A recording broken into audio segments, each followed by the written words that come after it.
lines that really kind of adds more of you as a player, and I think Weijin, I think, will make this big shift in day 2. Well, let's get ready to go. There will be no encounter for this first game of our day 2, and that's kind of exciting. I feel like we've seen a couple too many friends for the encounters, and maybe this would be a nice, quiet, normal game of TFT. It is a quiet day in Runeterra, so it makes it so some of these high-capped, maybe even Fast 9 options are very less viable. But if you can drop the Draven first off, that's a good start for Travis.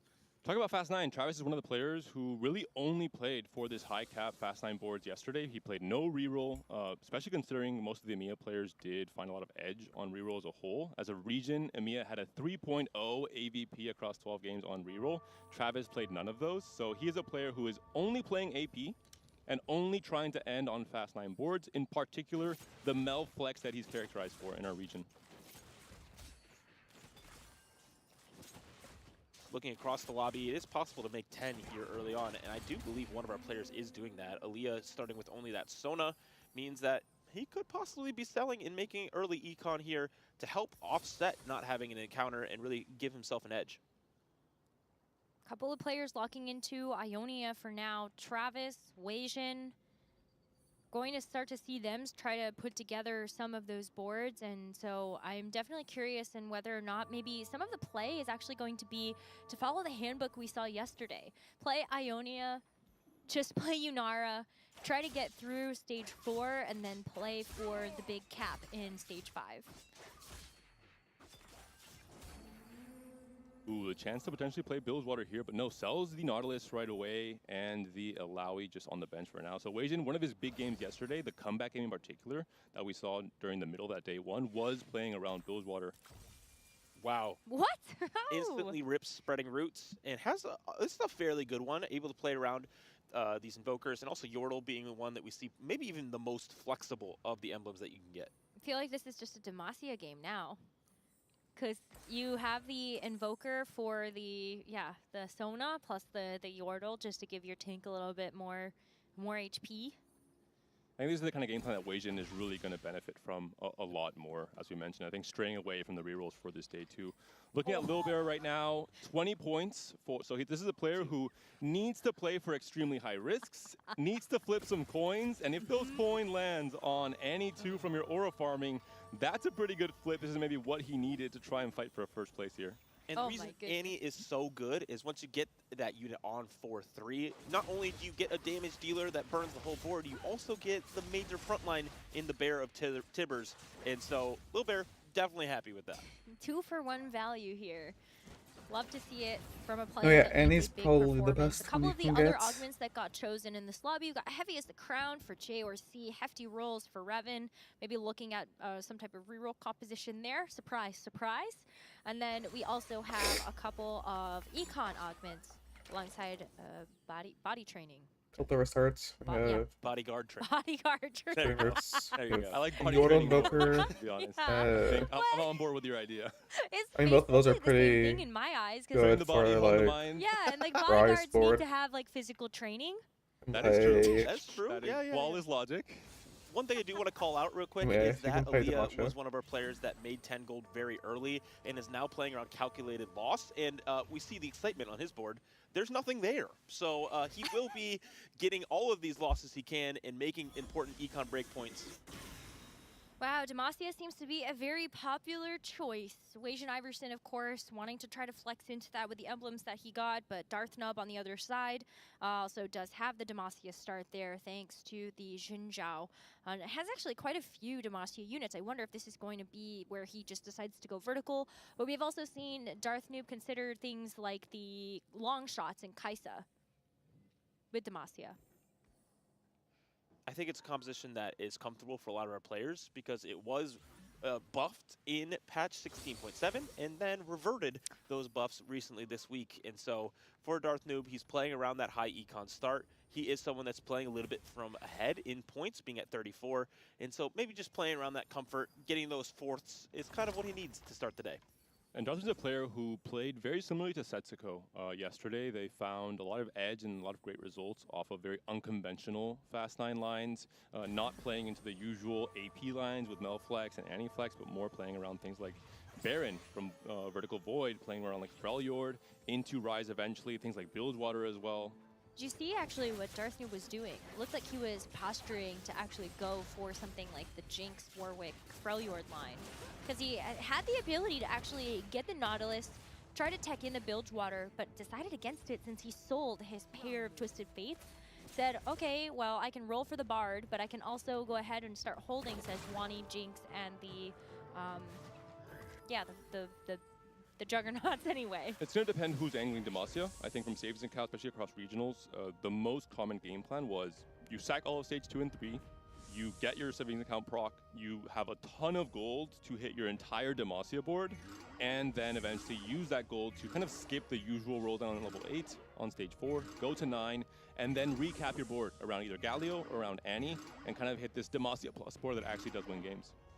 Okay, I actually think Wajan is denying Revan this Draven here, so he can't unlock Darius as soon as he has in other games, because I believe it. He played 4 of these Darius reroll games, and that put him at the top of the table, so clearly he's doing something right. I think that's a good idea. Just keep it out of Revan's very capable hands with that, but I would be interested to see how many people end up contesting each other. You do have this Heavy as the Crown going on to the Aphelios. I've seen a couple of Aphelios reroll games in the Americas regional finals, but that has actually been mostly with a defender line rather than with something like the Bruisers. But you could see that he was thinking about also keeping a Jinx. In most cases, Aphelios is that path into Jinx. You have, unless you just natural a lot of Aphelios, or you have a spot to play Bard with Aphelios, and in your Bard rolls you find Aphelios 2, maybe Necro Copy in stage 2 or 3, then you consider it. But overall, the better cap will be playing for Jinx 3 instead, with just a very good item for her, right? Heavy as the Crown offers you the chance to play into Jinx's strengths, which is scaling into a very long fight and eventually taking over. So it depends on who is going to actually hit it first. Darthnu for now is still going to maintain the Demacia units on his board, but might think differently of it when he sees that Wajan Iverson is also going to be flexing around that. But Wajan Iverson's teching in a couple more Yordles. We'd be trying to use that to actually tempo to get a little bit further in the game. But please don't play Veigar. I mean, just please don't play Veigar. That's fair. It's definitely a line you could play, and I think especially Invoker on Annie is really insane, and using Yordles as a way to get there could be a good game plan, and you can get extra resources and rerolls from 6 Yordle and 8 Yordle as well, so maybe that in the mid game to try and get that high cap. We mentioned it yesterday with Cam's game where he did go 7th playing Yordles. The 3-2 augment in particular matters a lot for the Yordle line. If it's prismatic and Wajan can find a way to get extra board slots, I think it could be a viable game plan. Ending on Veigar is probably a mistake. As you're mentioning, Sealy, I think using it as a path like Demacia to get to the fast 9 boards for AP in particular is a strong way to play it. Unless you have a chance to play for a 3-cost Veigar, which is a line that with something like Prismatic Ticket, for example, you can go for. The 3-star Veigar, maybe I can get behind. But not just Veigar in itself, but we'll see what happens on the next stage as we get closer to that. JRC is on a great streak and will probably maintain that with the Loris 2 hit. And JRC had a good day yesterday, kind of putting himself towards the middle. Played a couple games at Demacia long shots, which was a comp that was nerfed, but he was even able to top 4. He didn't win any games, but top 4'd many of them, playing around this tempo playstyle, and so 5-win streak is exactly where he wants to be. And 2 Loris in that shop is just absolutely insane for what his game wants to do. We saw Loris with the Vow yesterday doing so well in stage 2 and 3.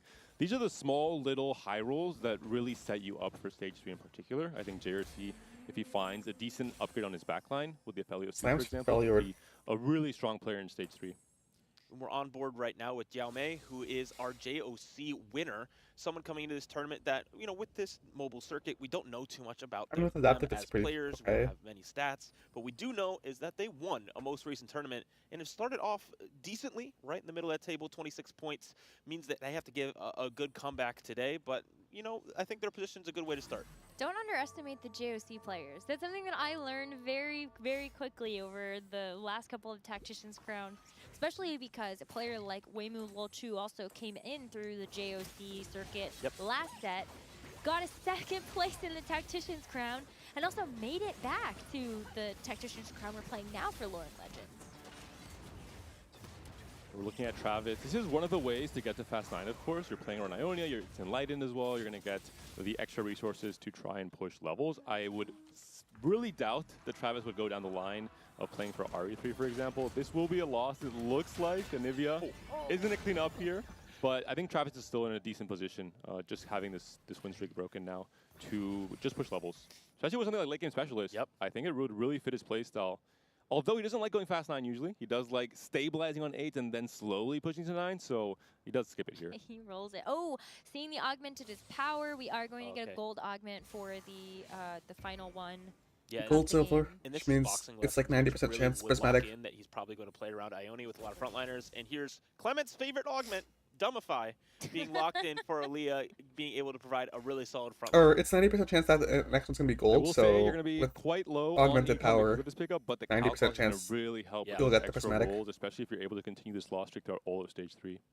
I'd be so curious to see what his board looked like before this, if he filled his bench with units to prepare for this option. That would be crazy, but this is crazier maybe. JRC, a very strong spot, and Jinx pair in particular on that bench. If he finds a Jinx on this carousel just in a natural shot before even rolling, Tapeos. I mean, it's going to be an insane spike for him. But did you see the silver destiny into late game specialist? Yeah.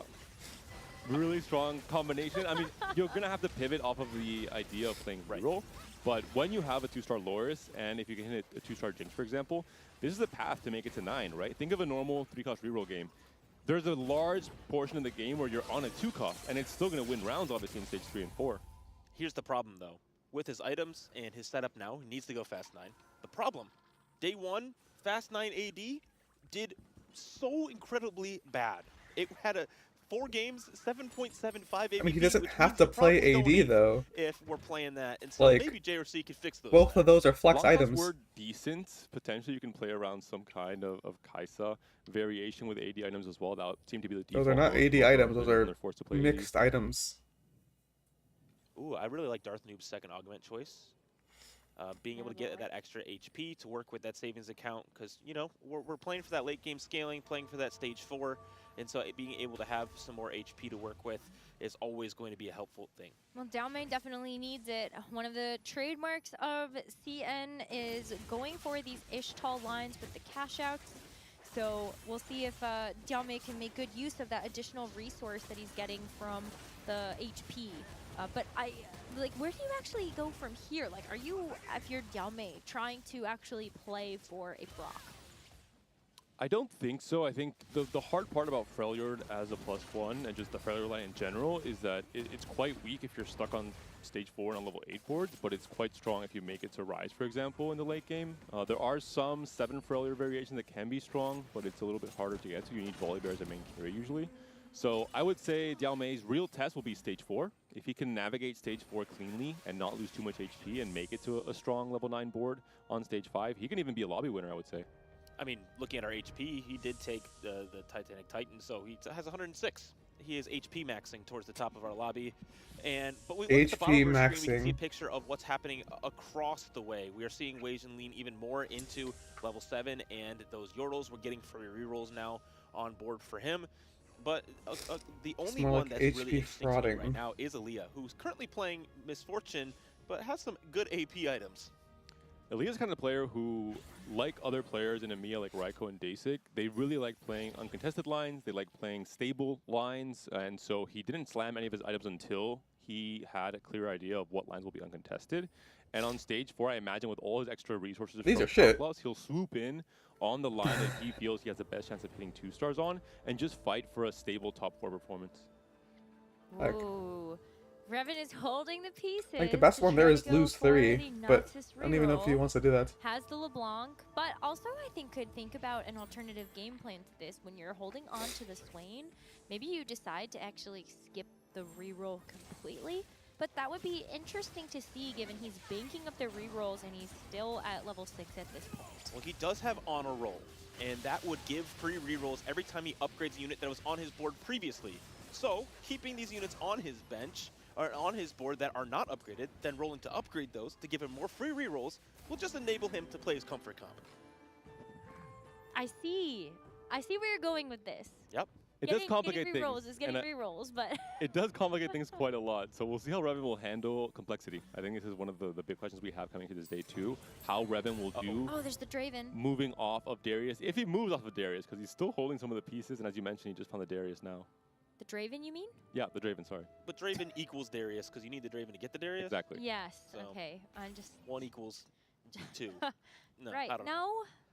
That's fine. It's fine. It's what you know Double what? protection Rolls equal rolls. Yone, Rolls and equal that 3 might be stars. a BT, which Travis is triple has protection unlocked Yone, which is like sets and so 11. that's going to be one player Classic. that has definitely selected their line and wants to stay in it. That's 1 4 cost. Another 4 cost got unlocked by J or C to be able to unlock the Warwick, and we'll keep seeing where people decide to go with their comps, but seeing a lot of 4 cost, seeing a lot of 3 cost reroll. Travis here with a Yone ready to go now. And we'll see if Travis actually commits to playing just Ionia Yone. I think Americas in particular is a region that did quite poorly on Ahri reroll, but they did very well on just Yone as a main carry, skipping the reroll possibly because of a contest and moving just into level 8 instead, which I think would fit Travis's style a little bit more. It is a comp that was played 13 times yesterday. Average about a 5, which is not great. But I do believe in the right situation, it is something that can be quite stable. Not something that he played yesterday, but definitely something that many of these he just got it, be comfortable so playing around, because it's been good for a few patches now. Wow, Darth Noob just went level 8 at PvE. Yep, savings account has a lot of extra gold, doesn't want to mess up his transition into that Demacia line we were talking about earlier. And this is now the question for Darth Noob. He has to win essentially every fight now in stage 4. This is what his game plan revolves around. If he loses any of those fights to any kind of high roll setup someone has been able to assemble in stage 3, he could be in big trouble. Pretty good. I also think Revan is probably the most interesting right now because he is lowest HP, but has a ton of resources to be able to use here to roll it down. And it looks like we already have upgraded a couple units. Wage Iverson, though, is sitting at the top of the table on the win streak. And here comes the roll down. We're able to upgrade a couple of these units, but not the primary one-tricking tank, this not Noxus the comp. primary, secondary carry either. He can't keep getting away with it. It's so tough because you're right. Like, this gets complicated when you want the extra rolls from just being able to have the units on your board, but I think it's even better if you can just kind of start to get stuff together. Great roll down. Oh, he's holding Zion. Revan, he's I mean, if he has the bench space, I guess, but like. Banked. And he hit the Swain 2 before the Darius 2. Not sure what that says about his chances of hitting that Darius 3. Is still sitting on 40 gold. Should be stable and should be able to stop the bleeding here coming into stage 4. He also has hefty rolls, and so he's getting rewarded for rolling even more.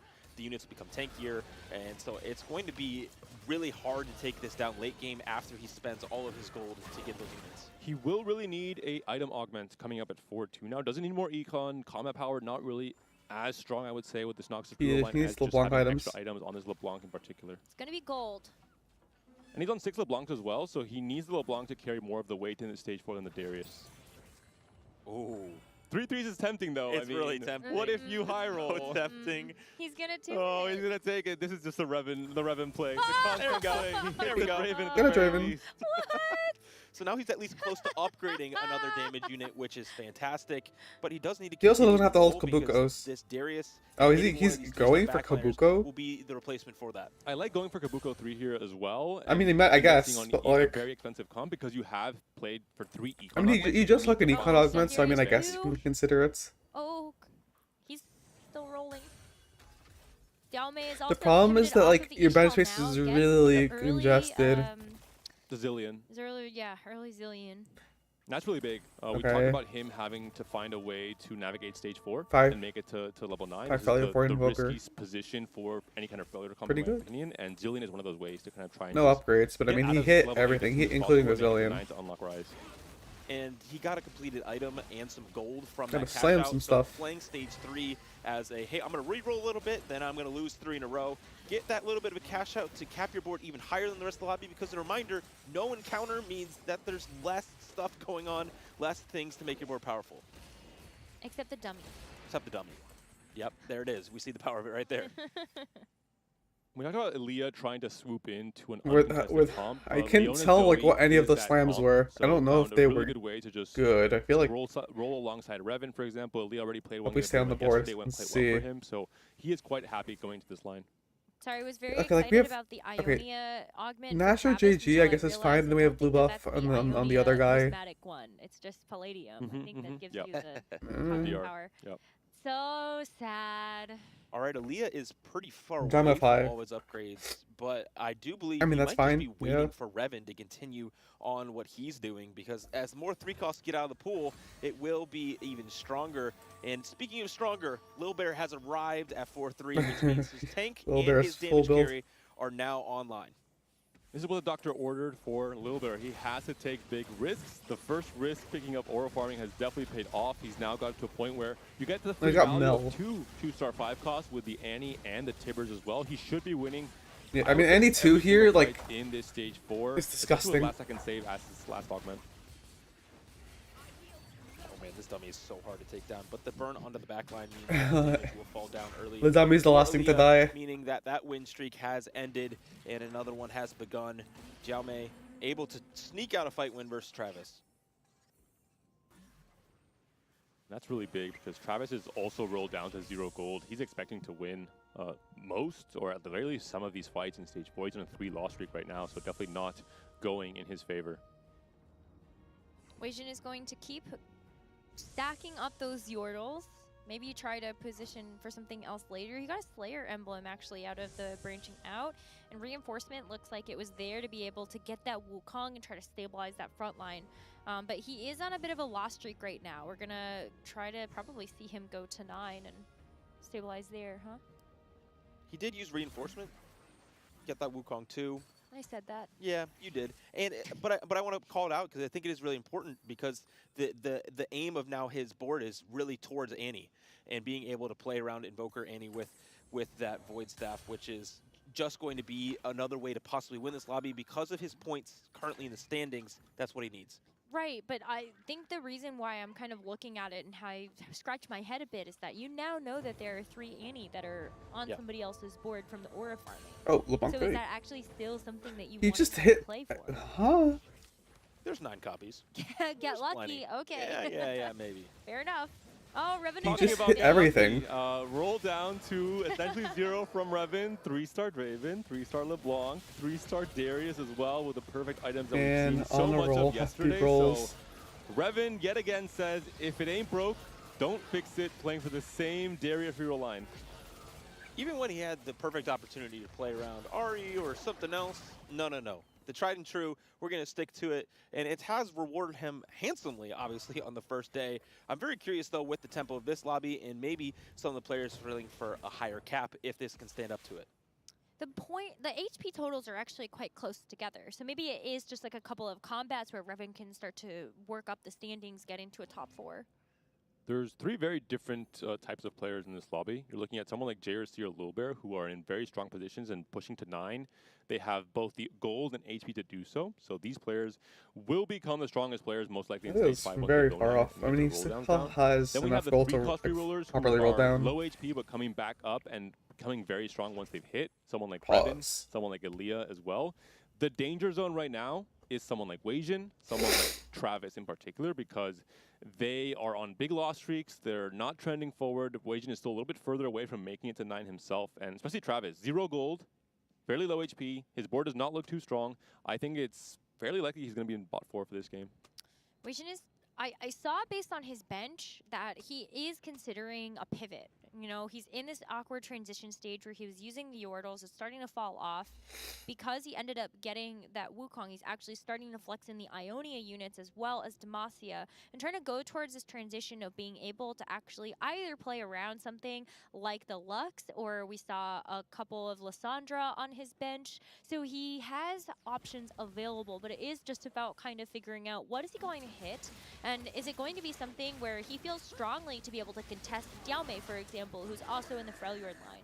Or even maybe the best performing comp from day one, which would be Galio Rise, possibly holding those Demacia units on bench. I mean, you can unlock it maybe even on the neutral round and just play around 3 Demacia with all of these other regional traits and really spike and have the highest cap in the lobby. It's just very hard playing the Demacia when you're playing with a Savings and Count Demacia player in your lobby, because they have way more gold than you. They're rolling usually way before you. And Demacia is a kind of a threshold comp where the moment you hit a Garen 2 and a Lux 2 and you unlock Galio, you become exponentially stronger than the turn before where you were on 1 stars. And so if Weijin is behind this threshold, he can be in big trouble for stage 4 as we're seeing. He's lost every single fight in this stage.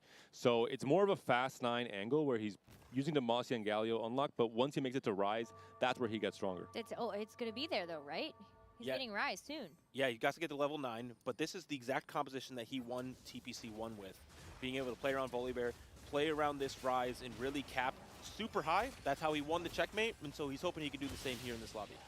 So impressive. He already has some of the biggest unlocks available, right? And so I think the fact that he's able to think about all of this within the game of like, okay, I need Rise, all right, I need Galio, like, I have to get the Volibear unlocked at some point. He's not going to play kind of Ziggs, probably. all of these possibilities. Now you've got a Rise with the Invoker emblem, and this comp is coming together nicely, but can it be enough? And the biggest thing is setting up the Rise unlock on that PvE round, because if not, if you go to 9 the next turn and try and greed for interest a little bit more, that's one more round where you don't have any unlocks. You're kind of in no man's land, and you're going to have a hard time winning that 5-1 fight.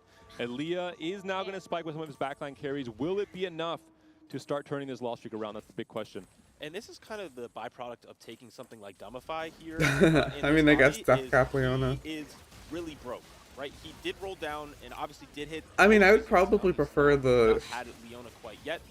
The Archangel on but the problem is he's 7 gold. It's stuck on level 7 for probably most of stage 5, and that's not the case for someone like Revan, who's it doesn't really matter enough that I wouldn't hit all care his to move upgrades it. And also having Staffsmith, and he has everything itemized plus a dummy, though. I think the cap is much higher than you would usually get for a Jinx, Leona, Miles comp in general. So I do expect Aaliyah to get at the top 4 in this game. Jinx. By the Diana, do it! I dare you. Yeah, right. Diana can be a final. Diana is super underrated. I don't know why people aren't playing her, especially when you have like this heavy Zakon This is where player. he sacked a lot of his HP. He's still it's really good in the 3 cost rerolls. To now make the strongest board he can on the 80 flex that except for the CLE was not Darius one, so because he he can't kill Darius. Spot, it's got to be good, I think it has to be one of the premium positions to play for it. Ornn 2, still no backline upgrades though. Yeah, we do have the Shyvana now, so maybe we could get that on. We do have one on the board, so we have Shyvana pair. We don't have so many of these other ones we're looking for, but I think the core is there, right? We got a big upgrade in this Ornn that can really solidify this front line, and I think just getting one of those backline carries is going to be the next step. I'm just watching this Senna pop off, but it's just not enough. I feel like the Senna wanted to maybe be on the other side, but it's also up against this Noxus hero that Revan has had online for a while, unupgraded. On the flip side, Lil Bear on the left there, fighting against Travis's board, and Travis playing around these 80 milli carries. They're hanging on for a long time with the Omni Vamp.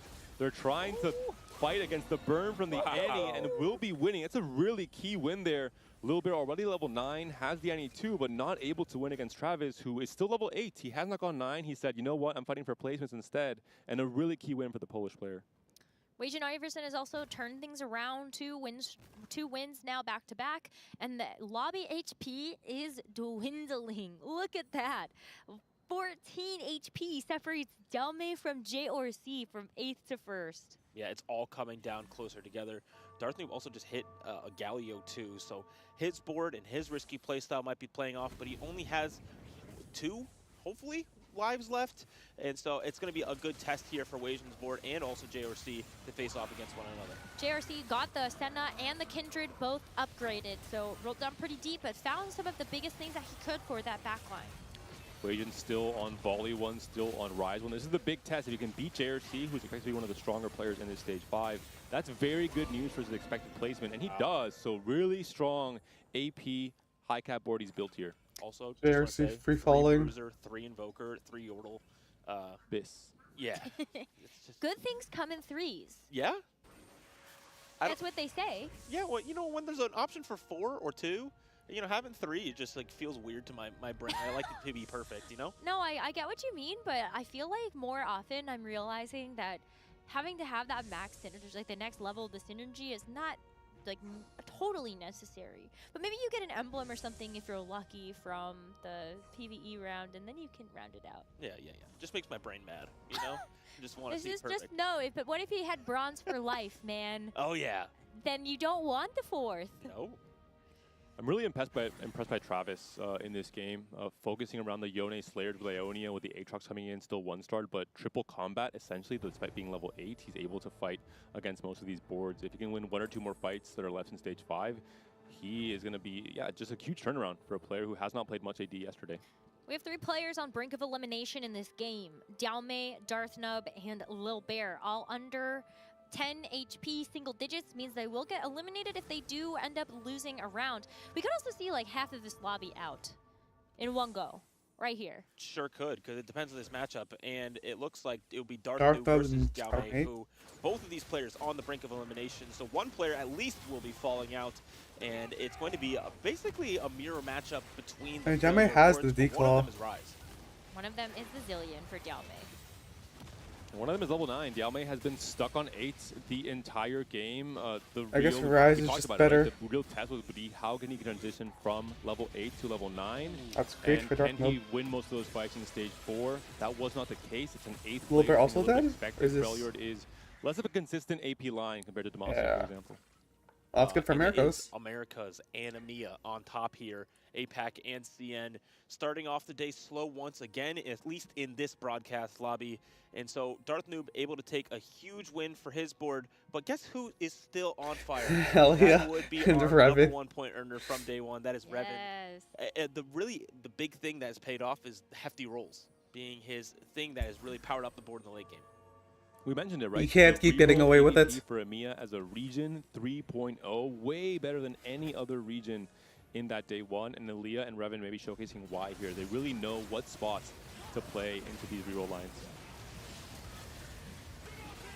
JRC versus Darthnub on the left. We've got Travis versus Aaliyah. So Darthnub and Travis are staring down elimination if they lose this fight. Looks like Travis is going to be on the losing end of this Malzahar and Zoe reroll, and it's very close here between Darthnub and JRC. Looks like Darthnub will take it. The Lissandra cast coming through just to get enough, but JRC does not drop out, still staying at 1 life, actually 1 HP, but Travis falling out and a bot for not the exact start he wanted. Just not a good matchup for these Slayers, where you have 2 Giga Tanks with both the Dummy and the Leona holding the line for so long. You just can't access that backline at all. Wajan Iverson found his kryptonite. He ran into Aaliyah and Revan back-to-back and ended up losing to those 3 cross rerolls.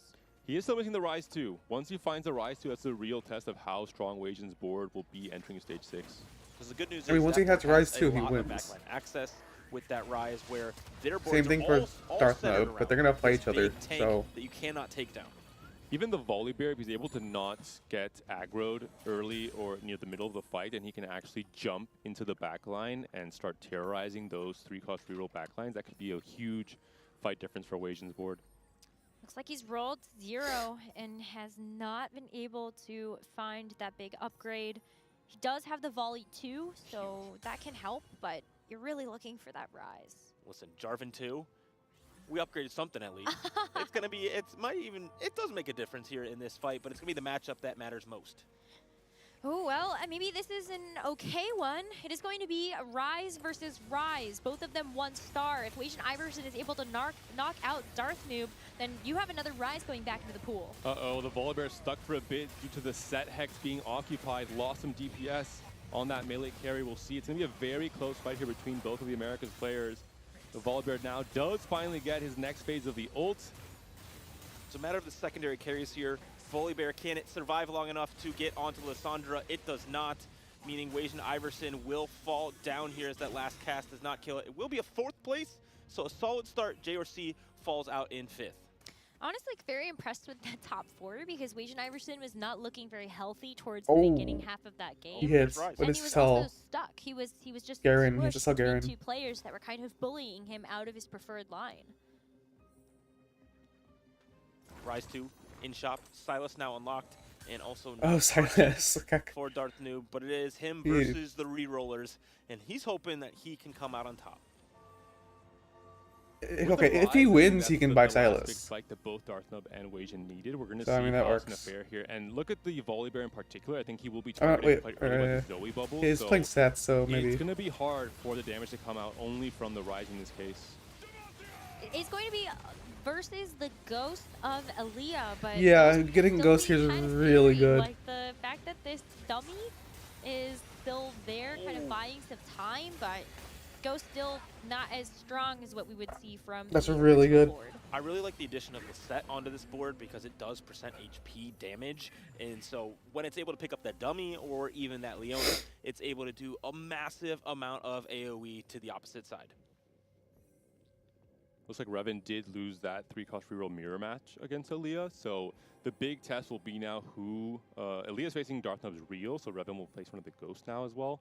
He should have a slightly easier matchup, but Revan's on 1 life, Darthnub's on 1 life, Aaliyah still has at least 2 lives to play with, so he looks like the stronger player right now, and I think understandably so. We mentioned it. The hard part would be hitting all your 3-stars because you don't have that much econ just with Calcloss, but once you do hit that, your overall cap is just that much higher with Dumbify and the Staffsmith.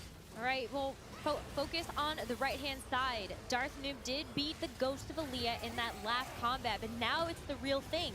So can he actually get enough damage down into this dummy and start to access that backline there? With I mean, Rise is Malzahar. They're so low. already just spreading all over. Like it's going to be taken down pretty easily. And it looks yeah, like Rise 2 is just Aaliyah maybe even too being good. the weakest in this lobby, even with the Dumbify. And so Darth Noob has really shown what Fast 9 can do.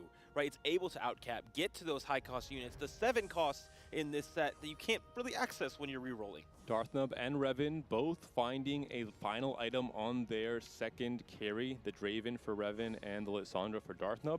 A little bit more impactful of a carry assault compared to Aaliyah, who already has full items with that Staffsmith on most of his units. Yeah, I guess you put this on the Seraphine. Yep.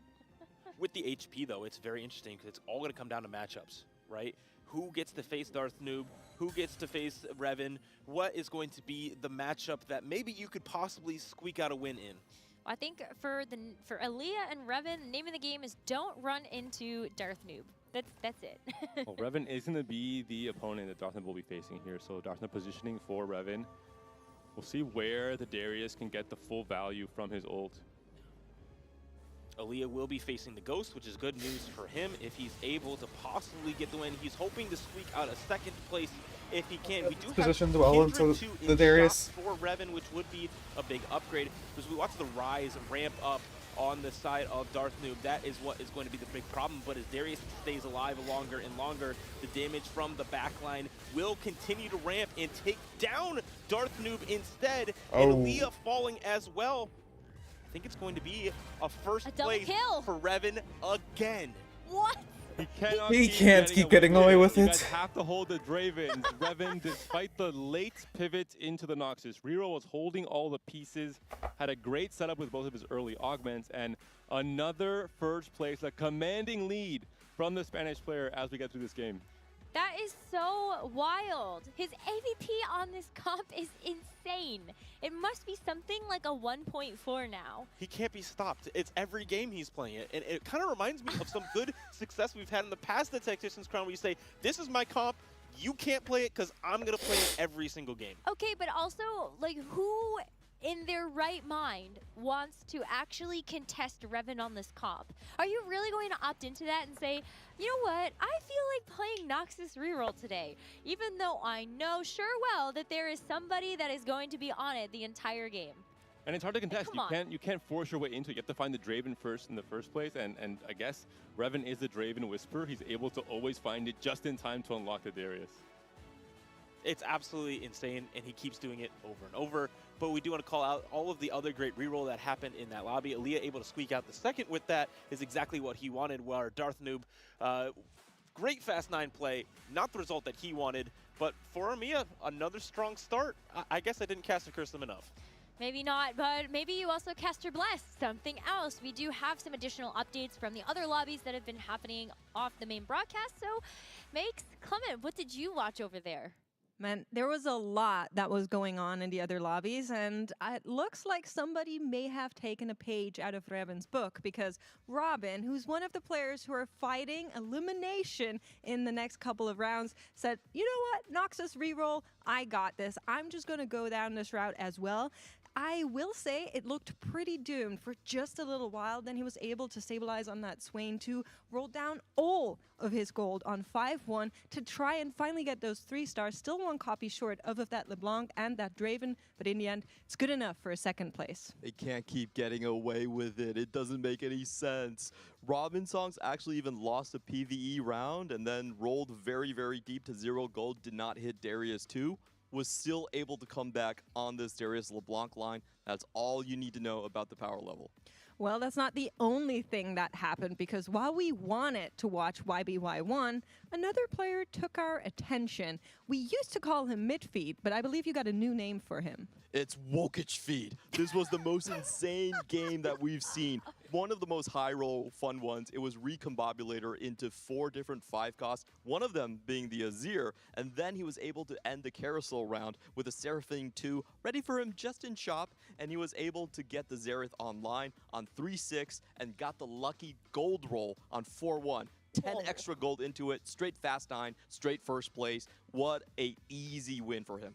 Easy win for him. There was something weird happening in that lobby, though, because there was Cambly with that Baron trying to maybe throw a rock in Midfeed's path, and he lost to none other than Yunara. So very strange things are happening, and if that's not wild enough for you, there was another lobby with triple prismatics and a player chasing Baron 3.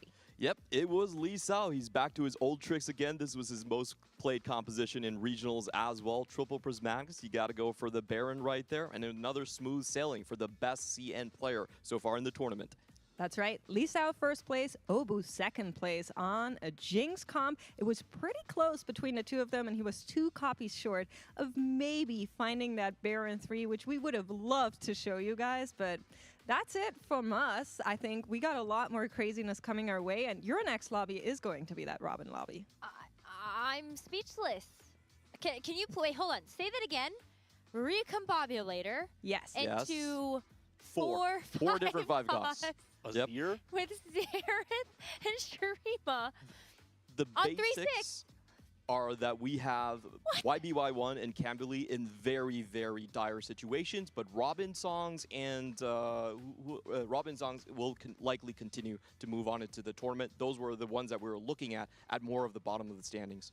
I will say for Midfeed, he was on a Leona Zoe kind of comp before he found that Recombobulator, so he must have just bought a couple of 4 costs out of the shop right before that Silver Augment rolled around and just hit, man. That is a nat 20 right there, for sure. Well, Clement Makes, thank you so much for those updates. Wow, I don't know what else to say. And Midfeed is a player who we talked about yesterday, didn't really like playing for high risk. He was playing around just high top 4 rate, 4 cost combos in particular, no fast 9.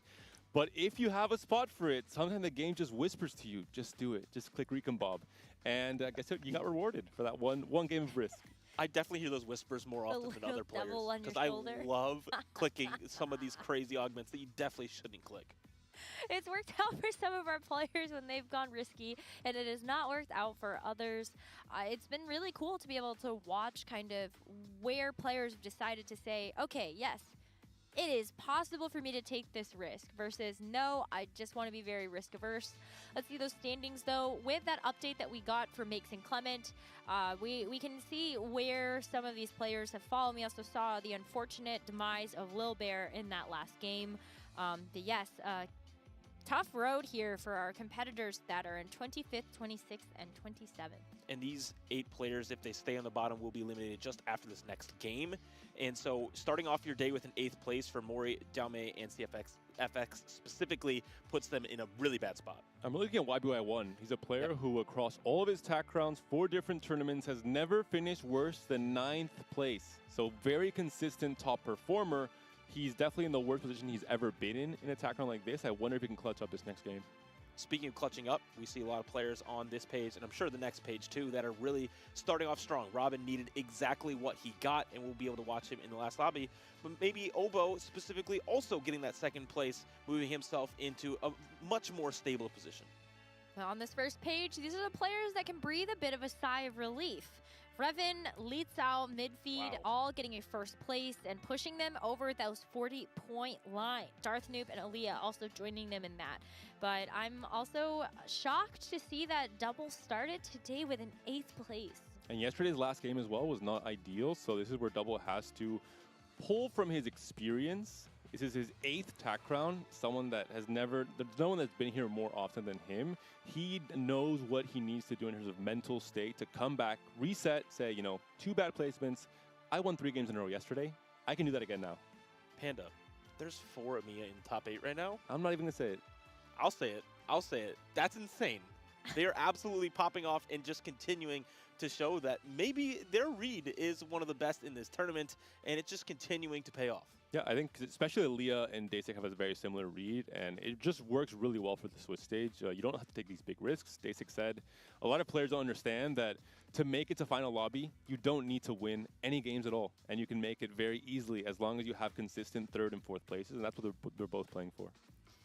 I was thinking for a second there that CLE was trying harder to cast or curse the EMEA region, and Panda just wasn't picking up on We're uncursable, I'm starting to feel, especially after watching Revan win his 3rd game on Darius and 5 games total out of 7. I think he is definitely, there's no magic that can stop him, essentially. Listen, I put Amiya dead last in my pick'ems as far as the region, and Revan dead last in my tier list. Clearly, I'm doing something. Keep doing this every step, completely right, please. or just, wrong. Just I don't continue know. doing it. I'm all for it. Oh, it's been a secret to success for at least today and this weekend, but will that success continue? As we get ready for the next game, this is where our players towards the bottom of our standings need to get it together, or they will face elimination. So this is going to be a really important game for us to follow as we go back to the Robin Songs lobby, where there are just a couple of key players here. Robin Songs, Cole Yui, both on 23 points, have a chance to keep themselves out of elimination. But for Mori and AQ1H, they are in the danger zone. They do really need a 3rd place or better to stay alive. And similar to Revan, I think Robin sent a very clear message yesterday. America as a region was the worst performing region on reroll, a 5.10 AVP, so quite tragic as an entire region. But Robin specifically played 3 games of Leona, ready. Zoe, Malzahar reroll. He had a 3.3 or so AVP, so very good scores on this line. Now plays a Darius line cleanly as well for a great result. So I think Robin most likely has a spot for it. Will be playing around the 3-cost reroll. And on the flip side, Setsuko, we saw the complete opposite. No reroll from him whatsoever. Unconventional fast 9s that didn't quite work out in this first game. He went 7th place. And I think that's very characteristic of both players as far as we know them in the Americas. Setsuko being one that has very high win share, being someone that we know to be a fast 9 demon in terms of capping out boards. But Robin, very logical flow chart, as we like to call it, TFT played by Robin. And if he's determining that, hey, if I'm not high rolling and have really high HP and able to streak, reroll is easy to execute and get those high placements with. Well, a lot of the players in these lobbies are also just very respectful and will acknowledge when someone else is in this line already. I think I can't contest it. I wish my ranked games were like this and people see your spot and just go, yeah, okay, she can have this. But in competition, it is one thing where you say, well, I'm posturing to play this comp. Dare to play this game of chicken with me? It is especially interesting in a format like this one and in these first 2 games of day 2. Players that are needing to come back in a big way in their points, the last thing they want to do is play a contested reroll line because the expected EV from this play is so low that it does not meet the requirements you have in terms of the point total you need. So this is where being high on the standings coming to day 2 is a huge advantage. First augment for our game will be gold. Not very impactful, but can provide a lot of direction possibly for our players, like Setsuko going around for that gold destiny and letting the game decide, and Robin Songs playing around Legion of Threes, which really does enable a lot of these reroll options. And hey, depending on this Ionia, may be pretty clear. Yes, the Ionia is going to be Path of the Enlightened this game. Okay. We'll get a bit more of these resources there from the Ionia, and it's never a bad thing to get those. And Mori with the Orianna unlock. Stars are born. Ori 2 going to have a very strong early game. This is where players have to kind of scout and see, okay, what's the expected game plan for stage 2 and 3? It really does decide if you want to level to 4 early on, if you want to play more for a lose streak, because some players seemingly will be quite strong here at the start of this game. 2 Stars are born players. Ooh, and Setsuko is forced into reroll. Hefty rolls off of the Gold Destiny means that a player who has not played any reroll whatsoever will most likely have to find the right reroll line to play into on 3-5. And he open forwarded. There's nothing on his board. It's the Revan that special. was an instant loss. Sure is. Yeah, and I do think we know that Noxus is kind of contested with AQ1H playing around that early and taking the Darkened Staff as well for some extra damage. But for Setsuko, will he play that Targon Malzahar line that we've seen being the best performing reroll on day one? Or will he, maybe try to contest someone and cook something? Robin's in his lobby. Robin is the Leona Zoe player, and Robin has an Arcanist emblem as well, plus Legion of 3, so there could potentially be a contest between these two Americas players. No, he's playing similar to Theonio. Revan. I think Robin is the one that has the psychological warfare advantage of saying, I'm playing this line a lot, I'm having good results, I will be happy to contest it more if you get into my line. In regionals, though, this was Robin's most successful competition, is the Ionia Ari. So he's very probably happy to even stay on that line, but it hasn't been the same for this tournament so far. He hasn't been able to pull that comp off at all yet. Sorry, I was giggling at the fact that Raiko just like, okay, I'll still board. It's the Raiko special as well. He Yep. calls it the Magician because he snaps his fingers and his board disappears. Most often in this patch, in particular in the regionals patch, Raiko pairs this with Bard rolling on 2-3, essentially kind of a restart mission on stage 2, sell your entire board and then find a more Bard. direction. We're seeing Day take a similar angle here with the Bard unlock. Stars Are Born into an unlock is a tech that we've seen a lot, really raising the value of Stars Are Born, because if you know that this 2 cost is going to be in your shop, like unlocking Orianna, you know you can get that unit upgraded instantly and provide a lot of stability to our board. But for Mori here, we're already level 5 here on 2-3. He is playing for that win streak around Stars Are Born, and I know there's many players that would love to take him down. Mori and Dasik both picked Orianna. Why her specifically to get the 2-star upgrade? It's just very stable carry for stages 2 and 3, and it feeds very well, into my opinion, the most stable comp to play off of high tempo, which is Demacia, where you can continue this tempo, have a strong roll down on stage 4. It really fits Dasik's playstyle in particular. This is all he wants to do, is have safe games and fight for 3rd and 4s, playing things like Demacia, for example, the long shot that we saw some of yesterday, or the AP variant. We look at the bottom of our screen, we can see a snapshot of the whole lobby. Obviously, nothing on Raiko's board, but we want to look at Koyui, who is playing around what we would say is traditional AP Kaisa items, and also a really good setup for it as well. Speedy double kill, giving that Guinsu's Rage Blade, and as soon as 2 people die, getting a bunch of gold. Problem is, you got to get there. You got to have 2 people die in this Don't game, and that's say the hard part. Gotta believe. You gotta believe that there will be 2 people that fall before you. Surely. No. Well, it's possible, but that's the risk you play with this augment. It is a little bit of a high risk. Raiko here not quite able to make 40 gold, a little sad. That's Remember, okay. He'll be rich later. It is going to be Gwen encounter as well. So some of the items players have slammed in the direction they've chosen, they can pivot out of it to some extent because there are quite a few contests happening around the different boards. Koyui, we see playing around, getting another bow off Carousel as well, so giving a little bit more attack speed. Facing off against AQ1H, who did win the previous game, really pushing himself back up the leaderboard, because as we see, he did start from 27 points. Points quite haven't updated on our graphics here, but now has put himself in great contention.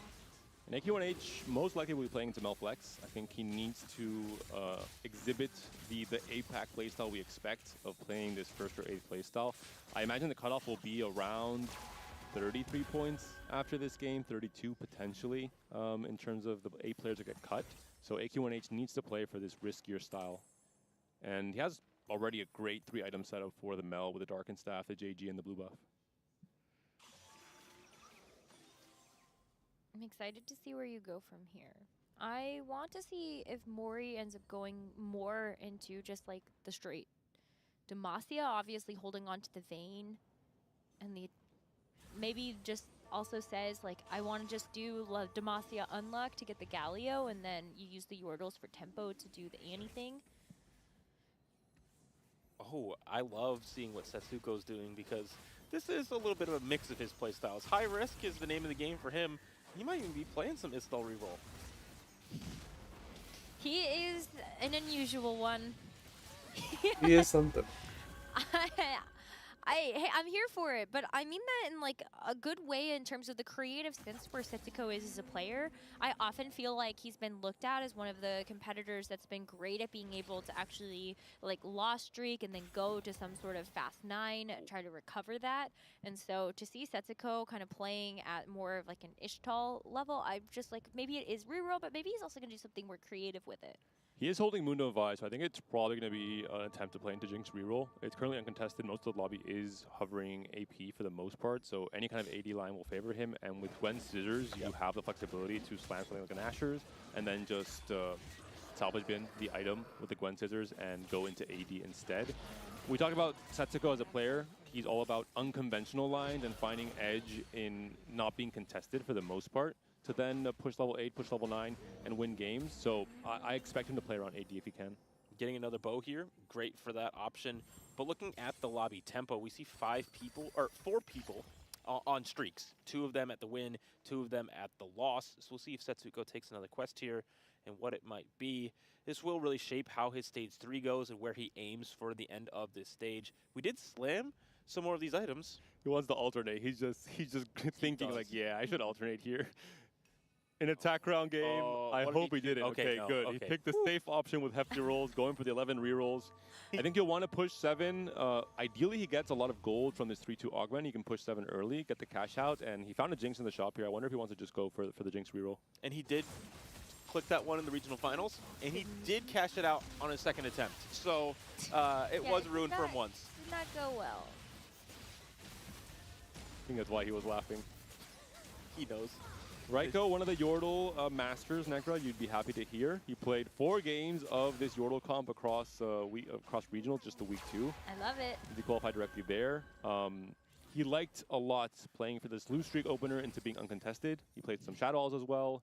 We'll see how it goes here. Most likely he will try and play, like we mentioned, the Veigar, the Fizz as a path into Annie. I will say, I also thought that maybe my joke for the Rage Blade augment for Koyui is if he didn't actually get like all the components online for the Kaisa, he could use the Gwen Scissors to snip apart the Rage Blade and the Hextech Gunblade and go into Veigar. There we go. Get the death. No, never mind. That's definitely the path he'll be taking, bro. I think more players need your assistance on their strategies. Yes. Wow, this is crazy. That's a lot of swords. Yeah, it's a lot of items. We took the small magic roll. We're going to get one of the best Darius items as well as a great backline item instead. And so it can't be too upset with how this ended up. And this is a very good consideration, especially on this encounter. You can reforge full items without being at such a mercy, because you can then separate those full whatever random item you get and still find the right components that you would want for AP. Dasik, this might be looking at a mirror matchup. Dasik hoping he can re-roll this setup. He already got off the Orianna carry and instead has moved straight into this LeBlanc and Darius line because the items are really, really good for it. I wonder though if like, because you have Slammin on the side of Dasik. Like I do see that you're holding a bunch of copies, but I feel like you could still go for some type of Mel angle. Wouldn't this really be dependent on the next augment that we see? And who's contesting? If there's anyone else contesting the Noxus line, we have lifting competition from one of our players as well. So just the general AP space is quite congested in this game, and trying to navigate into a line that you're going to be a little bit more free on is going to be really important. If Dasik gets off of Demacia altogether, this is really, really good news for Mori, who was maybe angling that line a little bit more heavily. Robinsong's still holding strong in the area of Ionia. We see Raiko on the other side, who already has the Veigar unlocked. Also got a great augment in the Jeweled Lotus on 3-2. My man. Jeweled Lotus doesn't do Love anything for well, Veigar. maybe you can actually get some KOs though. That's what you need to get this damage. That's been kind of a hard thing for our Veigar players to accomplish in these games, but it looks like Raiko is gonna do it. This is what Raiko does so well in EMEA, and I think now on this TAC stage as well. Pushing level 7 very Your spell early, already even before the 3 crits. cost reroll players on 3-2 or on 3-3. Most of the lines he likes playing, like doing this as well. For example, the Yone Ionia, for example, without the Ahri, the Bilgewater lines, the Shadow I guess you're giving him Doros here in 10% particular as crit well. damage. Look at the bottom of the screen, see where players have ended up right now.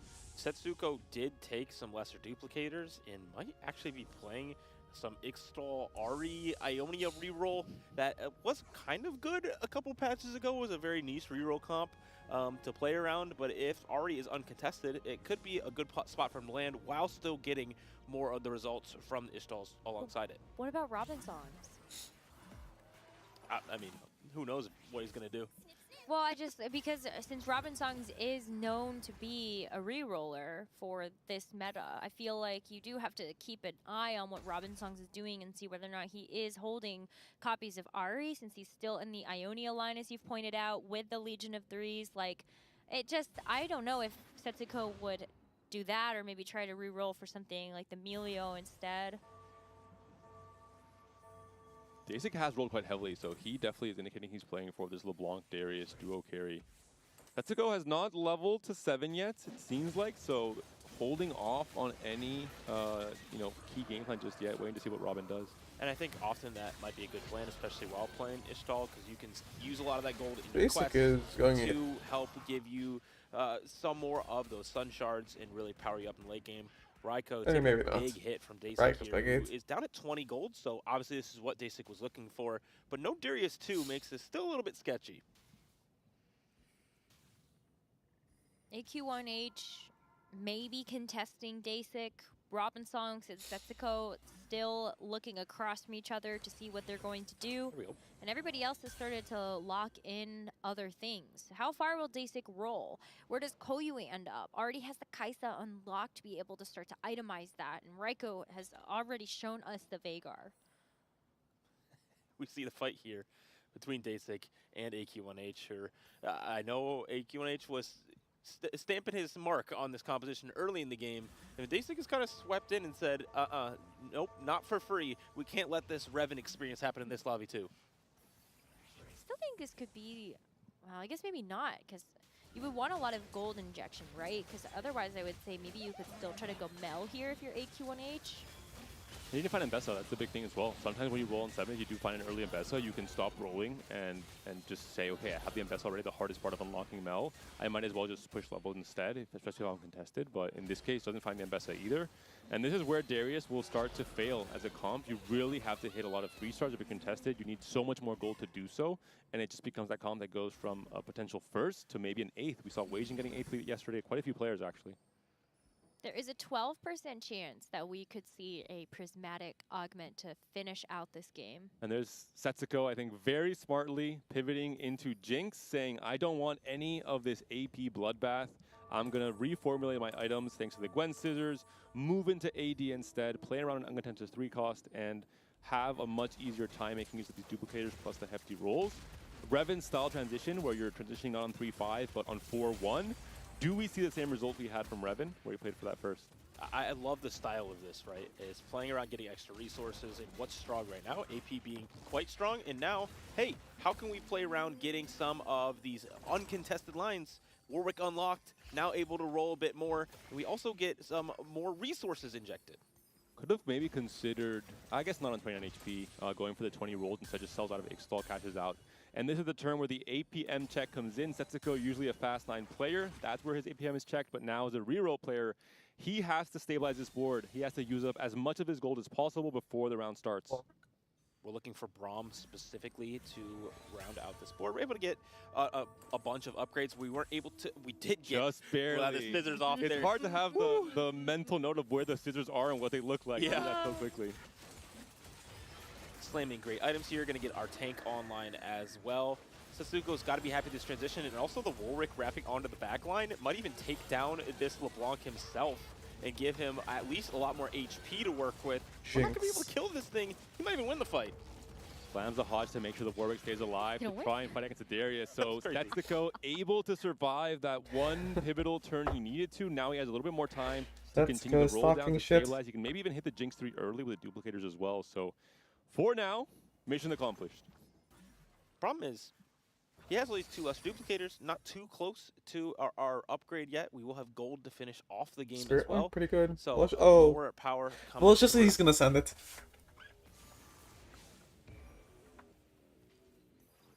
Actually, with how much malicious is nerfed, maybe not. Means that he'll continue stacking lifting competition as quick as possible into this late game. Wow, 3 people picked. Gilded Steel. Yeah, I was gonna say it looks like the hold the line of the prismatic, the prismatic version, but Gilded Steel is very fun. And Dasic not quite rerolling, just trying to play around this Noxus as a tempo line, pushing down to level 8. Most players are pushing to 8 here and trying to stabilize. These next few fights will be very important to what realistic game plans players will have. Those who can win these fights, they can push to level 9, they can play for the high cap, for the greed. The rest of them will have to play for placements. We spawned Jinx 3. It's Yep. here. We use the duplicators. We have 0 gold left. No Warwick 2 is going to be a little bit difficult for that secondary carry, and we will continue to get better and better items as the game goes on. But stabilizing now is exactly what the doctor ordered for Setsuko, because we're also playing around Spirit Link. Obviously, we can lose a little bit more and get a little bit more HP back in our fights, but I don't think we want to play around 1 life in this lobby. And look at the augments other players picked as well. I think Setsuko understands with 29 HP that he has to win some or most of the fights in stage 4 to have a good result in this game. He cannot lose another fight and be at the mercy of facing one of these Grim Reaper players who go fast 9 and can beat him out in stage 5. So much explosive growth. It's very, very true. Koyui is playing a composition we haven't seen do too well so far in our tournament. This is vertical version of Void, but not towards Baron. We don't have the opportunity to go 10 and play around that, so we're just going to play around Kaisa. This is something that was quite good in the middle of the set, and now bringing it here to the Tactician's Crown stage. If he can hit Baron somehow. He's that not would be hitting great, Baron. but 3 gold, level 8 on 4-3. I think he's not making no, it to 10. no, trust. He's I will gonna make trust you it. on many things, Necra. This is not one of them, unfortunately. The math is not mathing for me. This is one of those spots where you're playing for placements. You know your cap is low. You know you're just trying to win some of these fights against the greedier players that are trying to go past 9. Like Reddy. Reddy has already gone 9, didn't have that much gold to roll with, still holding 30 gold now, trying to go for 1 big roll down in his last life. So favorable matchup for Koyui here. If he can win 1 or 2 more of these fights on stage 4, I think his game plan is good enough for a 5th. 8 HP to go, and so he's got a lot to roll, and he's got great AP items, as well as trying to set up the secondary carry in the Volibear that is unlocked also. And there's going to be so much he wants to hit. Is he going to play around Rise? Yeah, we have to go to Reddy's board now because he didn't roll yet because he was just gone to 9, has to unlock Rise at first, and now he has a chance to roll the 30 gold. He's on 1 life. We saw comparing to Weijian's game last in the game 7 we saw in the tournament, he was on 9 on PvE, but he had more lives to work with. So a much more dire position for Reddy here. If he can hit Rise 2, that will be enough to take over the stage 4, that's for sure. Here we go. Volley 2, obviously a great upgrade as well. Here it is online, and we will be able to reforge some of our items, maybe get a Titans or maybe one of the other great Volibear items. Volley actually has pretty good HP scaling, so he will do quite well with these items. Okay. There's just not enough. You want the Sterax at least, yeah. Yeah, but there's just not enough gold. Reddy's gonna have to hope that the volley 2 is fine. Well, here's a good matchup for you. Mori played around forward thinking, got a bunch of that gold back, but really didn't hit too much on a roll down here. I think we're trying to play around Lissandra, but I don't see a single one. Yeah, this is fine. He can Really? I turn guess this give it to a a Hodge. Then move the my Warmogs goodness. onto Gold his record. tank. That was so fast. Crazy. The HP scaling on Volley on his jump is actually pretty explosive in terms of how much damage he can do. Reddy, reminder, yesterday is one of those players who played Ixtal, who likes playing into this high risk. He's an underdog coming into. Possibly have another life to work with, but it's going to be very, very hard to make it back where he's not close to any of these 3 stars either. I don't want to see Vagar ever again.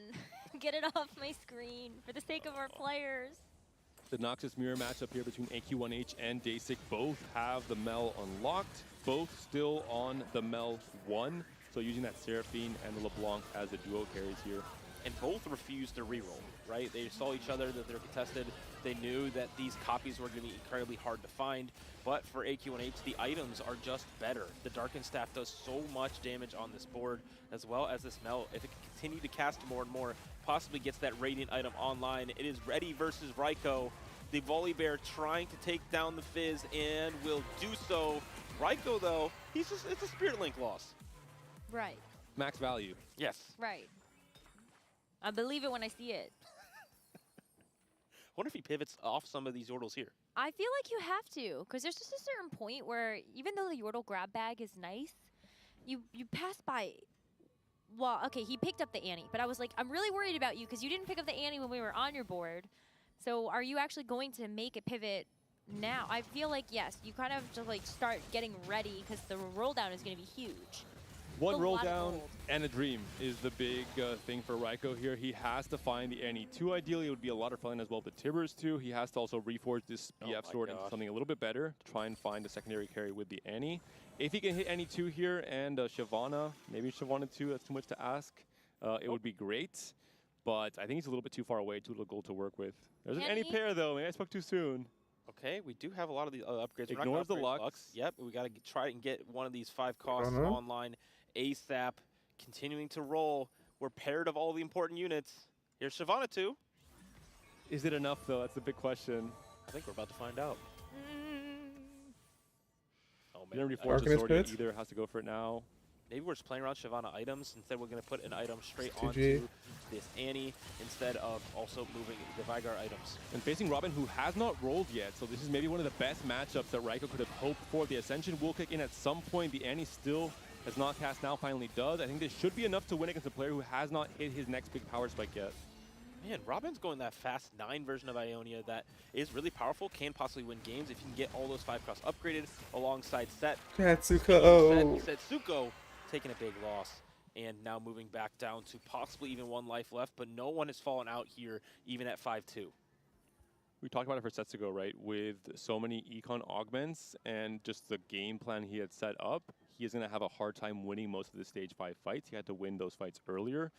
Despite that, I think he's maybe only really playing for a 5th or a 6th in this position, especially when someone like Reddy has turned the corner. Reddy was a player who everyone was counting on being eliminated and kind of messing up his transition, but he's done quite well to make it onto this Rise board now.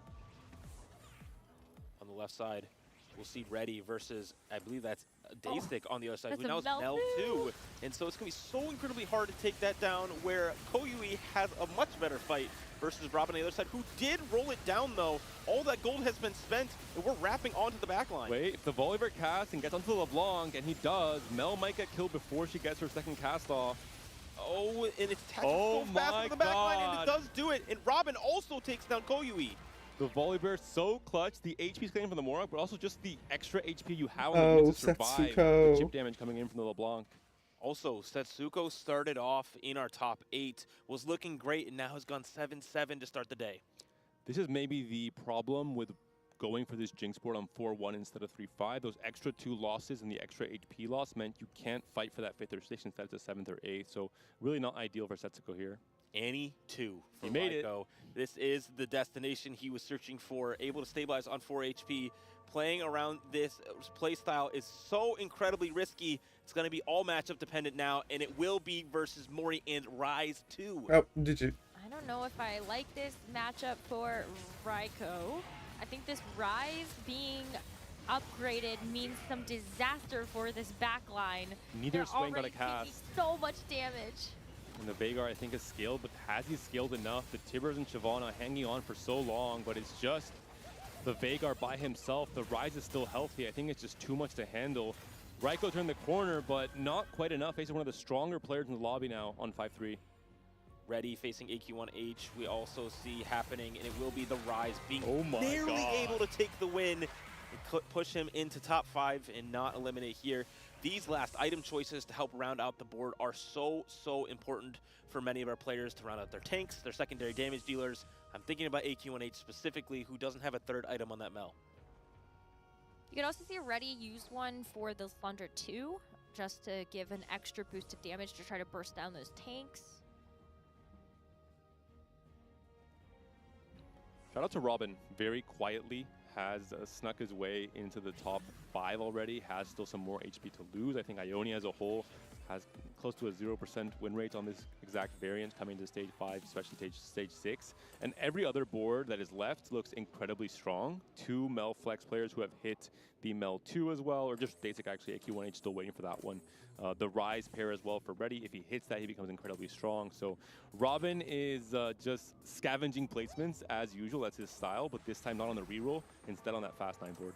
Ready, reforging items, snipping them apart, and making some of the best pairs of items we can have to make this board stronger. I feel like Where Robin reforging the Even Shroud would have been better because you could have gotten like a redemption and an adaptive. Not as strong as what Ready's board should be with all these 5-cost upgrades.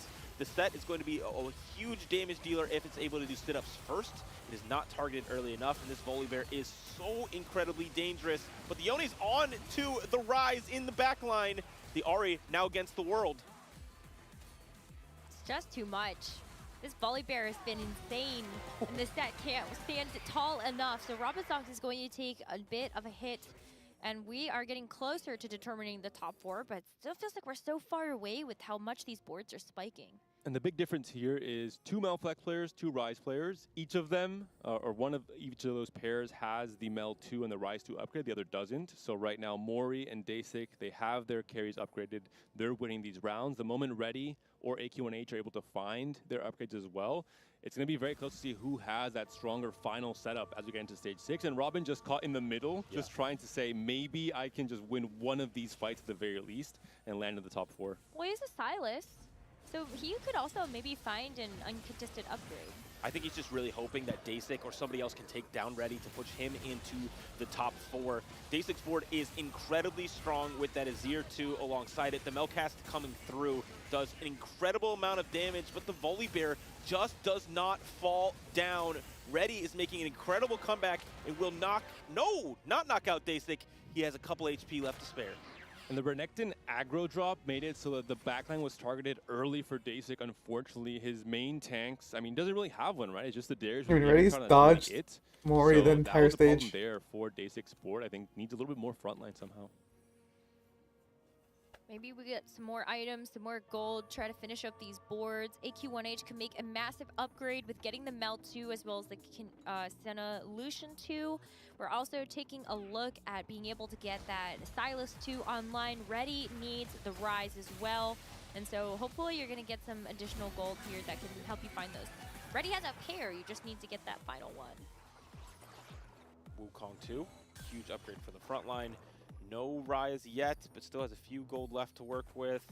Doesn't look like we're going to be able to find it this time. The good news for Ready here is that he is fairly comfortable even if he were to drop out, and specifically Dasik also, but Mori is the one I want to call out. Yeah, Mori's probably going to win the lobby, needs unless Ready hits Rise 2. To possibly move on and has set himself up with a win streak heading into stage 6. Big points on the line for our competitors. We're going to see some of these final showdowns as Ready and AQ1H stand off against each other on the left. And for the right-hand side, Dasik is Ready dodging Mori once again. As Mori is coming over to check out the board. I mean, Mori has that Rise too that is just so powerful on this patch. But Ready hoping that he could take down AQ1H, who has lost a few rounds in a row.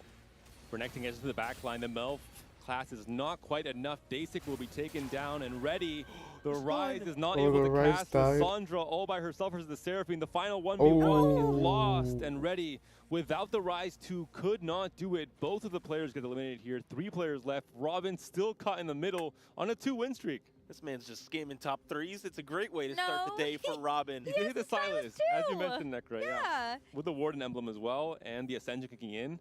And the big difference is most of the players in this top 5 all had just an abundance of econ augments, but not really much combat, whereas Robin does at least have the Ascension and Legion of Threes. I do think playing around this Fast 9 variant is something that is very skill expressive, especially when you're like in a fairly obvious reroll spot, possibly for this Ahri. Maybe you can just pivot to this, go 9, and we'll see how it pays off in the late game. Robin really needed these points as well to keep himself feeling safe. but it's going to be a big showdown as Mori has hit level 10, hoping that this extra unit is going to be enough to actually take down this Robin Song's Probably fort. will. But the Ascension has hit, and so now you're going to be doing way more damage with this Yone if you can actually If wait, weave past this holy big wait. Freljord unit standing in front of you, and the Braum just is not If able Robin goes to get 10, this I don't think he has enough damage gold. through. So Robin Song is going to lose I that think fight, Yone is just and dead, right? E1H still on the other side against this Ghost Oh, Fort man. is going to lose. You know. The top 2 for Robin, I think, Robin is doesn't get to go definitely 10. cause for celebration, especially with how strong the setups look for all the rest of the Fast 9 AP players in this endgame. Silas now unlocked as well for Mori, so triple econ, this is how you cap your board. You have to go 10, you have to fit as many legendaries as possible. Also, the points for these players. 30 points and 28 points. The 2 players at the bottom of this lobby, and now they are in top 2 position, putting themselves through to the next round. Can Robin Songs even win this fight? It was very, very close in the last one, but that Braum just was that indomitable force that this Yone couldn't get past. Now the Silas is actually going to be on the right-hand side. The weak side here is this Garen will fall shortly. The Yone has to wrap into that bottom left corner backline if you want to have any hope of winning it. Braum is all up in Ari's face, and he's almost taken down here as well, so not the fight that Robin was hoping for. It's really just down to the Silas here, but it's just too tanky of a front line, it seems like, for Mori. A big win for the APAC player. Robin still a respectable top 2 from the spot he was in. Mori back against the wall, doing exactly what they need to do to get through. This is their big breakthrough as a part of the set. They re-rolled a lot in regionals and now showing off the prowess. Fast 10, triple econ, that's how you cap out a board. Fast 10. Hey, that's what happened there. I know, it's just like, oh, okay, the new game plan. Yep. Reroll a 4 cost or just go level 10, obviously. And we saw some players like Setsugo that had a wrench thrown into his game plan, doesn't like playing reroll, doesn't like playing for the lower cap boards, but Gold Destiny into hefty rolls kind of had to and tried to solve his position, but not quite able to do it with that Jinx reroll. And we saw a lot of these different augments, especially because it was gold augments that were just so popular across this lobby, really helping shape and round out these boards. This was an intense round. We're going to tally up our scores before we make the first cut for day 2 of the competition here at the Tactician's Crown. But also a moment you have all been waiting for. Please enjoy the dev drop for set 17, Space Gods.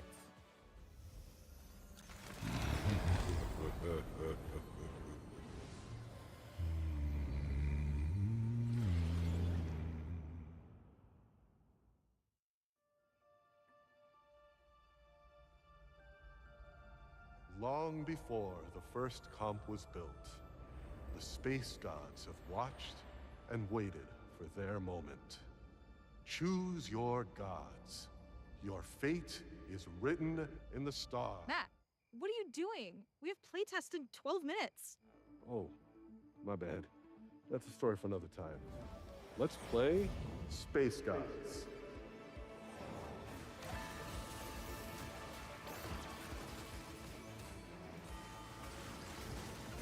Okay, we're seeing a lot of units. Welcome to Space Gods, the set that will send you deep into the cosmos, where mortals, that's you, strike deals with celestial beings. Space Gods is a set designed for flexible play, with a return to our traditional roster size, splashable units, and an emphasis on adapting to game states that are controlled by the gods you align yourself with. I'm Noemi, the set lead.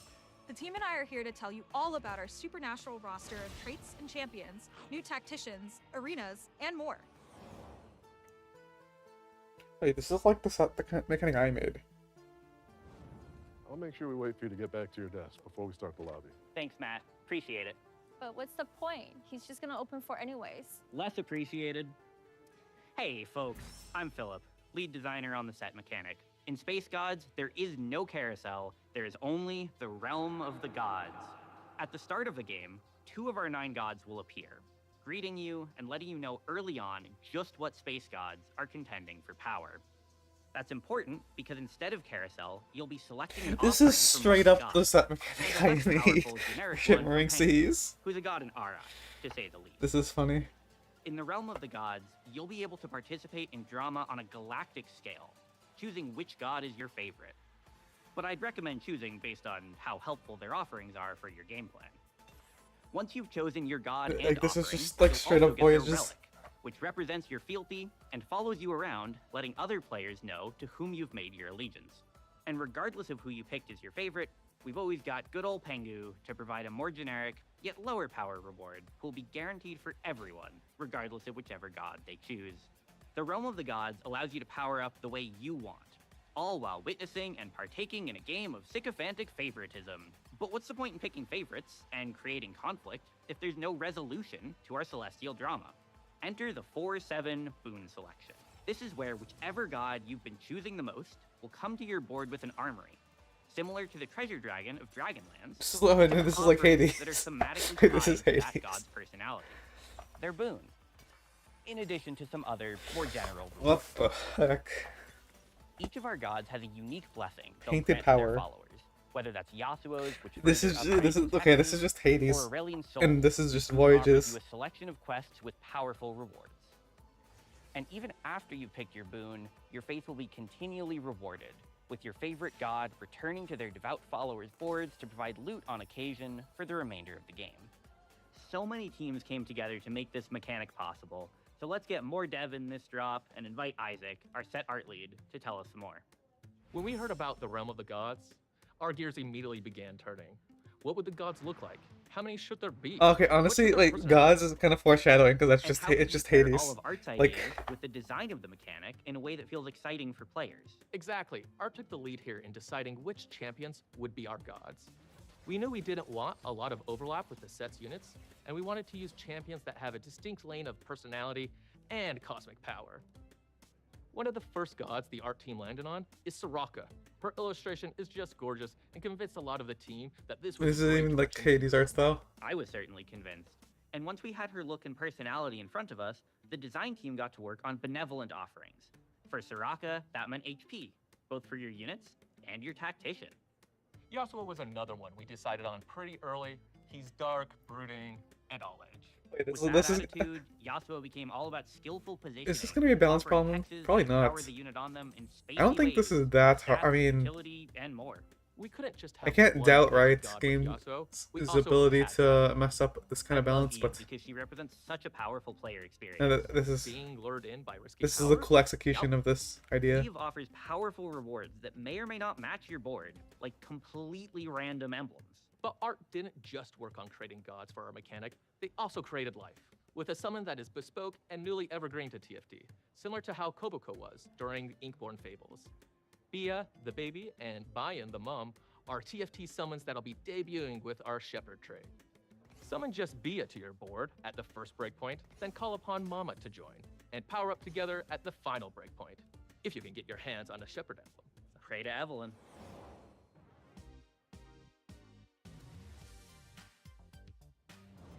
With Space Gods, we set out to space with a dynamic, fun, and celestial roster, distributed across the universe, but also a trait web that took what we loved and learned from the flexibility and excitement of past sets. So why don't we start out with a trait that almost all our Space Gods love, Space Groove. With their Starlight Boogie, Groovians can enter the groove, gaining attack speed and health regen, but each unit has its own special way to get their groove on. One-cost Teemo enters the groove whenever he puts enough Shroom Boom poison on an enemy champion, but he'll need to attack and stack fast. 4-cost Nami tosses disco bubbles at her targets, briefly entering the groove on cast.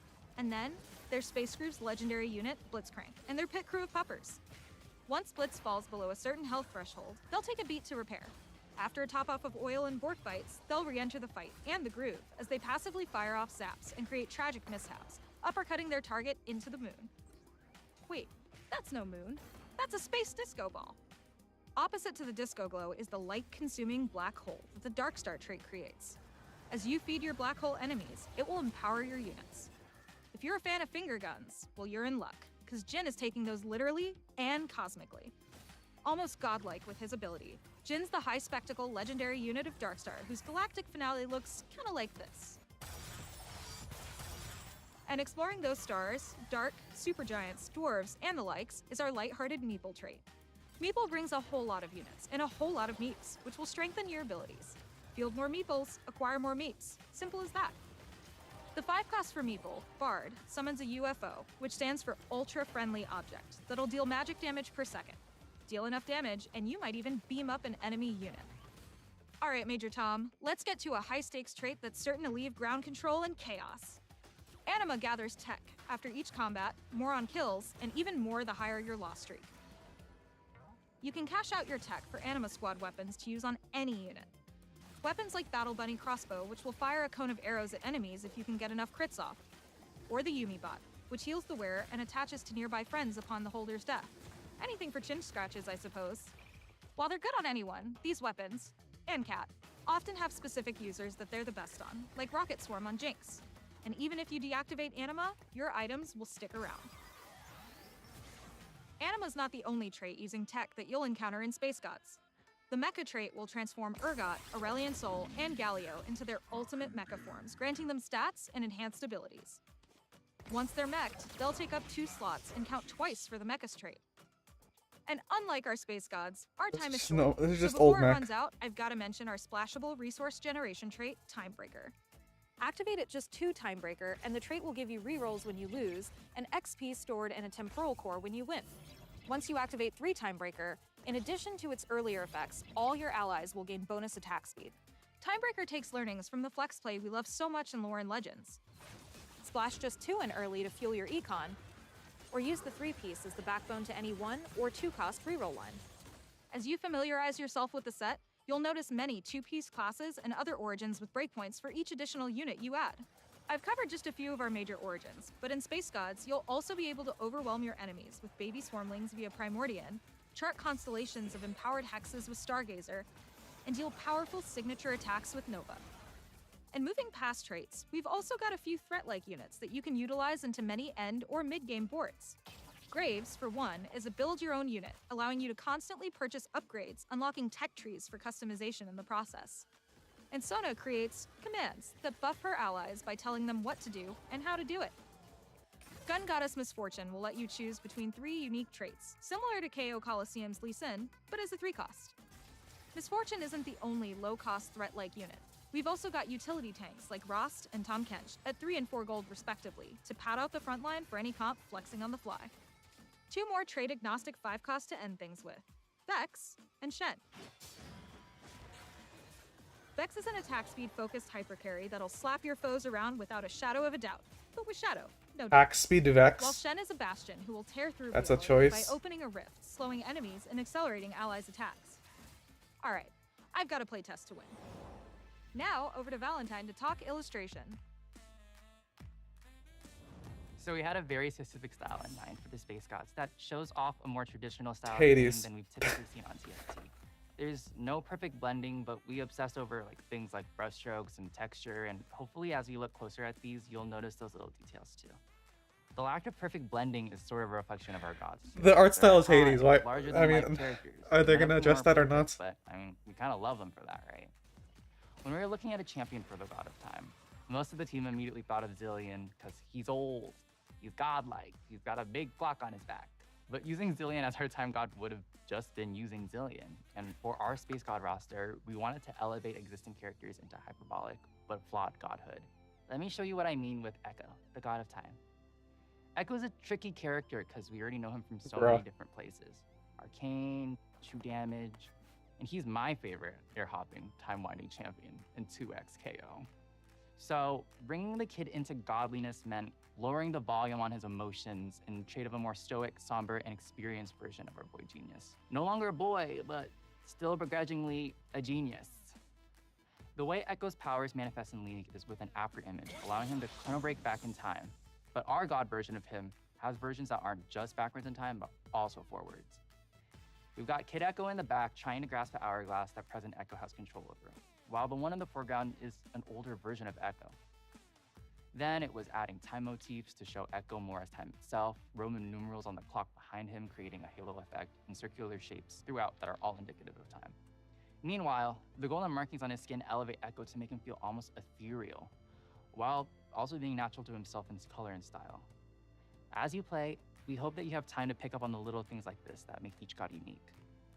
Thanks for stopping by. Now I'll beam you over to our other team of artists in Singapore.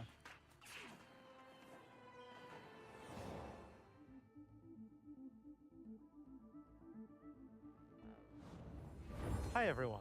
I'm João, representing the Singapore team that works on all the cosmetic content you see in TFT. Before we blast off with Space Gods, I wanted to highlight one very special Unbound entering the Convergence for the final patch of Lore and Legends. You've heard of Spin to Win, but with Pengu Garen Unbound, let me introduce you to Spin to Win. Alright, back to our release patch of Space Gods. We've got 2 Unbounds coming for you at the start of the set, starting with the Bringer of Ruin and Darkness. Darkstar Mordekaiser Unbound will unmake the universe. And your lobby if you're lucky, especially with an all-new dual-form boon. After reaching level 7, this boon will unleash a full-screen Mordekaiser ult on your enemies. Then there's Chosen of the Wolf Katarina Unbound, whose look and blades are truly lethal. Watch out for those daggers, they look sharp. Too late. On the cuter end of the spectrum, we've got our Chibis, of course. Chibi Star Guardian Syndra Spheres will pile on with the damage. And on the eviler side of things, we've got Prestige Star Nemesis Morgana. Pair her with an Wait, that one has quite a bit of aura, not gonna lie. First Star's Lament. Finally, before I fly off, we've got Chibi Battle Bat Zaya making her mark on the Convergence. The only thing missing is yelling, "Feathers fly," as your finisher rips through the lobby. We have a lot more on the way throughout the set, so stay tuned. Enjoy Space Gods with patch 17.1. Till next time.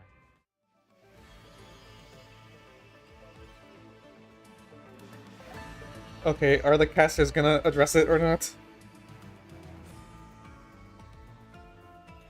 Hello and welcome back to the Tactician's Crown here. My name is Megs and I'm joined by one of the set designers here, Matt Dunn, for the new set Space Gods. And honestly, we're all so excited. And I feel like the art in particular is something that's really new for TFT and it's gorgeous. So what was that process like for you guys to find it? Yeah, absolutely. I think for sure I would like to shout out our art and narrative teams. Did an incredible job to put in so much work into fleshing out our pantheon of gods when it comes to like what their appearance is going to be, what their personalities will be like, and of course the realm in which they reside.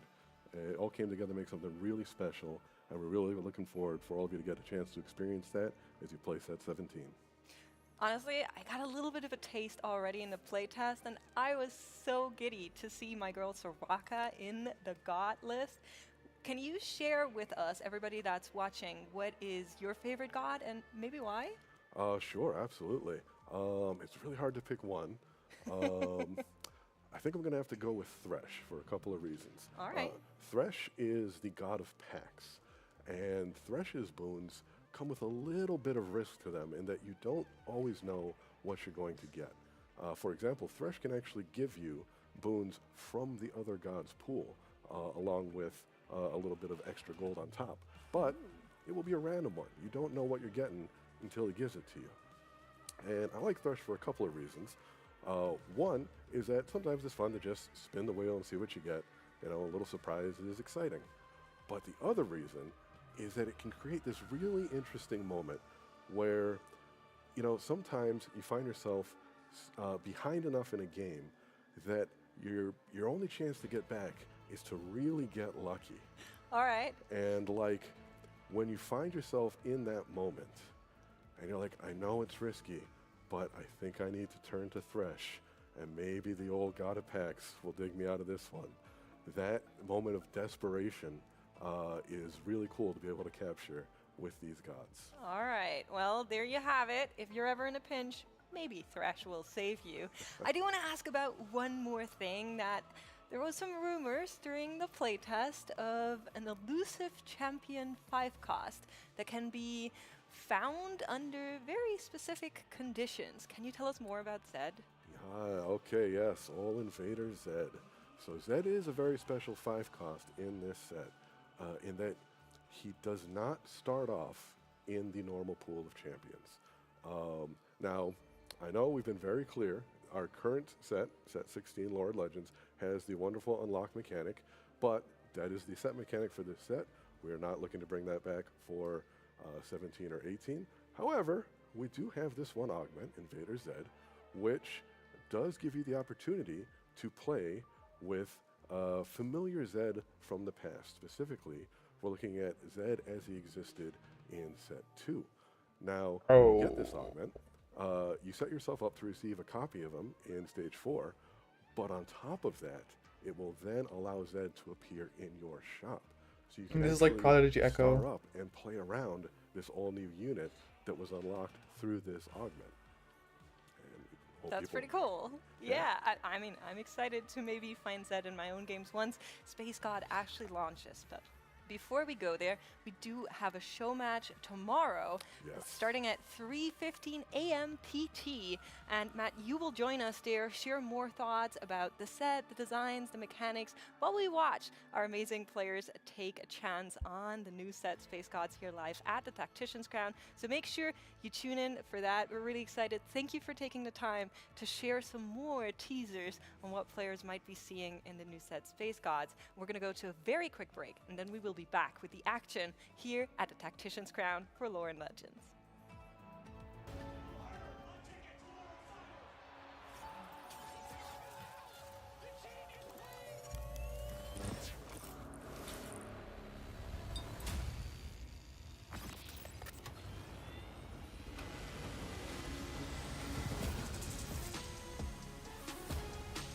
Well, okay.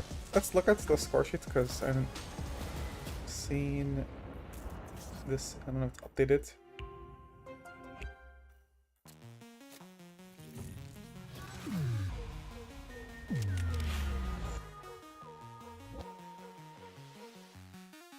So what's the cut?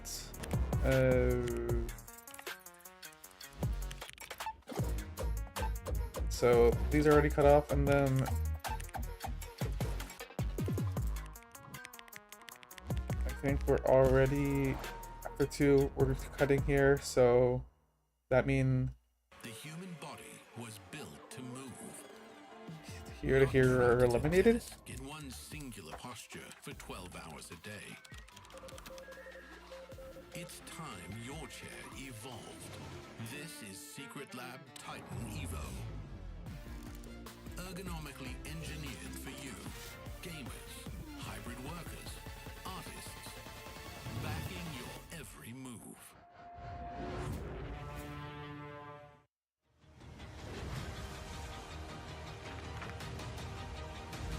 The field to those top 4 humble comps for them has been doing super strong, but on the bottom side, AQ1H, Wajan Iverson, Robin Songs, all making strong surges to get back. Well, let's take a look at our standings right now, right here. Those are the players that are eliminated. Nope. I believe. These are that's safe. Over cutoff. Okay, we're placed 24 and up, so Yeah, these are okay. safe. Milo kind of just squeezing in there with YBY1 on the low 30s, and then there is a little bit of a jump to Travis. And it's looking like 32 points is exactly where that These cutoff are the will be eliminated. in a big tiebreaker. As we now take a look at the next Oh, screen 5 China. where we see our eliminated players. 3 people losing that 32-point tiebreaker. Li Tuchuan, one of the players we looked at the beginning of this as one of the favorites coming in. CN definitely hit the hardest here. 2 of their generational new talents in Koyui and CSFX going out in this round as well. It is a really, really tough day for those fans in Guangzhou. Right? Such a shocker, Juanme. We were talking about how much of a hero he is, how much of a chance he has after winning the Open. Those dreams crushed, hopes shattered, but other regions still have a lot to hope for. You already mentioned it, EMEA. I think APAC also making big moves towards the end of yesterday and this morning. Yeah, Mori and AQ1H specifically have came back quite strong, and they're sticking to their guns. They're not saying we're going to join the re-roll Gamba mentality. They're actually continuing to hold on to those Fast 9 lines. One particular player I do want to mention is Saye. This is the first player on the top left, and he has been known as a scrim beast with a lot of hero augments being picked. That's right. Just in the last round, we were watching over there. He actually picked up Zaheen as hero augment and played around it with a really, really good finish there. So very interesting player to watch, has impressed me tremendously throughout the last couple of games. And I think we keep drawing the attention back to one of the main characters being Wajan Iverson, who has made a good comeback. He's gotten 10 points through the first couple games. It is pretty solid. It's put him in a little bit more of a comfortable position to possibly continue his run on here. And it's not a position that he's unfamiliar with. In the second TPC that he won, which is a crazy statement to even say, he actually even stopped stream, walked away. People told him, hey, you didn't get cut after the first 2 games of day 2. You need to get back here. Don't go play basketball. Instead, come play TFT. And guess what? We all know how that ended. He ended up winning again. So back against the wall, Wajan can perform. I'm glad he came around to play. Sure can. I also want to shout out Obo. Sorry, I keep harping on this, Clement, but I feel like Obo has defied a lot of the expectations. There was a lot of talk from other players saying, yes, he made like 13, 14 plays back in Reckoning. That's so long ago. He hasn't really had these breakout performances, but I feel like he was a player that was under the cusp just again and again. He's been in so many of the OS finals before the APAC region was created, and even after, he again and again was able to break into those finals. Did have a lot of fans in the home crowd there as well. He actually studied middle school in China, was classmates with Hong Lian. And they were able to showcase that in the arena, so some nice connections there. Well, we are jumping into our round 9 of the Tactician's Crown for Lore and Legends. It will be the Howling Abyss, meaning we'll get 5 of these one-cost champions on our board, providing some gold, providing some flexibility. This is one of my personal favorites. Yeah, whenever I see this encounter, I'm just like, Yordle time! Because it is kind of easier to get those 4 Yordle tempo play lines going in. And let's see if Obo fancies this. He is typically an Ionia Yone player, really big on the melee carries, but potentially the start here for it. Yeah, we have a Teemo, we have a Tristana, but we also have a Shen and a Yasuo as well as a Jhin, so Ionia just looking mighty fine for Obo once again. We have Path of Blades as our Ionia in this game, so something you can think about playing around on. Not the, you know, spirits where you're like, yes, I'll definitely reroll, but still. I do want to call that Setsuko did get one of the best 2-drops possible from this. He does have a Scion on his board already, so Noxus being maybe popular across the lobby. Oh, okay. But a Jinx and a Sejuani nonetheless gives you very, very strong direction for Wajan here. We have been talking about how you can play her with that Freljord, how you can play her with just trying to go into that Lora's front line a little bit more, and certainly nice to start the day off with that. Yeah, Dumble with a very standard Bruiser opening as well. The Blades works good on Ahri because she can get mana regeneration. They're an extra AP from it. Oh, Saya, we can see on the right side of our screen with these units on board.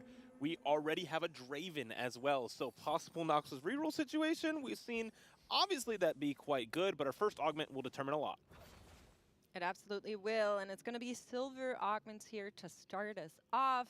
Is usually something players are happy to see a little bit of lower impact, unless, of course, the Recon Bob comes through later on. But let's see what our players are picking up. I'm seeing a Jhin 2 being made by Obo and Travis here. Oh, does get the free rolls coming in from a slightly magical find. And as a lot of players have mentioned, it does provide you with that free Bard if you want it. For Travis, he's not a player that loves the reroll, but Bard can be used in multiple different ways, obviously enabling lots of free rerolls, but also can get you to that level 9 and be able to stabilize with, you know, free rerolls are good on any stage, but, you know, a lot of times we're seeing them used on a level 7. And this is just such a good start from Saya. He knows that he's ahead of the curve in points. Currently, the cutoff is about 42 for the top 8. He's well above that. So, you know, just going for the max tempo play at the start of the game is going to start unlocking that LeBlanc as well. It looks like we're seeing Setsuko's Caretaker's ally on the other side as well. I would hedge a bet and say it could be Ashe, as we're seeing 2 of them, but we will get confirmation for you on that, of course. If it is Ashe, I think you're not too mad about this one. There's a couple that players just sell and play for tempo.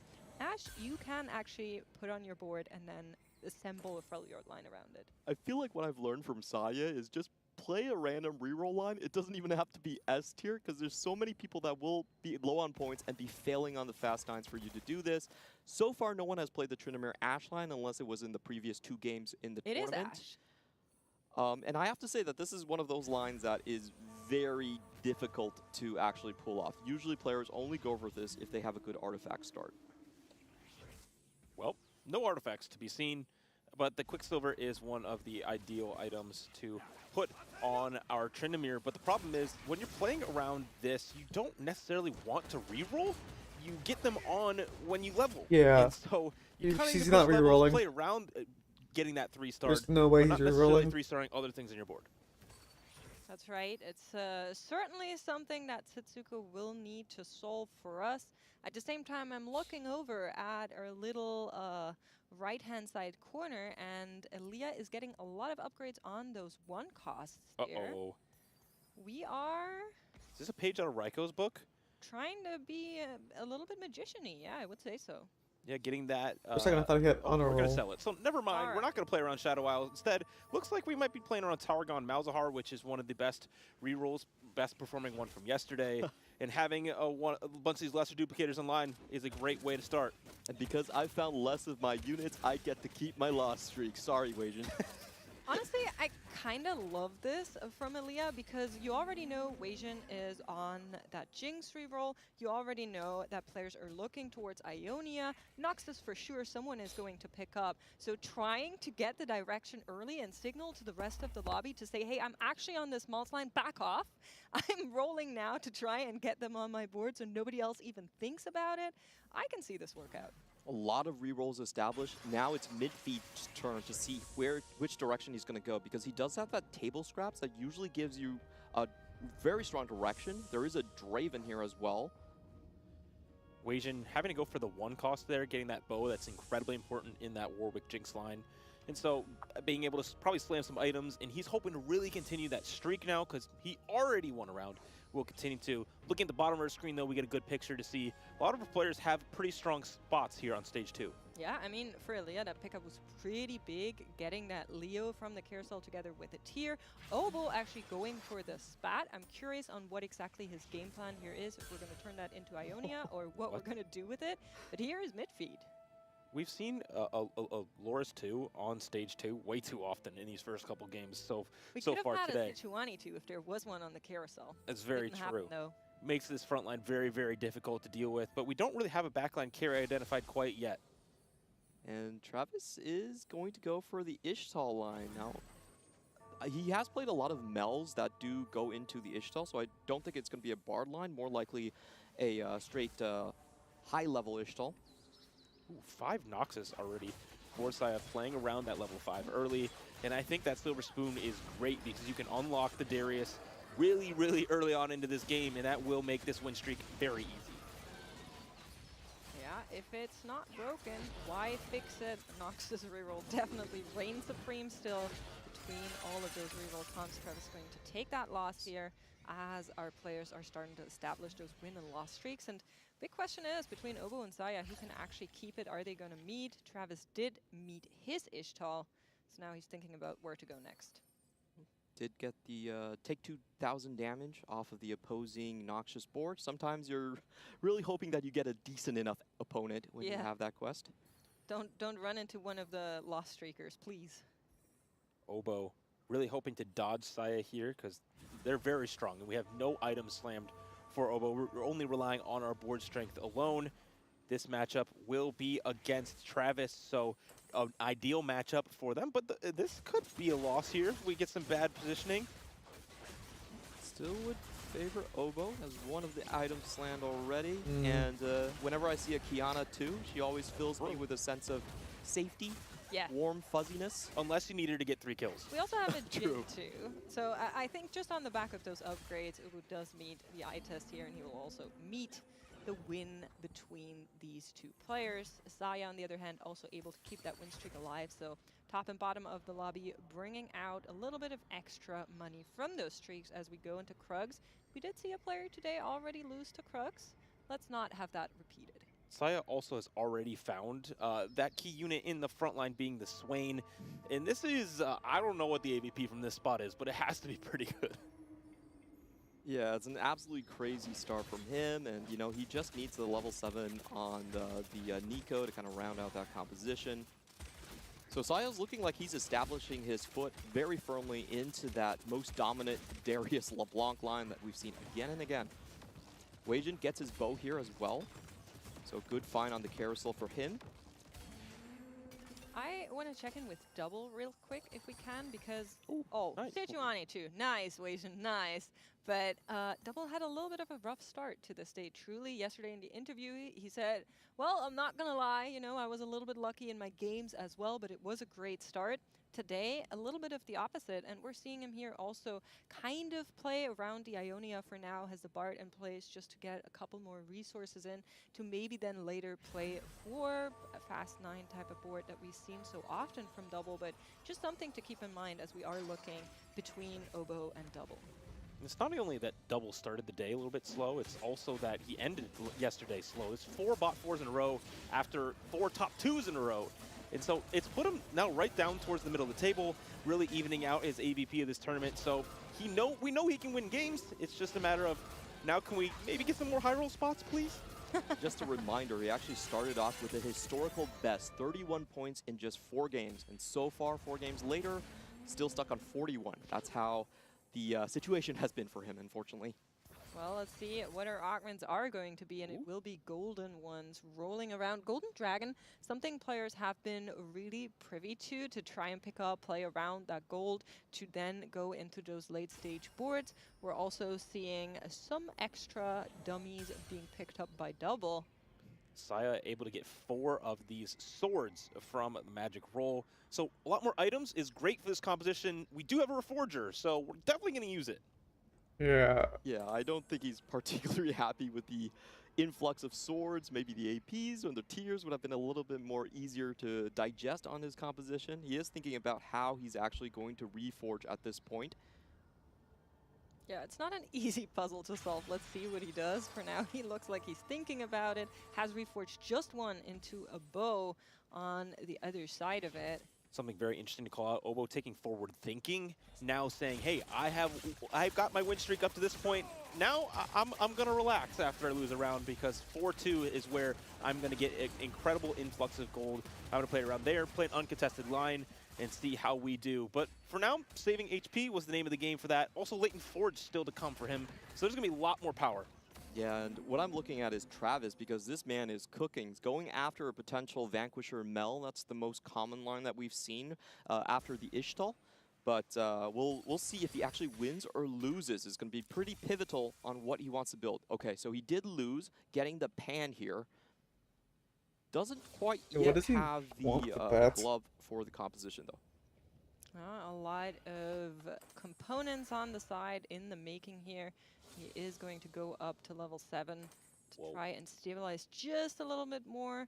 You can afford to tank some more of your HP, but gotta keep in mind where you are. Buy XP has been fulfilled, so he should get a new quest soon. Even over level just to make sure he saves some HP going to level 7 here. So he wants to start unlocking the Nidalee, obviously. Yep. And we'll see if he can turn it around in his carousel.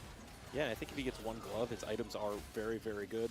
And it's going to be a risky gameplay from Travis, but it is kind of where you need to be. If you're at 35 points, you're playing from behind here, you know that you're chasing people like Weijin Iverson and Setsuko, who are more at the middle of this table as well.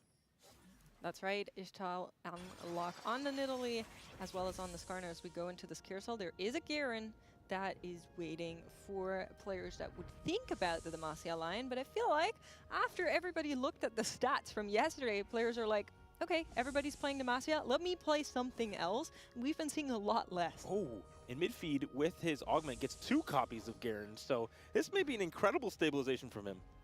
Yeah, he's already angling for the Demacia line to begin with, so good find. In the meantime, I was paying attention to Obo's board to see how fast he could unlock that Yone that he's going for. And unfortunately still stuck on 1 copies, and I don't think he pre-leveled to level 6, so it's going to be a while until he gets it. Ooh, wait. Yeah. Travis here. Well, it's definitely not 1. Let's see. Lose 3. All right. That is risky here. That's at sub 50 You HP. gotta be risky though. Already lost 6 rounds, Yeah, so he he's doesn't gonna even lose get a 9. good enough cash. It's gonna put him near a 1 life. Elia rolling here a little bit. Keep in mind he does have 2 duplicators to bring the comp online. Leo too has been unlocked, but would really like the 2 stars on the back line as well to serve a little bit of extra damage as the rest of the lobby is spiking just that tiny bit more. Same story for Saya, still on that win streak, 8 wins now. Would like to keep that going.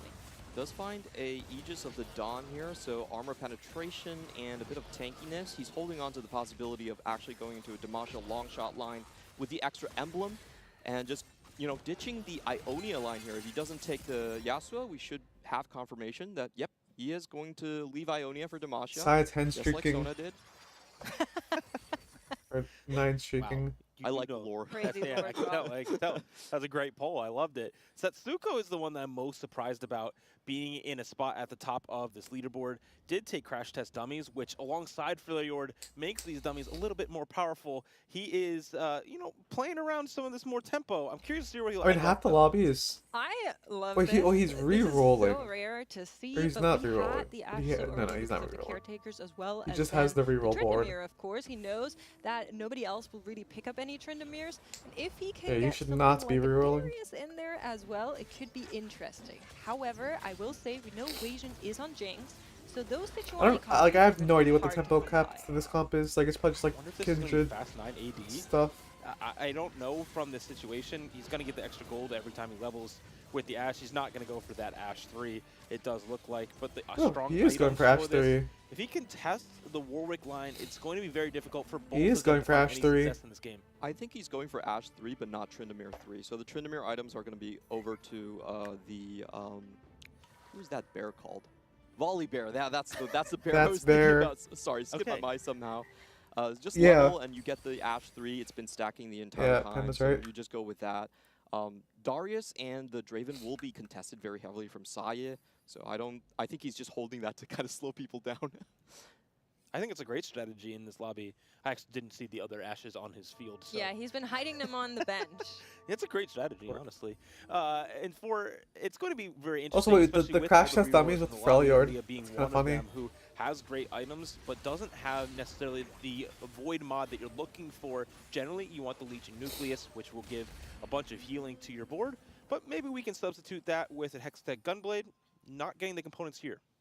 And his copy count is just not very good. He actually rolled deep, but didn't find the backline. Just as I say that, there we go. Starting to get Alright. caster luck up.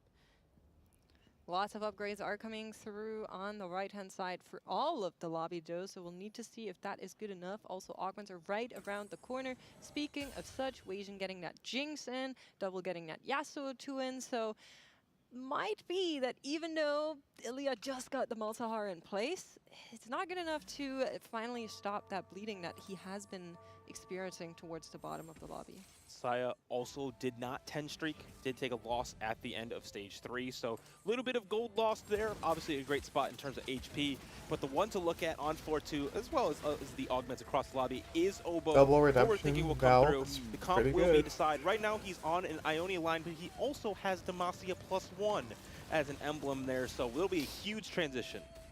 And I want to call out Wasian here also with a lucky find. The 1% Ornn in the front line. Yep. Typically, you're looking for that Braum to round out the Freljord. Ornn, even better. Even better. We'll get it. We'll take it if he comes up, and we'll also take some prismatics as they are going to be finishing out our lobby here. Trade sector being picked up immediately by Wasian and Aaliyah, both on that reroll line. But that's not the only thing that players are insta-picking. Sweet treats for Oboe, meaning that these items will give him some extra HP. The roll down is commencing, moving items very Long quickly. shots. The APM looking good. This is one of our OGs in the competition, so he's got a lot to do, and we know that he is maybe an experienced player is probably the nice way I'll say it. He has 6 unique stars on the Demacia so far. Really wants to start unlocking the Galio at this point. Just 1 copy off. Let's see if he gets it. 4-4. Okay, he has it all on board. Galio unlock for this round. Also got the emblem to place on board.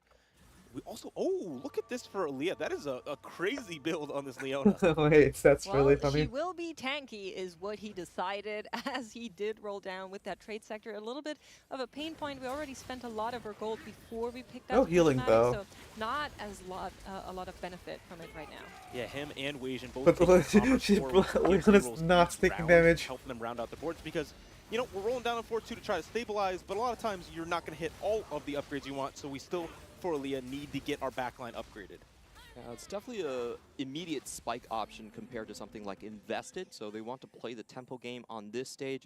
Aaliyah also has used all of his dupes here, which is a little bit surprising to me. I do feel like I'm not sure if he's going to find the backline in time, and if he doesn't get the tempo, then it's actually a little bit of a loss in terms of the augment selection.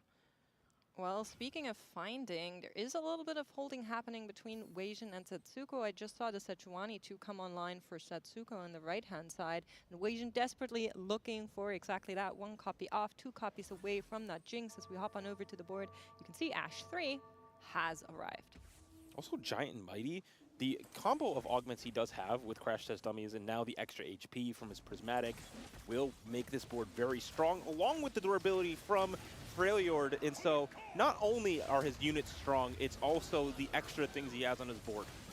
The 300 HP mattering a lot to actually unlock the Volibear in a composition like this as well. Doesn't have the HP items in the front line, so a great pickup on multiple fronts. And we do get a glimpse of how Obo's comp is shaping up. It did roll down all the way to 0, apparently. Not able to find his backline, but with the Galio and Shyvana, still enough to take down Setsuko. Yeah, needs 1 more copy of that. Kaisan, somebody that also started rolling after having a lot of their money come in from a streak. Asaya, previous round was a loss, this round a win, as he is looking for those upgrades on the Noxus board. And we do look on this carousel here to see yet another Garen for our Demacia-leaning players, as well as an Ornn and Zilean. Something interesting to look at as Midfeed takes 2 Zillions back to his base will be double. 50 gold, the only one in the lobby that's level 7. He was slow leveling, playing around Ionia, and is making it work here, possibly trying to just play this tempo game, stabilize here on late stage 4, and keep his HP where it is. That's a disgusting combination from double. Crash Test Dummies into hold the front lines there. A lot of extra power for the back. Oh, big shot. Very good shot for Weijin. Would of course like the Jinx to come online as well, as not going to be able to get just that. Yeah, I think the Sejuani is more important. Should be fairly close as our observers are showing. 3 to 4. Ooh, 3-star Malzahar for Aaliyah also coming through. So So his reroll is Ascension. starting to hit. Weijin, though, does need to wait another round. We see a Jinx on the bench for Aaliyah. He knows exactly what he's doing. Yeah, I like to hold on to Weijin right there. When you are fighting for placements, everything is fair. That's right. He even had the chance to hold 2, but he's a humble king. You know, he only holds 1 instead of 2. Ooh. So that's enough to just keep the odds a little bit lower. On the other side, we are getting wait, this is a glimpse of what double has. This Yanni is so a that terrorist. evening has What been is fun. Also has an Ornn, going on? did go into that Ionia that we saw early on, but is losing at least right now. He has a good augment combination, but Weijin. not the Ari copies. That's looking kind of dire for him. Oh, that's not good for Weijin. Massive hit there, served by Obo, and no Jinxes. The What artifact is the artifact? could save him here. We're able to put maybe a better combat unit on our board. It will be Death Defiance, which I we mean, can put on Warwick, but we don't have any other items to go along with it. That is tragic. yeah, it's pretty Yeah, rough. I don't think he's beating anyone here. And this is kind of similar to what happened yesterday. He has played 2 games of Jinx reroll yesterday and did not top 4 with it a single time. He said after his stream that, hey, I have just had a very low roll day, especially when he's playing one of these reroll comps. He got crashed stummied. Double on That's the really other bad. side. He's one of the weaker boards. So many upgrades still yet to be found by him. Waiting a good shot to maybe just take this round, find another Jinx as we go into Raptors. Can he do it? Yasuo needs to fall before he reaches our Jinx, and he will do so. Weijin saved, but only for the moment. Pretty much faces the weakest player in the lobby at the moment. Gets another 2 rounds to fish for that Jinx. And meanwhile, Midfeed with his 2 Zillions, just cozying up to level 9. The patient gameplay from Double is very interesting. Now dropping down to 2 lives, still sitting at 50 gold. Now 60 gold as we see on the right side of our screen. He is leveling to 8 right now, and so he's hoping that this can change his fate, unlock possibly that set here, maybe play around set 2 here on 8. There's so much he needs to do to upgrade this board. We're 40 points away from Brock, is what we're being told. So that would be our goal for Travis. Can he get there though? 16 HP. Not a whole lot to work with. does have the Radiant TG, which is what he's potentially looking for. No, I he won too wonder fast. What was the last quest that he did take? If he was a PvE round quest, can he actually get it? No, cash out isn't allowed. He won too fast. I mean, we're kind of close in Italy. We now have a bunch of frontline upgrades for Travis. Looking to stabilize here. Double, now we see on the right side of his screen hitting Yone 2 alongside that. So big upgrade for his carry. But many of our players are kind of low rolling where they're hoping to be, except for maybe our re-rollers in this lobby. And that's where the tempo can really be pushed and punished for those who are going fast 9.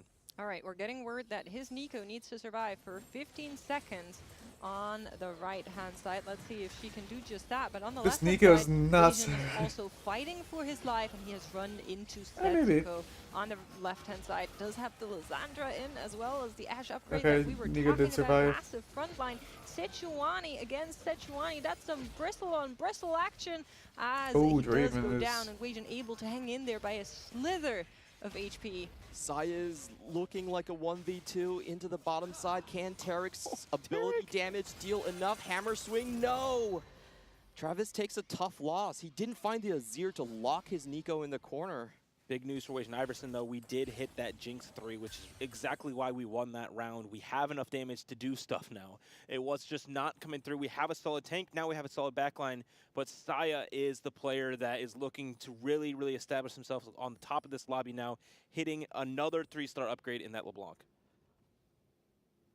Travis playing greedy here, knows that everything's on the line.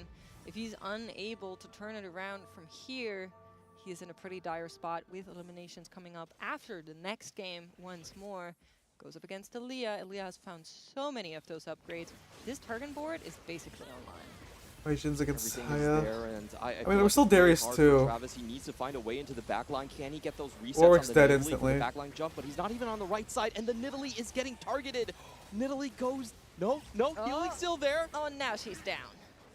It was so close. Leon there is you so see this. incredibly hard to take down. Wajan Iverson does take another win, so will be at least a 7th for him, really salvaging his spot in the tournament. But Double taking Okay, another Travis loss, is now probably down to 1 eliminated. life. There are 3 people at 11 HP. 36 for Travis is very difficult for the next round. The current cutoff is 42 points to get into the top 8, so he might be able to survive in another game, but getting to finals is getting more and more difficult by the moment here. Wajan also that last life. It's going to come all down to the wire here. A number of greats on the chopping block. Wajan trying to get his Jinx outside of the Freljord range so he doesn't face the targeting of the Swain. He swaps it back last minute and does get a fake out, so the Swain stun isn't going to go onto his backline here. Is it enough for him to actually win this fight? His Warwick is also out of harm's reach right now. I think, okay, the Garen has the armor one, The though. Braum, after killing that unit, does stun the Kaisa in the back line. Jinx It's is like the only fully board ramped this up, matters in. but gets She got stunned by Swain the stunned. Swain, and so the attacks do stop. You know, coming Double through. Redemption as is long so as the good here, Sejuani though. stays alive, the Jinx will continue to DPS down the board from One Obo. down. It will Oh, now but fall, so and this- so will Wajan alongside Double as well. It's the armor In artifact. midfield. Triple elimination coming through here on 5. That's really Only rough. 4 players remain into the top 4. And honestly, a huge surprise from Setsuko saying, yeah, I'm actually pretty comfortable on this niche line, playing around the Ashe reroll. A little bit of an homage to a former set patch here in Lore and Legends, but I'm down for it. I like it. Wajan's Yeah, incredible play by Setsuko here. Just straight levels that's and just knows really that Cash unlucky. is good enough. And that's what we've seen in the prior patches as well. A lot of times the Tryndamere is actually a bait and not a worthwhile money sink to throw into. So he just transfers the items over and plays a vertical Freljord board while slowing Saya down a little bit as well. Really good game plan from him. Obo now, back against the wall a little bit, 11 HP. Had such a good start of the game, but the power spike has fallen off a little bit. Will run into Aaliyah. Galio not upgraded by the looks of it. Yeah, and it's going to be really hard to wrap onto the back line for Obo. But on the left side of the screen, we're seeing Setsuko versus Saya, our Darius reroller in this lobby, which is the comp of the day, but usually piloted by Revan. this time by one of our point leaders in the lobby as well. Seems like this composition is a good luck charm for our players. Will be taking win. And Obo, who played this high-risk strategy, did end up taking down Wait, the if Ash didn't and now walk up, taking another win. That was unfortunate positioning on Setsu's part. Actually, Braum just chased another target and allowed Darius to walk straight into the Ash. Ooh. Big upgrades coming in there for Saya and Obo. Swain 2, Garen 2 will help with the problems in the front line. We're seeing a little bit of item movement on the side of Aaliyah as well. Using Salvage Bin to change our items just a little bit here. Going to go for that Vow instead, which is very, very good on this Skarner. If we're able to get an important stun off, that could make the very, very big difference in this fight. Aaliyah 19 HP. On the other side, though, Obo on 11 and Setsuko even less. So left-hand side will serve an elimination to one of these two players. Let's see whether or not that Galio 1 can stand the test of time and the arrows of Ash. Oh, Leona already down for Aaliyah here, and the Darius is still full HP. Does not look good whatsoever for our German player. Can the Mal's bugs do it? Not really. And on the other hand, Obo, even though he low rolled pretty hard on level 8, still able to take out Setsuko.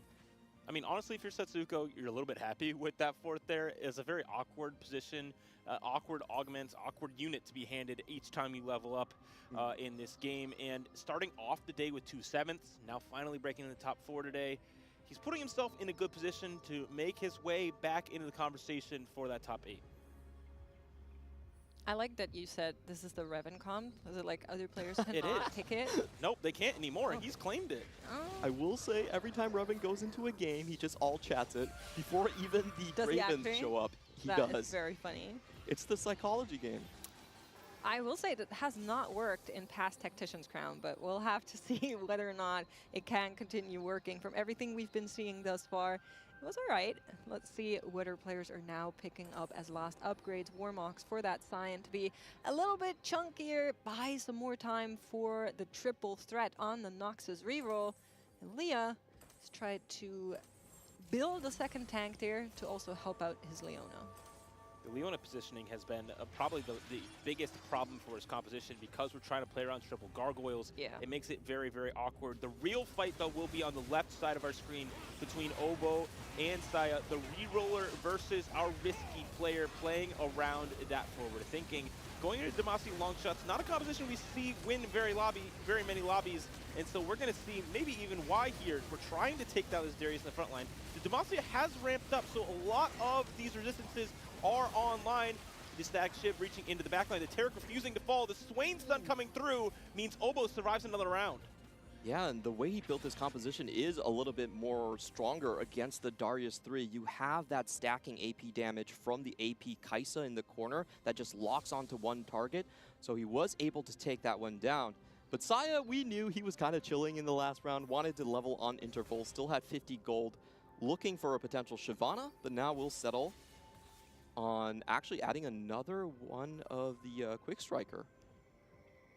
Yeah, help out your Draven a little bit to try and serve some more damage into the backline. Ideally, Obo on the other side is sitting it out a little bit. Could have rolled here. Says, no, I actually want to go 9 instead. If it comes to it, goes up against Aaliyah. Somebody is going to get knocked out here.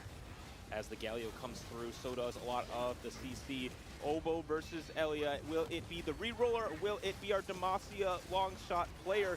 The static shiv being able to reach the backline while not having to take down the tanks is going to be a lot of damage, but the Kaisa sniping down each of the important units on the side of Elia. Great result from him. Top 3 will set him up quite well for our next game to avoid a cut. Very nicely done by the positioning on Obo's side. He was able to turn the front line coming in from Aaliyah and then reach the back line directly, avoided the Leona, and pushed straight for the back row. And very similar to Double, Aaliyah had a really great start of the day and a little bit of a valley towards the end of yesterday as well as this morning. So getting back into those higher placements, a really good sign for him after a rougher start and trying to come back here in a big way. But let's see how Obo and Zaya square up. Does the Noxus reroll take it all, or does Obo have something to say here with his Kai'Sa now that he's level 9? I am rooting for every single non-Darius LeBlanc composition in this tournament so far after. I do absolutely detest just calling for reroll comps. I mean, the last-minute swap of this Swain may have been the big difference, able to get a big stun off onto the other side, and it will be Saya taking a dominant victory with, guess what? Darius LeBlanc, Draven reroll, taking a first place. Who would here have thought? and really pushing themselves. They were already the top point earner in this lobby, and now they're even higher. Listen, guys, you can be hate watching on Noxus reroll as much as you want, okay? I don't care, but Saya is not a reroll only player. We've seen time and time again how creative he is, how open he is to a lot of different lines. And even in this game, I don't feel like he was locked on that Noxus reroll from the start. He just got a lot of copies and said, okay, man, if you're dealing me those cards, I might as well take them. And it's just a testament to the true depth of the CN region, a true crouch to crown player. We've never had any competitive experience from this player before, and it's the first time he made a TOC regional. Now he's sitting at day 2 of the TAC round with 23 points amassed in just the last 3 games. And listen, there's another player that isn't quite couch to crown, but is all the way from Galaxies to now. Obo taking a second place there. What? Really now putting themselves in the conversation to be one of the favorites going to make it to the finals. This is released Obo's already? on top. Oh, is this on top? That's exactly what you're trying to say. I'm happy to help you there, CLE, because it is a region that historically has overperformed and has been underestimated. Wait a minute. I thought this was going to be again and again. It's going to be over the tomorrow. years, and Obo is just yet another player that shows that you can never underestimate them. But let's have a look here my at goodness. another lobby where once again we're seeing Reven on top, and he is not playing Noxus reroll. Nope, not at all. He's playing actually a very hard to execute comp. He's level 10 now. Yeah, and I think that was the Silver Scrapes coming out, a large amount of gold going into both of the players' pockets right here. It's going to be a test of APM. AQ1H already level 10. Can he make the comeback? He was very low in the standings. Ooh. Finds the rise too. Silas also 2-starred just in this round as well. He's got full items for him. Can he outposition? The Silas fights are always very high variance because it depends on which ability he does choose to steal. The Darkened Staff on this Rise 2 is going to be very, very scary. But as we watch the Silas and see what abilities he does choose, we'll see if another big stun comes through. Instead, we're going to be stuck on a tank and fall down to the Rise instead. The Volibear on the backline trying to do their best, but the Rise v Rise matchup, it's looking like Reven, not on Darius reroll, might just take another game. We have a couple more fights to go. Don't worry. We can see how this one do. ends. And Reven does not have the Galileo 2 just yet. He still can upgrade this board further. Yeah, I'm not interested. Okay. Set 17. We have our God boons. Ari is Econ. Asol is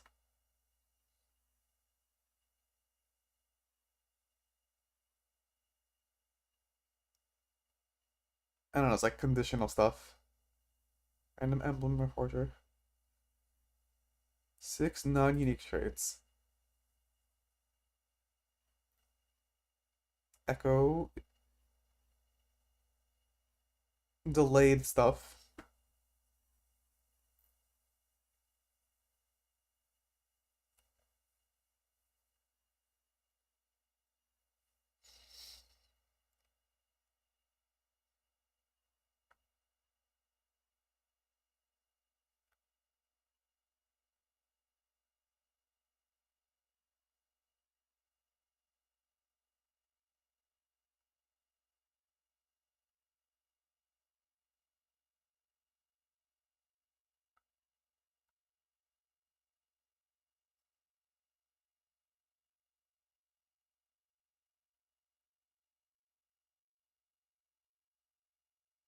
One HP per what? Or can you use multiple times?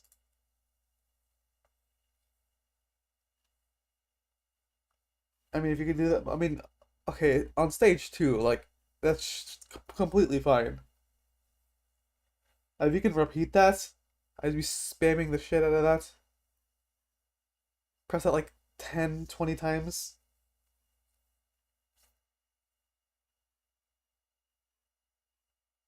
So there's no way that's real. 1 HP per, is it, what is like per unit on your board? Per, I don't know.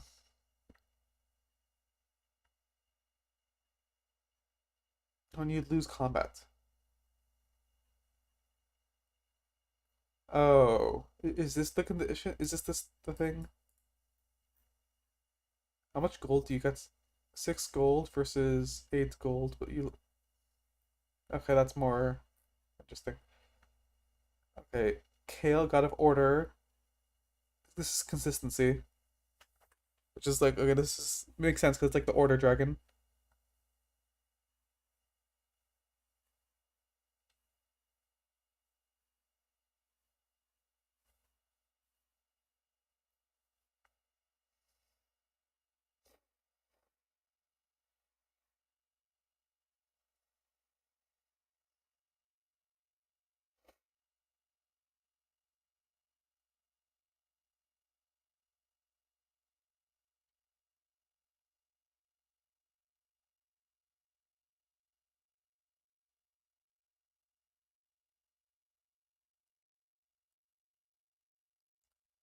Okay, but this proccing this late doesn't really do much. I mean, like, this part's good, but like, this doesn't really do anything.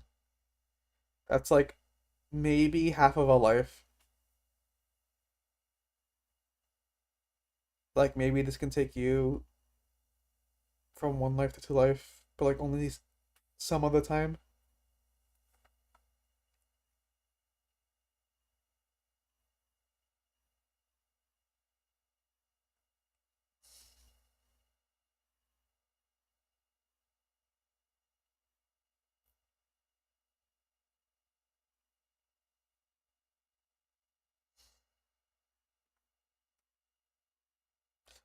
Yeah, this is straight up voyages.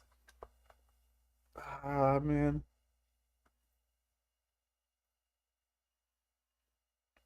Which is something I made a year ago.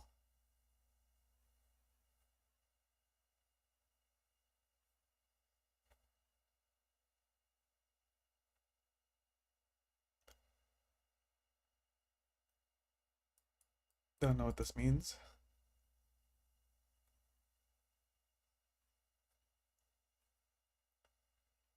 God of Love.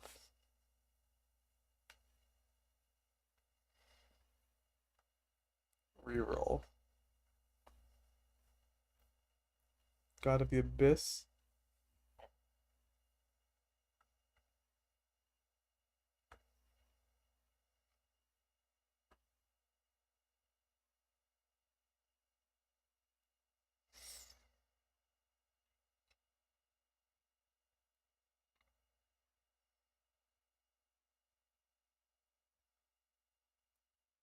You only have 2 hexes.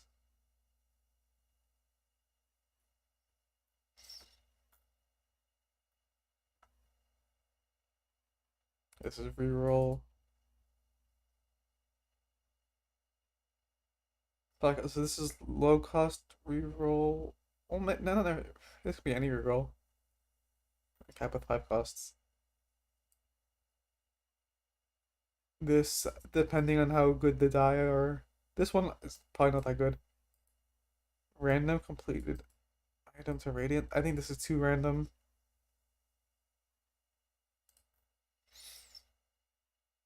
This is pretty good.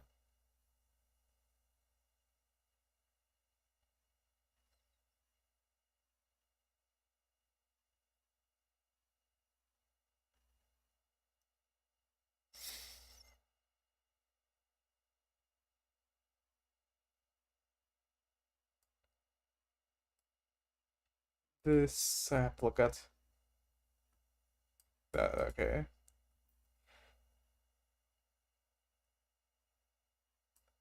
This is pretty good. 4-7 for an econ trait.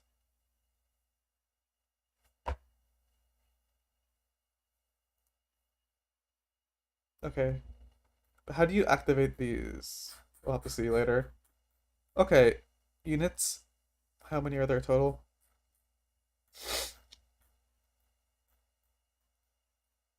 Okay. Is there builder?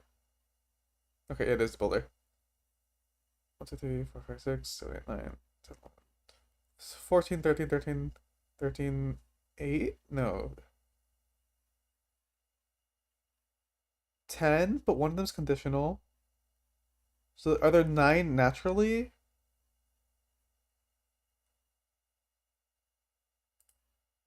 Okay, there's still 9 in. Okay.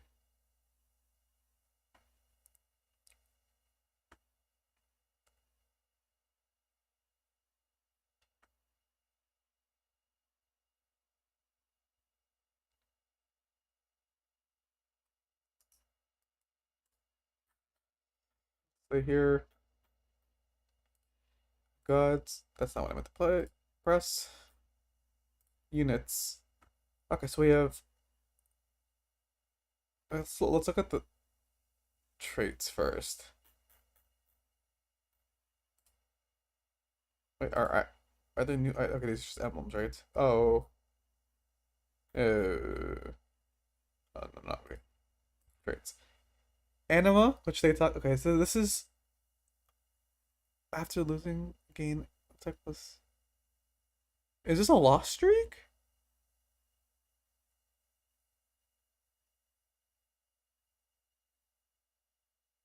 This is lost streak with items. Oh. I didn't catch on to that in the video. I don't know if they said that or not, and I just wasn't paying attention. Oh.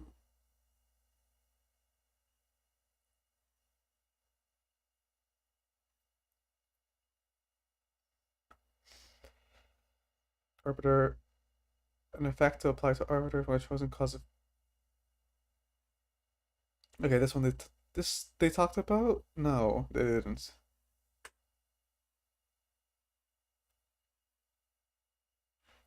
But this is just Harbinger.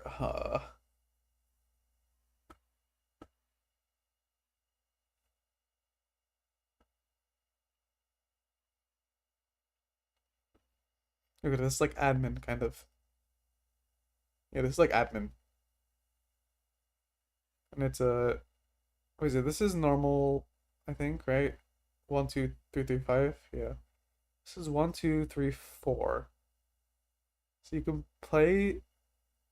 So Zoe's probably gonna be pretty, or Diana, orb drops, depending on. I mean, I'll have to look at what the actual things are.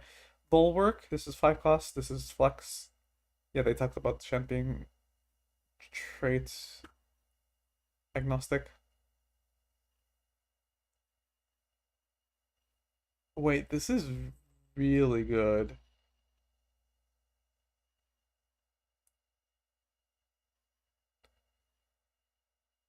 Wait, that's really good.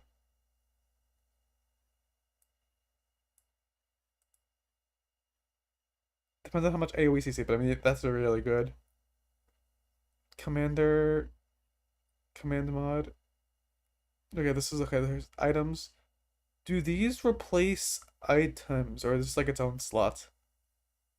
As well to see. Dark Lady. Allies take. Yeah, so this is like a Shyvana-esque aura. It's a pretty good one.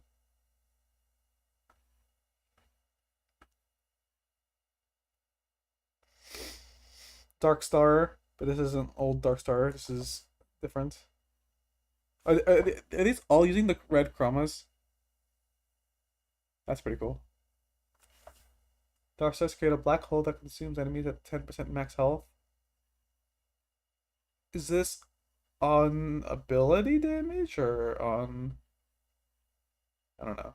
10% execute early on? I mean, it's not that great. It's not that good. 4, then they get good stats. Okay, at that point, that's the trait is like, okay. Strongest Dark Star unit goes supermassive, gaining 100% effectiveness from Dark Star, creates 2 minor black holes. 100% effect, so they what, 60 stats plus 20% execute? 2 minor black holes? I assume that's just access. I don't know what the condition is for black hole though. Is this like everywhere? Is this like a global thing? Is this like a localized like 1, 2, 3 hex AoE? Because okay, this is just a global execute, then it's pretty good. Then it's really good flex. Like a slash trait.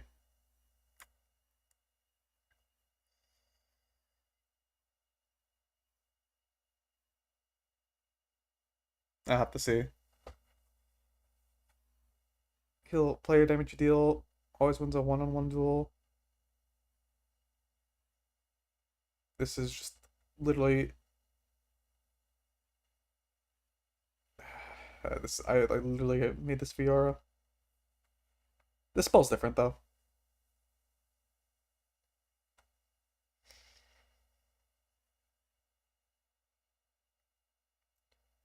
Doomer. Okay, but Vex is a marksman.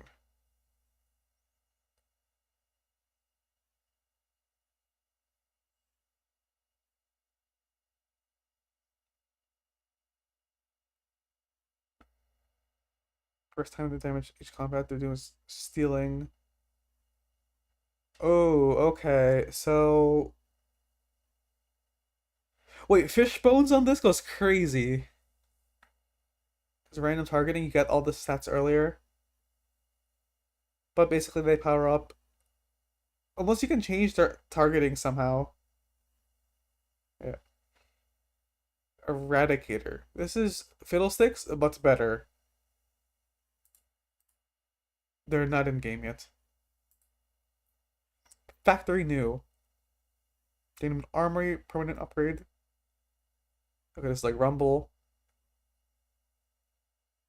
Okay, this is like Scrapyard Rumble. Augment. Zane gains 40, well, at least one clone. Okay, so not the original.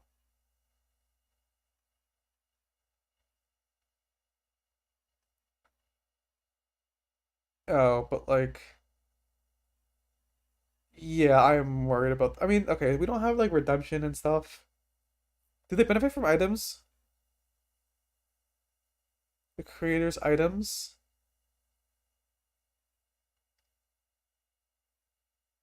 Okay, but does stuff like Edge of Night, Vow, Sterak's work? That's what we'll have to see.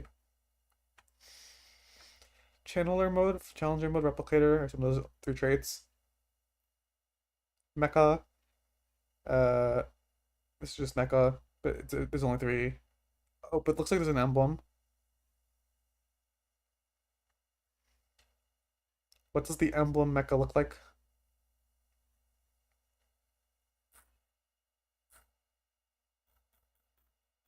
Okay. Meeple. Check Meeps and empower astronaut abilities in meepy ways. Is this static? Meep bonus.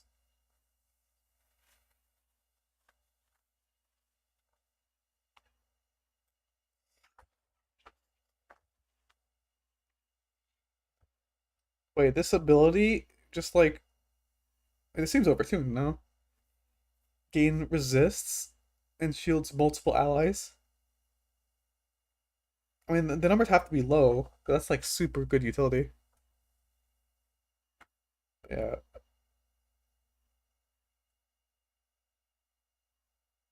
Okay, this is just like a thing. I don't know what the emblem bonus is then, because there's more than 10, or there's 10 here, and there's not 10 here. Nova, power surge based on champions.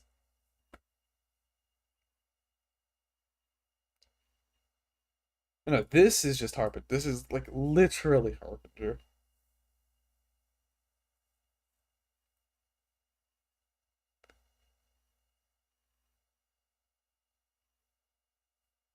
customized bonuses that happen after delay.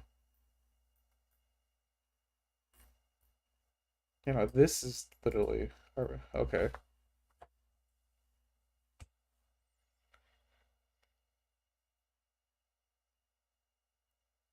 Let's work on that. Untargetable, replace.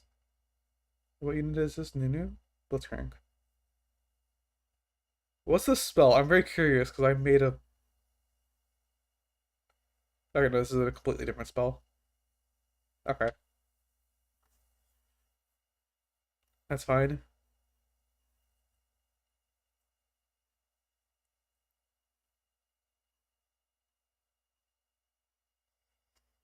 You learn some void links based on Primordial star level. This is reroll trade. This is Honeymancy, pretty much, right?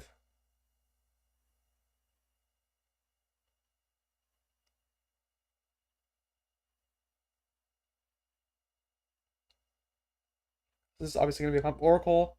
Grants of reward. We don't know what that is. Is this Arcana, Tom Kench?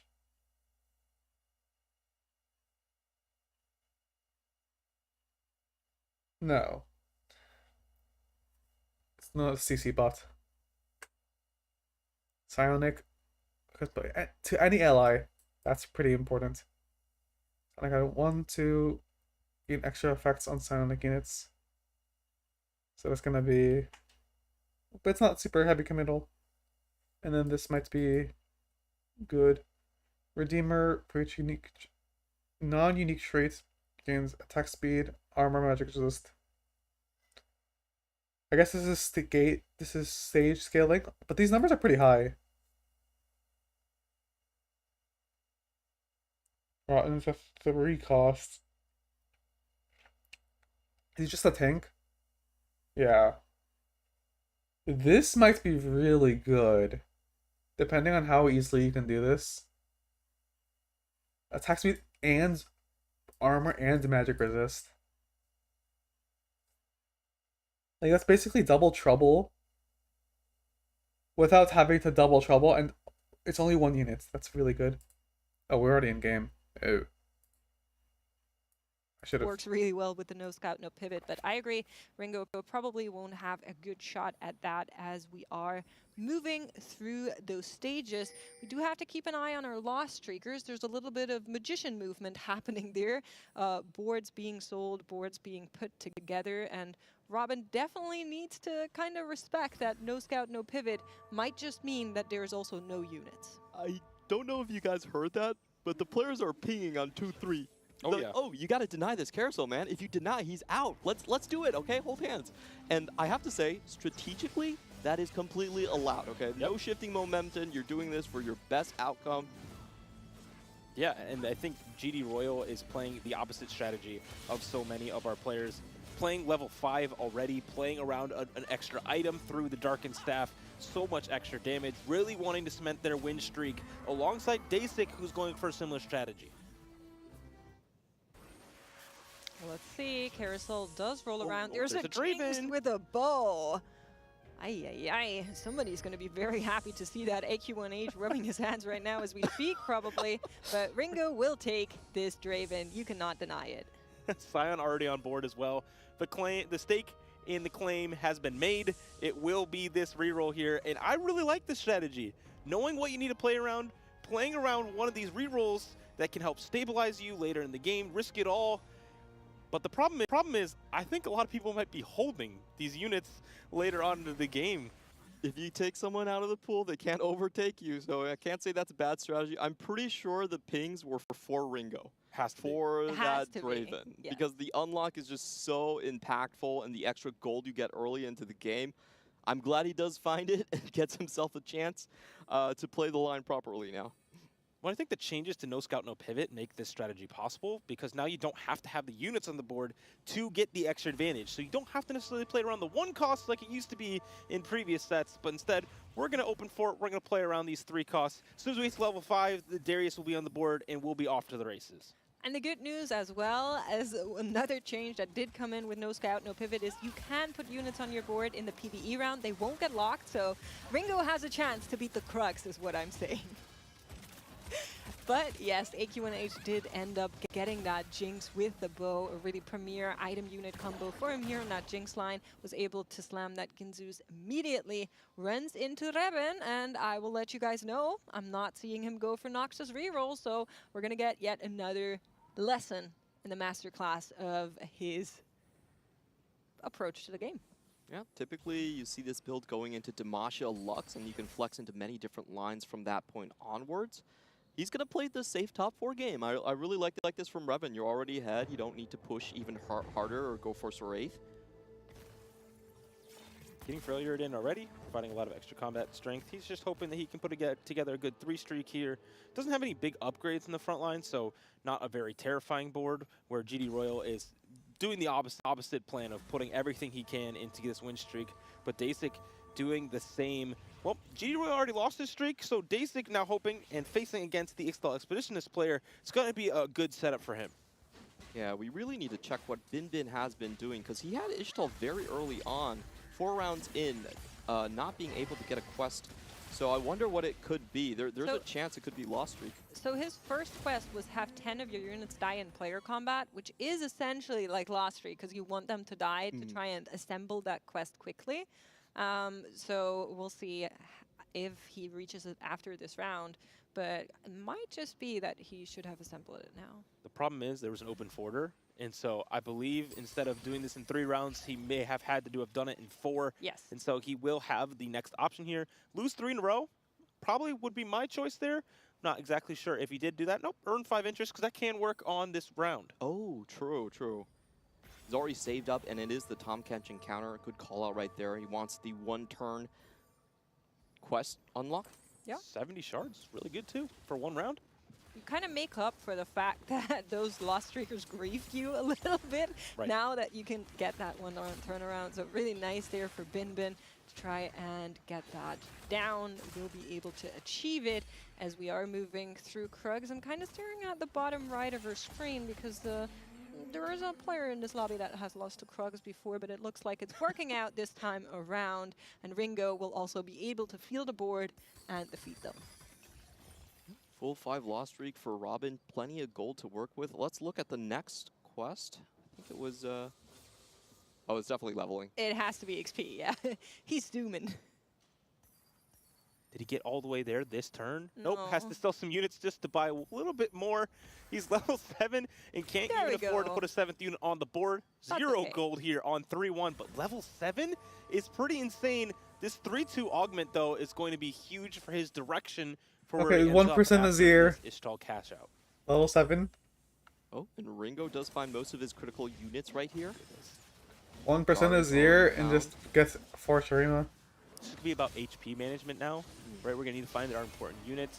We're going to need to get better items is probably where he's at right now. Like, that's like the exact spot for it. Maybe makes you cold and summon some prismatics here, because it could be a big swing for our players. I feel like gold subscription is a good start to get us somewhere. I like that we're seeing some creative augment picks, like the no scout, no pivot. Let's see what's behind the next door for our players, and it will be silver augments. Now, is he going to click Dumbify? And the answer is no.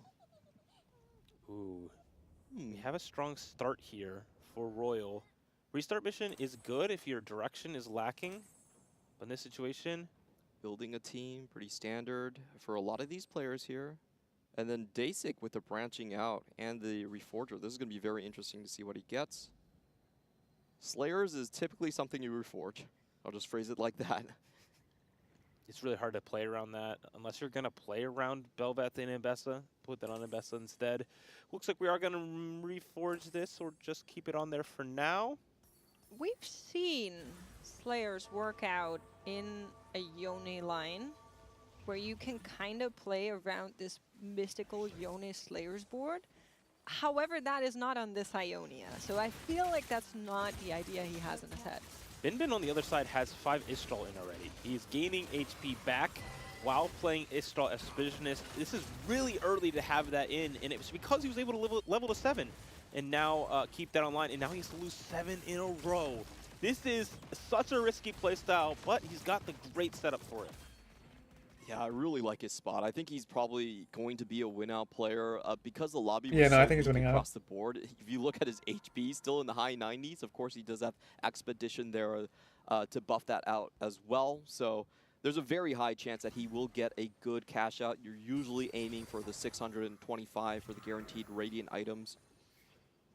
Yeah, definitely going to be happy about that, and like you mentioned, we'll heal some. Now, let's quickly check in with Milo, because he picked up that Legion of Three's Arcanist emblem early on, and usually Arcanist emblem is a really weird one to play around, because if you want to play Arcanists, you kind of don't really fit this emblem because you want to have the unit. So he is currently thinking about what to do, is kind of looking at the Malzahar line, but we know that... Not really. The Robin's Fast playing 9 that one, Arcanist no? board fits Sometimes 5. you can just play us for Hold on. tempo. We're just playing around probably what we hit. It's going to be So- really difficult, though. I don't think Robin is on the line anymore. Oh, he was just over to scout the board. This is day 6 on the top side, so... Oh, good. All right. Don't worry.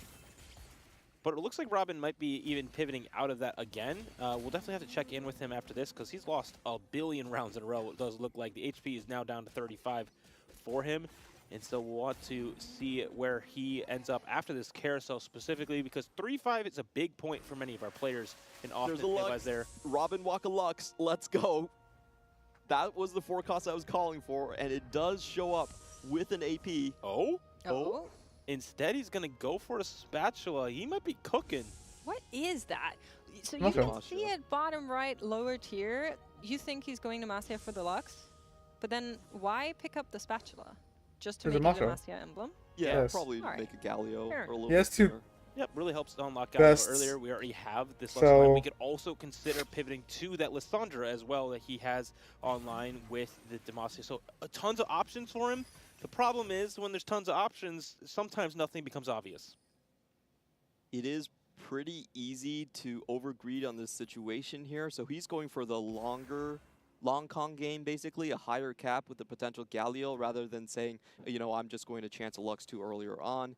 And I think, actually think about it, it Yeah, so probably is Ringo correct, is right? Even if you have the kinda Lux, second Lux, you're not going to screwed get now. They don't upgrade have the next completed unit, anyway. so they can't Going to level. just be playing around the Ari. Oh, so he just hit the Ari 2 as well. A great shot for him. Absolutely. And you know, I low-key like that Ringo and Robin are both on game plans where they're losing pretty hard, because that messes with Bing Bing and his Ishtal plan. He wants to lose those 7-player combats as soon as possible. A, because player damage or little legend damage ramps up through the stages, and B, because of course you want to try and assemble your board as soon as possible, maybe get another quest in if you need to. And so Bin Bin hates Robin to see 9 these loss. two just straight up losing on very weak boards, but there's also not much they can change right now. Oh, He if doesn't you're have- Bin Bin, if you want to lose, you can lose. There is nothing that is stopping me from making my board as weak as possible. I do expect him to have those removers, and if he finds like the 4th copy of a certain unit, Wait, just did throw it on Bidwin there. win? He did. Wait, is it 7 win loss in a around row or this stage. 7 loss? And I think it's just so 7 loss, only right? on a 1-loss streak is making it very difficult. But for Ringo and Robin, who are both our players on the lowest points in the lobby, they're both playing a very, very risky game. Ringo's roll down here as he gets to level 7 on neutrals will be a one to keep our eye on, but we need to also watch what Robin ends up playing. We will keep an eye on that. For now, we're seeing Dasik continue the 100 HP win streak, and we are Bring getting us the word roll. that Bin Bin actually won against Ringo. So, well, You I'm are just correct. saying somebody is unhappy to see these two in the lobby, but right now he has been getting 2 more losses in. So good news for Bin Bin. Let's hop Bring over us the to roll. Robin. I mean, they just need as 1 copy we of one of their need units to because make he has something 1-star happen everything. So after it's not this actually that bad. round. Oh, Robin's going to risk it on 4-2 and wait. Oh, he's going to wait for 4-1. But oh, man, this is so risky. Very risky. Ringo is rolling down here on level 7. We saw a few upgrades come through for Robin. Just going to sit and wait it out and see where the game takes us. Very, very risky. Milo also sitting just below level 7. Gonna also roll down here for all the 3 costs, but after Ringo did. So importantly, a lot of the copies have been taken out of the pool. Yeah, we have to see Robin or Ringo's roll downs. This is a pivotal moment for them. I think for Robin, he probably has to do it off interval. Instead, it will be Ringo now. Ooh, not even LeBlanc 2 yet. We do have Okay, but you need to now put the copy something. of what Now we're gonna it's put on our really board rough. as You the need to last find something to unit. put on the board. Shyvana is a great option. Okay. There's those like you He can't doesn't have the unlock double for, Darius. For the Kabuko. I mean, he has Noxus 5. I That's why guess he it's has to okay. do a secondary copy there. Oh, wow. This is so risky for Robin. He knows his point situation, and he is set on upgrading on interval. He needs that 8 gold. Ooh, I'm not sure about this, buddy. Well, he's also getting an augment in the next round, so that if he picks fast means he has a little bit of extra time to try and make something happen here. He just knows the situation he's in and the fact that he needs to win out big like you're mentioning. So a lot of action coming his way, picking an augment, then leveling, then rolling down, assembling a team. Let's see if he can do it. 1-round stabilizations brought to you by Citadel Robin Songs. Can he actually do it? I know he has been a DJ in the past, so I hope those fast fingers are still with him. That was a very ballsy move to just hold on to all of his gold, make sure he can make the most out of it, but the units aren't showing up. He needs that Lux, he needs that Garen. Ooh, Annie's a great addition to this board. It's going to be very expensive to get online, though. We don't He doesn't have have the items for it. Galio unlock, and so that is going to be one of the most difficult parts. I think Darius Robin's. Okay. That came out of nowhere. Okay. We did have 2 duplicators from Yes. our second Oh, augment. true. I was checking if we sent those as well, but that should Robin's help doing in it. stabilizing Ringo, who's also only on 22 HP. So both of these players need to make a big splash right now. Milo will put on some pressure on the rest of the lobby now that he's found that Malzahar 3. And Daysig on the other side, still streaking 100 HP, could just knock down Robin a peg. This is exactly what Robin wanted, though. He is one of the weakest in the lobby. Daysig still sitting on 50 gold, aiming for that level 9 this most is likely. very nice timing And to so fight it's going to Daysig. be a win for Robin here, as long as this Kaisa doesn't do something crazy, and he's going to have another round to figure it out. And more importantly, this round should unlock the Galio here, so a big stabilization point, cutting it very close. Still critical rundown for one of our most popular players in this tournament. Everyone wants to see the Robin walk, but will Mortdog favor him? Well, first he needs to favor himself. There was a little bit of a tweet he was sending this morning saying, cue the clown walk. I'm not doing well at the world stage, but maybe he can find his way back in here. He was able to make it to day 2, avoid the first elimination. After this game, another one comes for him. Vanquisher. Needs to get there. Checking in with AQ1H whenever points leaders throughout this lobby, and he has found himself a nice little assembly of this Jinx. Is, however, still a couple of copies short, so we'll try to just slow roll his way into the 3 stars. And Milo on the other side has so many lesser duplicators to work with and has one of the upgrades, but not the other 2, and is still winning rounds. So great sign for them. Robin will be facing off against our no scout, no pivot player on the other side, and winning the round. Gunblade diff. So important there. Yeah, Two critical rounds again and again as he's facing a very difficult situation without his upgrades. Is there anything here for Robin Songs? Thinking about the Emblem Avenue, but does not want to go there. Already has one He's Demacia too low for it, spot. but I mean, Needs a little bit of combat strength as well to try 11 and get his Demacia. board of the ground. Probably going Hands to make up. the redemption, I assume, here with that belt to try and get a little bit of tankiness into his board.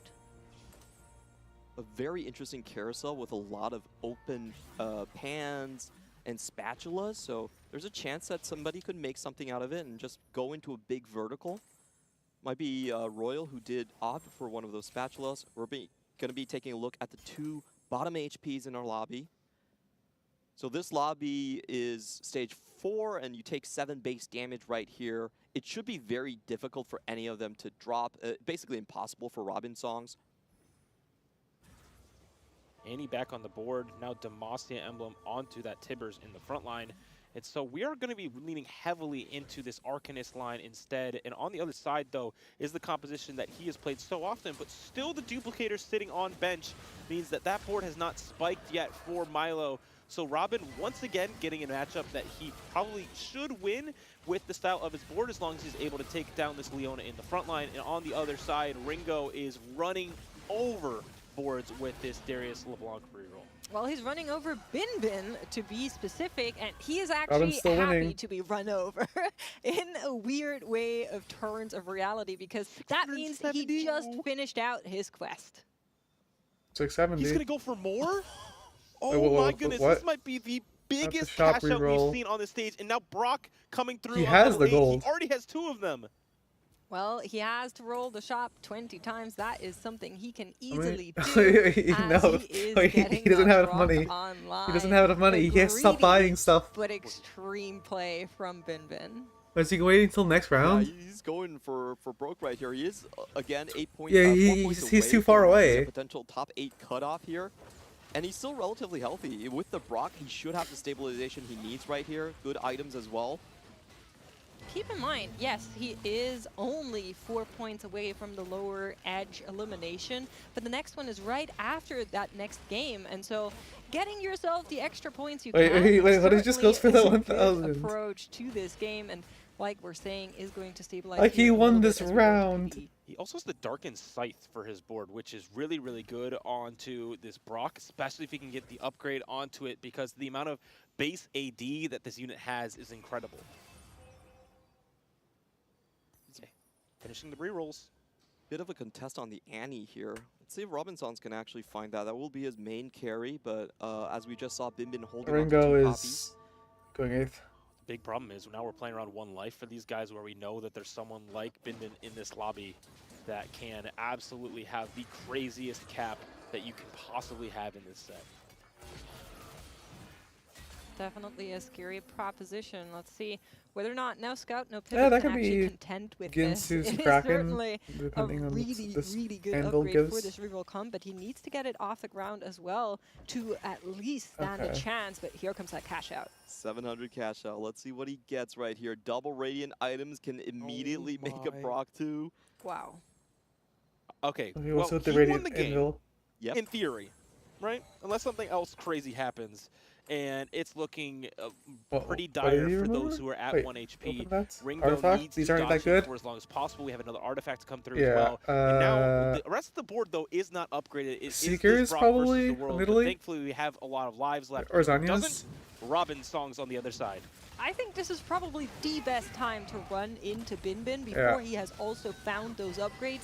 If you cannot beat him now, you won't stand a chance later on. And the way matchmaking works, you probably would have preferred Oh, this. He needs burn, However, right? So he doesn't have Robin, burn. unable to do it, still hangs in there. What am I telling you about that stage damage? So Robin, very happy right now. The problem is he actually needs a first place to even come back mathematically, and I don't see getting a first place over Bin Bin at this point, so it might be a bittersweet moment for Robinsons that he dodges it a little bit early and gets to get a couple more placements, but Bin Bin is basically the reaper of the low point players in this lobby.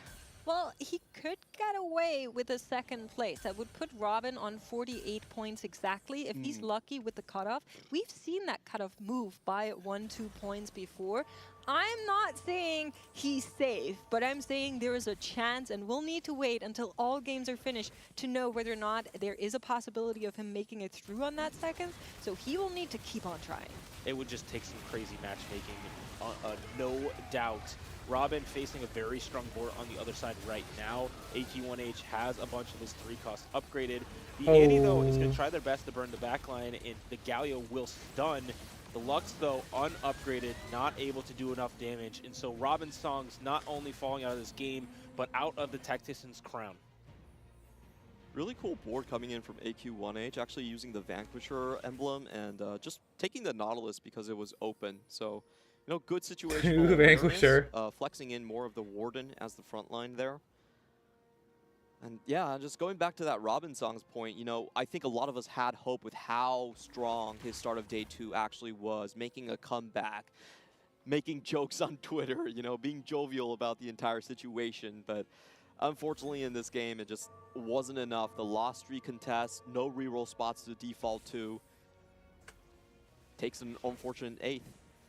Yeah, but there is another board next to this Noxus No Scout No Pivot that will try to throw rocks in the way of Brock, and that is Dasic's board. He is angling level 10 to try and put up a Baron to maybe contend here. For now, he will get a devastating loss, as is expected, but you can see he's sitting on that 50 gold right now. But hold on, Ringo, is he actually going to go down to the Malzahar reroll? Royal falling down as well as Ringo.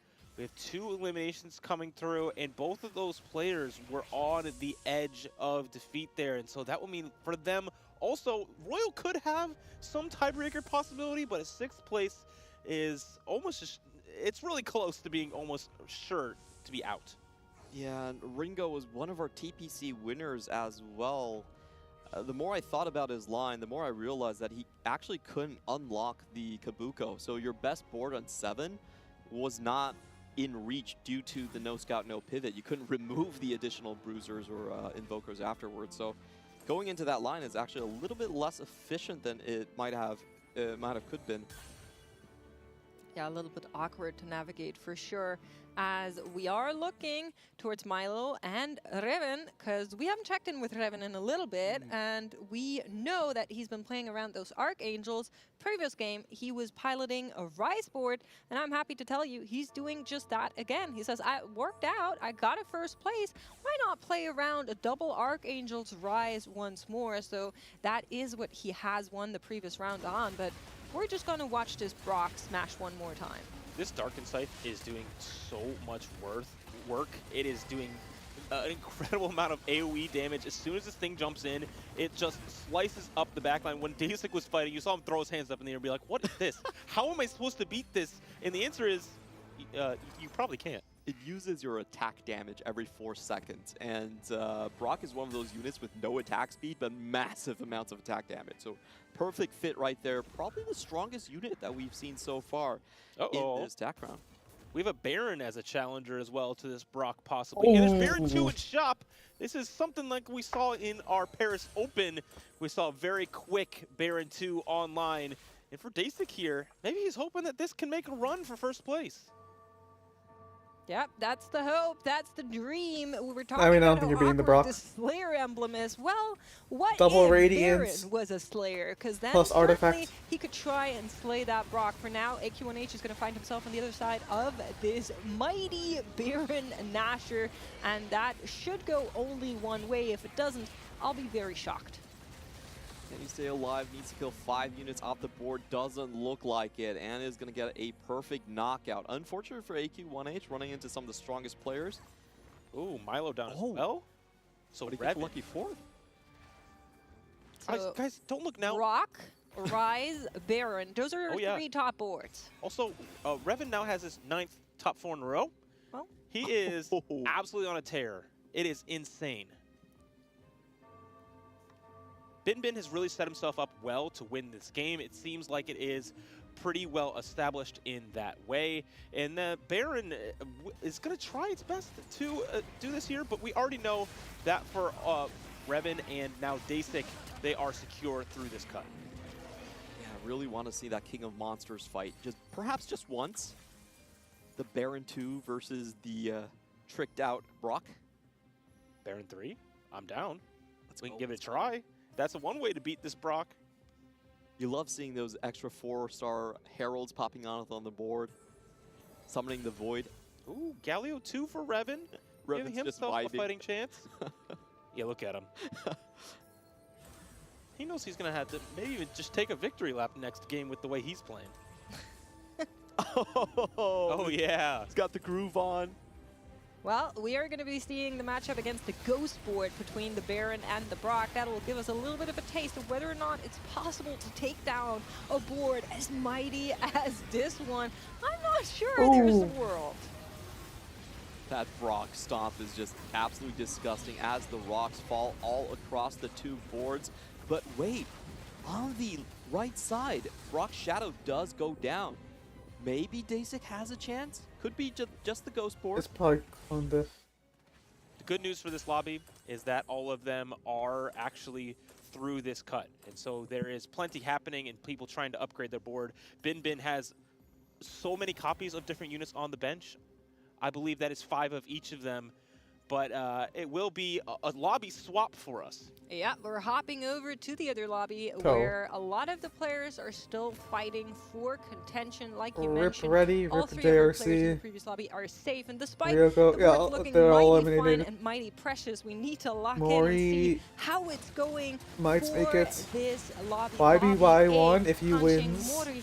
YBY1 and Darthnub still in here in Darthnub a spot is to make almost it through. safe. Punching should be safe on the back of making top 4 here with 46 points, but the other 3 players could still be in trouble. YBY1 with just a hope and a prayer. He does have an 11-win streak. He has a very low point. Even if he wins this, it's not guaranteed that he moves through. Stylus 2 for Hansing here.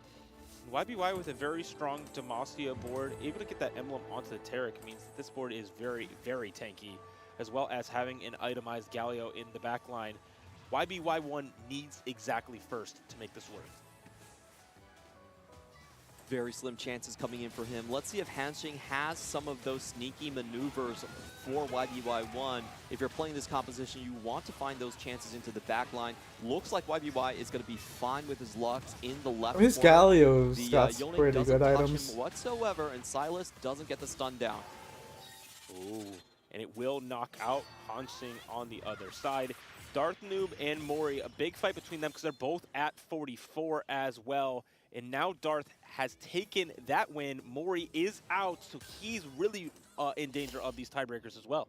Yeah, I mean, 49 points could not be enough, could be enough. It all comes down to where that tiebreaker sits. We certainly know that a lot of players will cluster up around that bracket, but you can see in this lobby as well that a lot of those 44 pointers are in the bottom 4 here. Ready, Raiko Mastery, JRC that was on 45, so that means they're all going to be moving down and maybe just cluttering up the bottom 8 so that even a 47 could be safe. We'll need to see whether or not YBY1 is able to lock in that 48 against Darthnub. A lot of it is going to come down to the positioning right here as we see backline damage going through. Swain value is insane. Does. The Lux managed to take out the secondary carry into the Lissandra, but the Rise is still the main carry on the board, shutting down the dreams and hopes of the best Vietnamese player. Again, 47 could be the cut for this. So there is a chance that YBY, who has a few firsts to his name, could get through that cut. But Darth, now knowing exactly what he needs to do, he said, hey, I need to get top 4, but why not go for top 1 this game? It's exactly the Darth Noob style that we're accustomed to over in the Americas. He has some TPCs. The one he won specifically over in EMEA, he got that first place in the checkmate format to push himself to the Tactician's crown. And now he's here and has played a lot of that first race style once again. Beautiful Luden's Galio. We just saw the jump just kind of decimate the front line coming in from YBY1, and YBY1 is only on that Galio 1, lacking a bit of that frontline presence. Not only that, he's also lacking the upgrade on the Zillion 2, so a lot of potential still open, still unable to realize that. Is it good enough to maybe try to take down the board? Does not get the Lissandra with that Lux ult, and that will be fatal as elimination does come in there and will take him out. Darthnub taking lobby A. YBY1 on 47 points. There is a world. I'm telling you, there's a world where it's possible. I mean, the walk, you see the smile on his face. He's a guy that plays at a standing desk, so if you're ever wondering why he's walking back and forth, that's why. No, he's actually just copying Robin. Oh, yeah, for sure. It's the celebration would be the Darth Noob sit. That's instead. right. Yeah, the opposite of what Robin would do. And so, fantastic showing by Darth, who started off the tournament really well, struggled a little bit in the mid, but when it mattered the most, he's able to come out on top in this game. A lot of it is going to be coming down to tiebreakers. I spotted tons of 47-pointers across the board here, so very tense moment as we do the calculations for these players. Again, YBY1 has never finished beyond 9th place at the TAC crown. Would be an unfortunate first for him. That's right. We are going to need to crunch those numbers. Some of those lobbies are still ongoing. We, of course, don't know what the final outcome was between Binbin and Dasik. I'm quite curious about that one, but we will need to try and do the math first before we can tell you where the cutoff has moved. Has it moved at all? Are we on 47? Are we on 48? But let's take a look. We're actually hopping back into this lobby. And that's why I wanted to see. This is so cool. Dasik has found a way to at least defeat Binbin once or twice. Well, at least we get to see the best of both worlds. We get to see the incredible action happening in the other lobby and come back to the battle of the Titans here. Brock 2 versus Baron 2. This is the pinnacle of set 16. Okay, come on. There's no way a 700 cash out Binbin can actually lose to just a regular Baron board, right? It's not a regular Baron, though. It's a Yordle Slayer IE Baron. This Baron has been buffed. He knows how to fight, and one rock will not stop him, is what he's trying. But there is nothing that will hold for Dasik, and it will be a second place. I would have loved to see those wins. A very, very similar story to Darth Noob, though. Binbin at 44 points was aiming for a top 4 placement and instead goes straight to first. 52 total for him, so he should be jumping into the safe zone right there. Great game plan, spotted a lot of lost streakers, knew what he had to do on the Ixtal. I love watching big cash outs. Honestly, I feel like that was a very special treat. This one in particular, very, very nice. But we just had a lot of really good boards in the last couple of rounds. And Binbin just showing once more that sometimes you need to be greedy to make it all the way. And we are, of course, only looking at a small slice of the lobbies despite that extra hop we had in there. We always want to know what's happening in the other lobbies that we on the broadcast didn't get to see. Do you know what? That's exactly what we have our sideline reporters for, because in Patches Panda Necra, you guys have been watching this lobby, the other lobby. There's a lot that has happened. How are our players doing? Oh, we got all the lobbies. So actually, where do you guys want to start? Which lobby would you like to hear about? The one that you missed, or like the one that wasn't we didn't see. Lobby C. Okay, let's actually start there. So the story about Lobby C is that we had double Setsuko at 44 points. Obo also very close to that cutoff at 46. And Aaliyah still not out of the woods yet at 47. So gotta start there at the players that were in the middle of the table. And some bad news for Setsuko fans. He did end up going 6th in this game with a Demacia. Kind of an AP-AD mix with Lux as the main carry. Couldn't quite make it work, unfortunately. Had those long shots teched in, but I think just the tempo of the lobby started to push him out of landing on something that ended up being really good. But if you are any of a fan of the rest of those players, then we might have some good news for you. Okay. Makes, I saw you listening. Head and hands there. I'm listening. At 47 points sounds scary. That's all I'm going to say. And you're right. But if you were double, all you needed in this game was a top 4. After Double's impressive start in the first 3 games of yesterday, he had a little bit of a slump in the back half of day 1 and the start of today. But he was able to turn things around, a 3rd place in this lobby with, can you guess what comp? Is it going to be Noxus Reroll? It is! It's a world in which Double has learned from Revan. That's where you find consistency on this patch. But he played it with Spreading Roots. He had a very interesting setup with a long shot emblem on a Draven as well. Just fighting for a top 4 in the end, and he made it, thankfully. Aaliyah as well, playing around Spreading Roots, ended up putting together a pretty interesting board, including Slayers and Freljord AD Flex. And Aaliyah ended up in 2nd place to Saya, who went 1st with a Jinx reroll. And we saw Aaliyah playing a Draven 3 yesterday where he just had one Darius 1. He said, you know what? I'm going to push levels. Kind of a similar game plan here. No Draven 3 in this case, but showcasing he's one of the few players on the patch who can actually find success on a Fast 9 AD setup, which we've seen so many players fail at and end up in 7th or 8th. Is there anything else you guys would like to know about? How did Darth Noob get in that spot in that game? Oh, so he had a 10 win streak on Demacia, and he skipped stage 4 entirely. He said, you know what? I'm playing for Fast 9. YBY1, for example, had a really interesting spot where he was the opposite. He played Ixtal into Demacia, and it was Darth Noob, 100 HP coming to stage 4, YBY1 with 25 HP, and they kind of started meeting more and more towards the middle as the game went on. But I think Darth Noob couldn't quite know where he was going to cap on stage 5 in particular. He was kind of all over the place in terms of where his cap would be.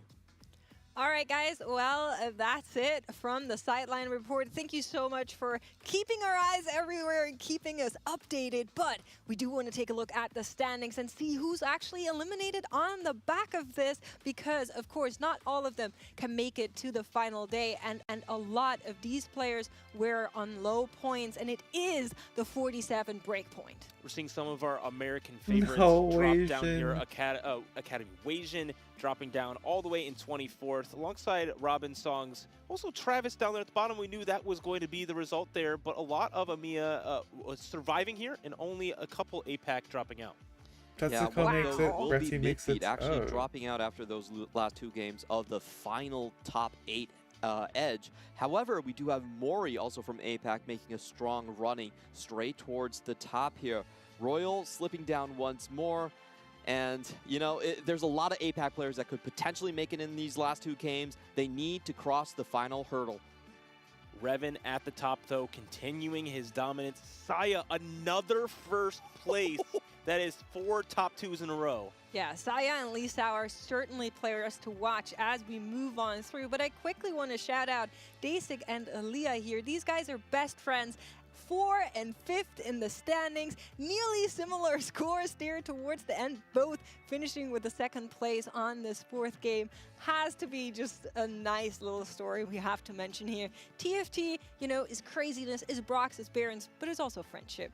We are going to be going to a short little break, and then we will be right back with more games, more emulations, and more action here at the Lore and Legends Tactician's Crown. So stay tuned, we'll be right back.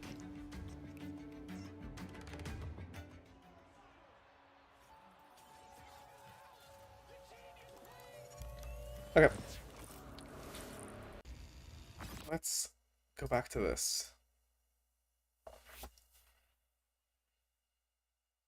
Space Groove. While they're in it, gain attack speed. Is this disco? This is just disco, right? I think so. This sounds just like disco.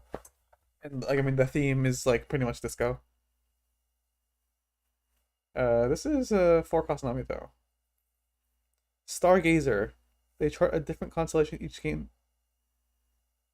This game, the Serpent, so this is one. This is just a rotating trait. Like Mirage, Set 6 Void. Powered hexes gain durability. Gain more poison enemies. See, this is a cool trait. This is a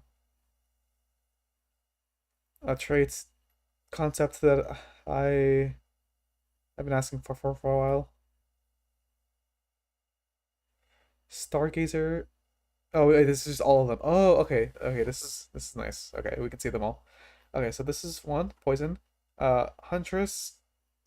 Attack speed and power taxes gain more and heal for when they mark enemy dies. This is like a frontline one probably.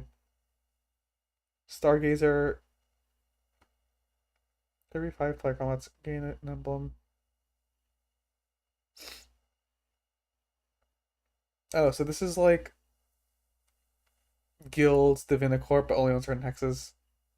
This is okay. It's only Stargazers though. Oh, never mind. But it is like a bit of everything.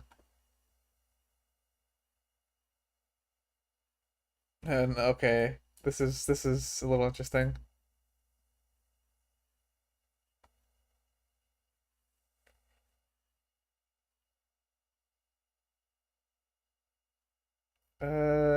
This one is the altar. When any unit dies, they're sacrificed to the altar. This is Shadow Isles. They're sacrificed to the altar. Okay, so 60 sacrifices. Okay, you need 3. So this is kind of around the same point where you'd get close to maybe. It's 112, so you can get it online kind of early. Probably like stage 4.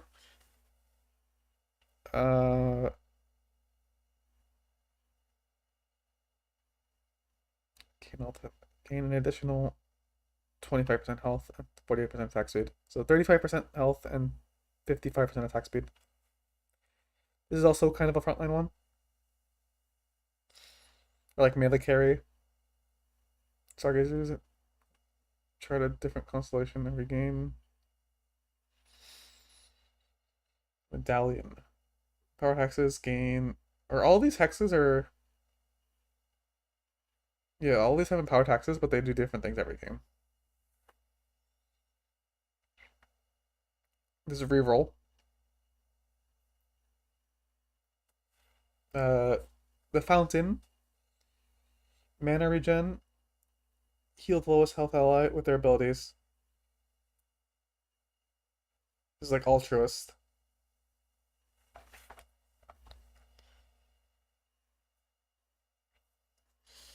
Stargazers gain a different constellation. The Boar. Gold on win.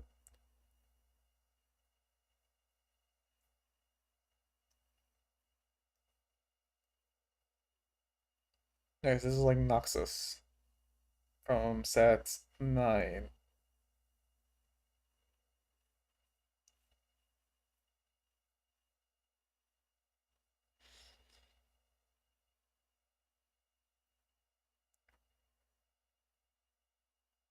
Allies, Stargazers, and Vardex's game.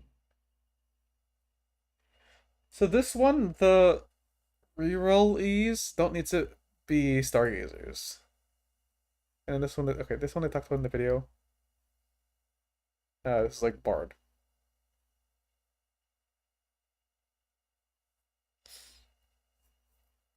Okay, and then your classes. Bastion, which we've seen before. And then the 6-piece. Okay. There's only 6 of them. Brawler. This is percentage instead of flat. Okay. Challenger. Same as before. Channeler. This is new.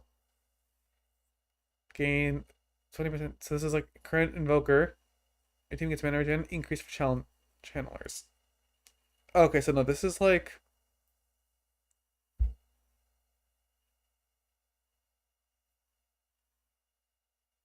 I don't know, this is...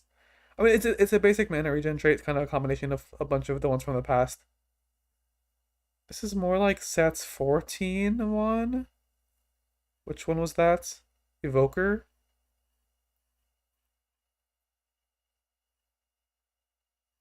I don't remember what it was called. Dynamo? I think it was Dynamo. Yeah. Fate Weavers have precision. I assume precision is like the dash, right? That's what that is? Because otherwise I don't know what that means. Chance effects on abilities are lucky. What? All of these are... Okay. Crit chance and crit damage. Critical strikes are also lucky.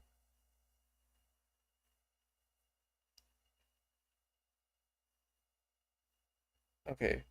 But this is a class. This isn't an origin. So like a chance to... Oh, this is just a passive. Oh, she doesn't have an ability. Okay. Draw a card with a value between 1 and 9. Okay, this is like magnitude. Oh, but it overkills. Pick a ball that does damage. Magic. Oh, so these are 2 backliners, which is... This is also a backliner. Oh, all 4 of these are backliners. Kick a ball that deals on ball. It says oh, so you can... Okay. So it's AoE, and then Corki Strafe. This is just sets 13 Corki. The chance of firing a Mega Missile instead. Okay. Marauder. Your team gains Omnivamp. That's pretty good. I like that. That's pretty interesting. Marauders gain more Omnivamp stuff. It's just like a Slayer and pretty much, yeah. But this is really nice. Your 2, 2, 3, 4, 5. Okay. Replicator. Abilities occur a second time at reduced effectiveness. Like multicaster. Yeah, this is multicaster, but they don't have the Shojin effect. If there's like CC, like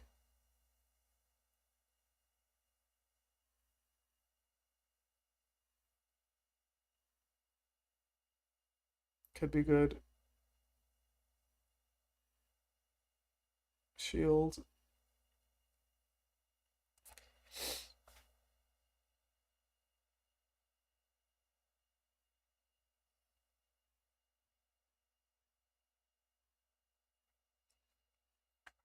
Rogue. This is okay. This is set 9 Rogue, except instead of being like, I don't know, it had a weird trait or like stat distribution, but this is just 80 AP. Preferring tanks? Oh wait, that's the stuff targeting them. Shepherd, summon the bond. This is a summon. Oh, but this is a summon class, not a summon origin. Okay. Sniper is just sniper. Vanguard is just Vanguard. Voyager. Tanks and fighters. This is strategist. Except it's based on the class, not based on. Or I don't. Yeah, this is just strategist.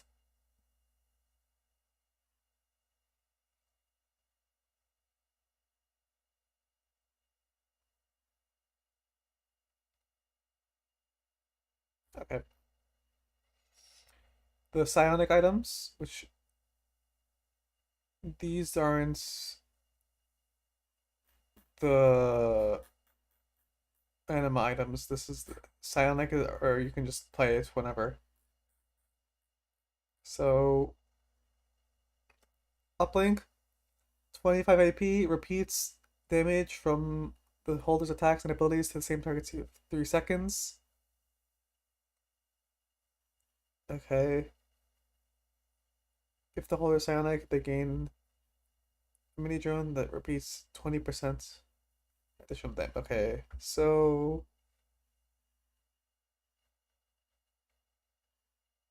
this is okay. Uh, it depends on what's. Okay, so the holder doesn't have to be psionic units, but only the psionics can access this.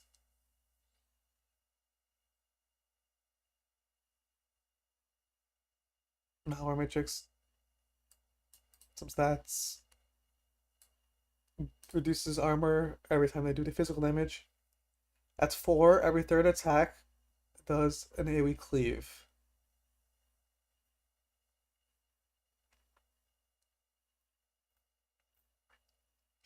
So we haven't seen what the stats are for these, by the way.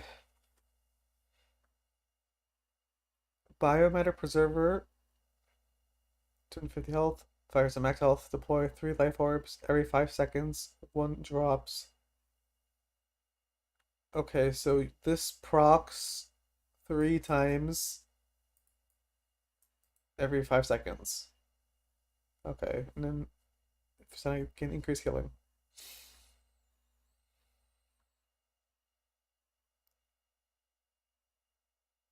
Sympathetic implants. 20p mana regen. Gain 1 additional mana. I assume this is mana regen per second. Oh, I mean mana per second, okay.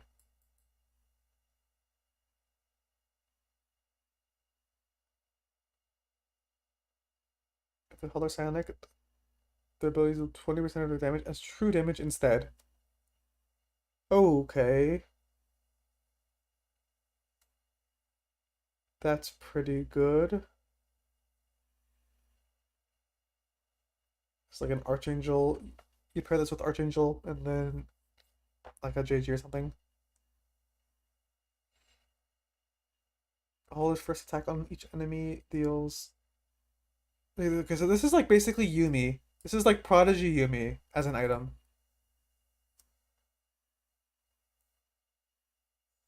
Target lock optics.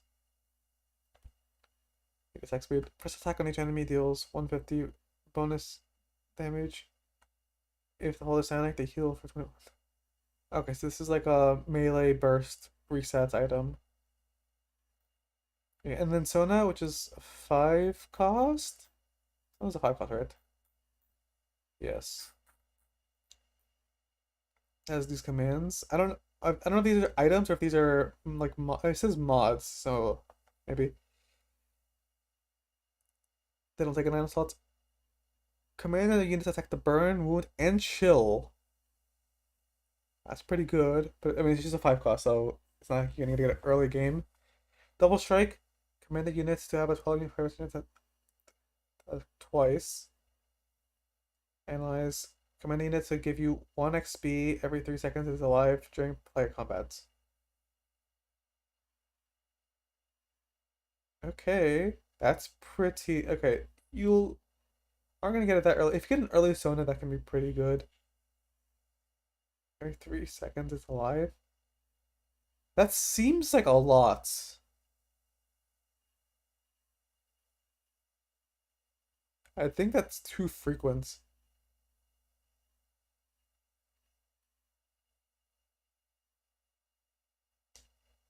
Yeah, that's probably too much. Command mod brace. They gain a shield at the start of combat. Okay, that's pretty chill. Transmute. 2 gold each time it kills an enemy during player combat. What? That is broken.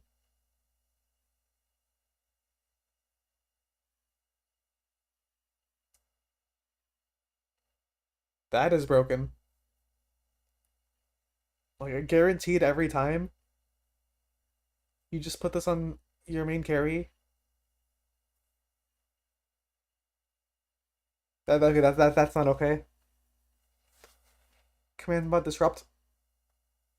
Stun enemies within when it dies. 3 hexes. 3 hexes is pretty good. This is like that's one power up.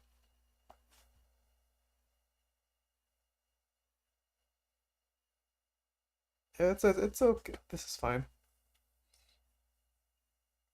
Command to reduce their mana cost by 15. This is potentially abusable. We'll see how this messes with thresholds. Fabricate and a temporary recommended item at this. Okay, this is like a secondary carry one. So how does her trait work? I didn't. I wasn't paying attention, really. A random mod every 2 rounds, which allows you to. Oh, okay.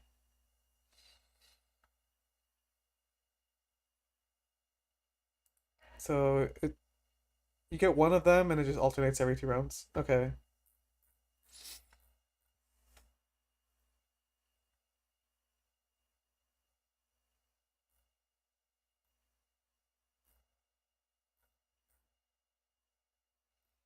Augments. So there aren't that many new ones. But, okay, the things I want to look at are hero, hero, hero. Okay, and this is just econ, econ, econ, econ. Belt. Econ. Expedition 33.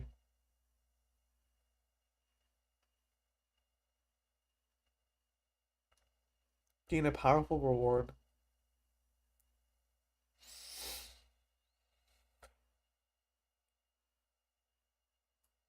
How many rounds does this take to cash out?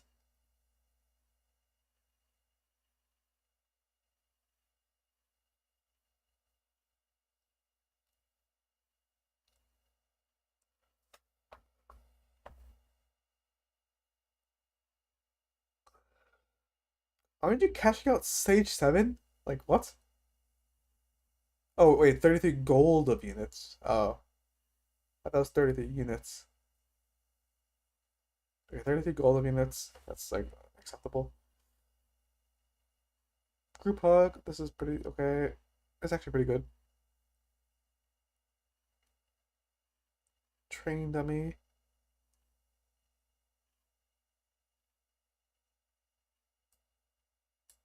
I think this is a very underrated thing. This is probably overtuned.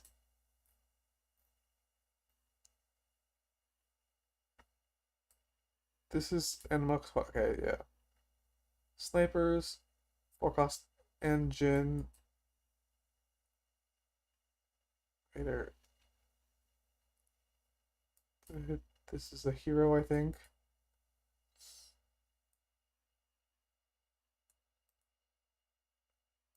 Don't know what this is. Gragas, Pike, Mordekaiser.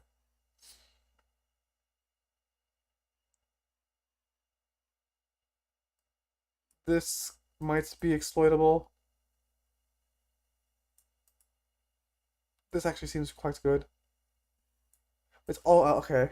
Okay, we have to see what kind of healing is in this, but this might be really good.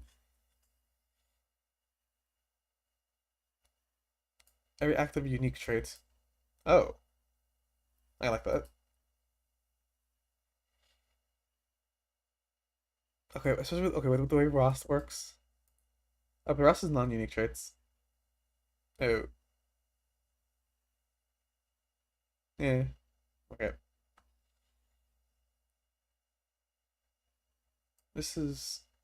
I don't know if that's a good...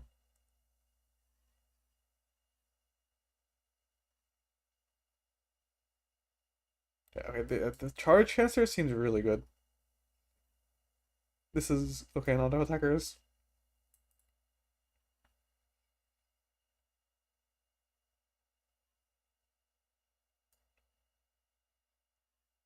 This is effectively 40% true damage, but on auto attack damage. Cosmic Restart.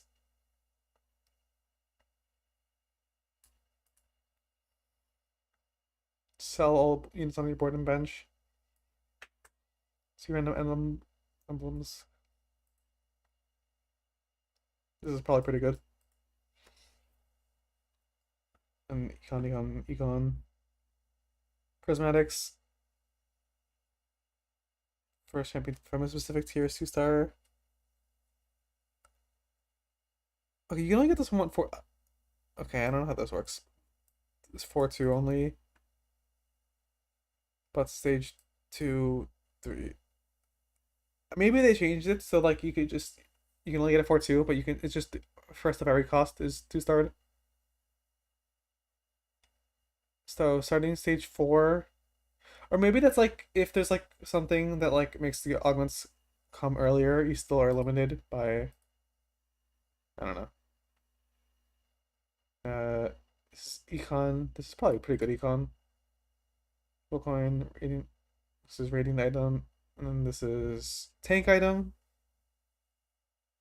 8 seconds of combat. ADAP every second for the rest of combat. That's pretty okay. Yeah, I think that's pretty good. Yeah, on a tank keyboard, that could be quite a lot. After like 15 seconds, 35. Yeah, that might be really strong. Okay, anything else? This is cheapies and stuff. Okay, let's start playing with the builder. First thing I do, let's look at trait webs. These are all 2 costs. So it's okay. There seems to be a lot of overlaps. That's pretty good.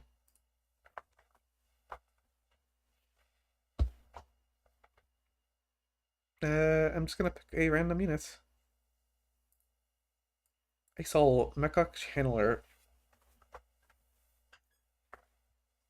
This is your mana trait, and then this is Mecha. What does his Mecha do? their ultimate form.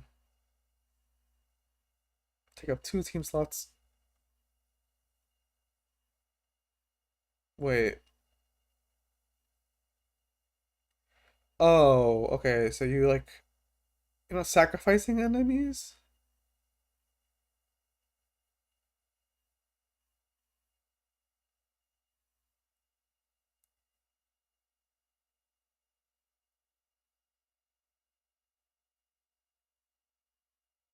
Mechas gain that.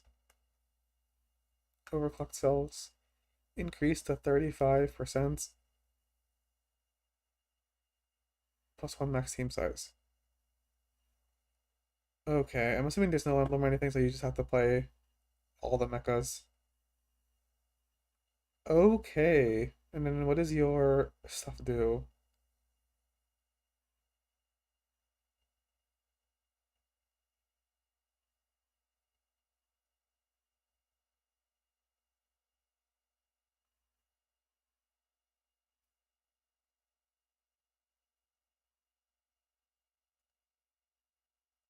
This is like 3-cost Senna from last set, pretty much. And it has some kind of resist effect. Some like M-pen effect. The Mighty Mech is just the unit, okay. And then what's the last one? This.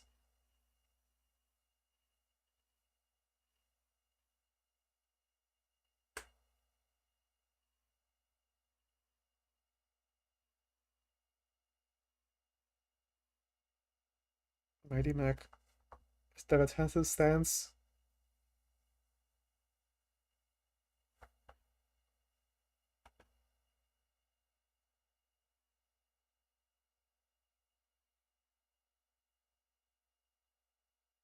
This in combination with Mecha might be overpowered. Or attack fighter, 2 range, okay.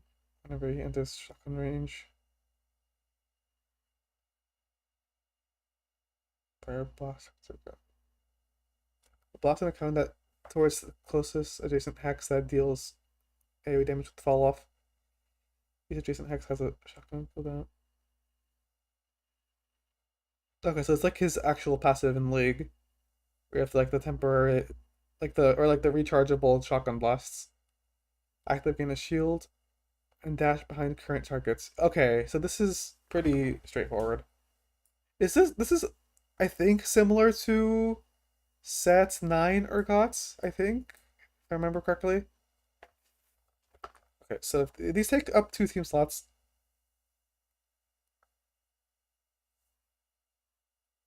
Okay, I don't know what the ultimate forms do.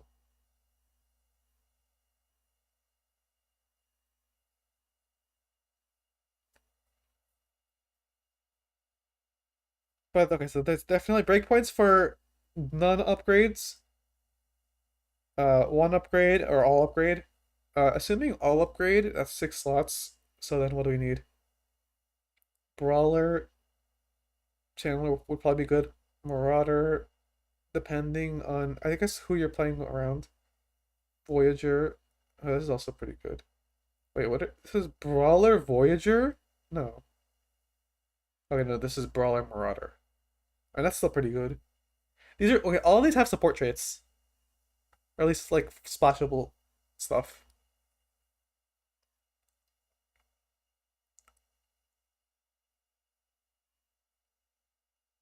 So what are brawler options? Tumpkinch.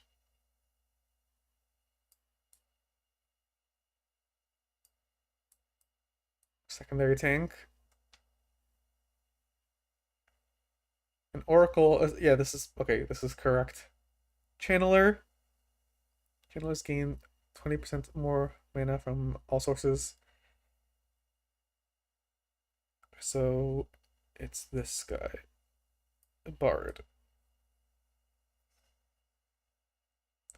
Is Meeple okay, it's the race, it's not happening.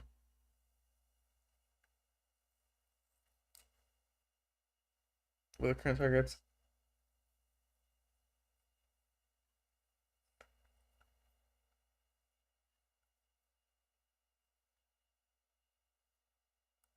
This is Karma.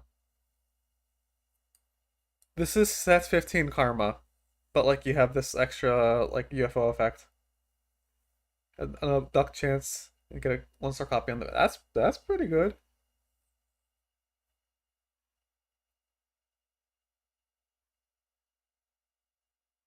Wait, so you want to put the same side as your main carry?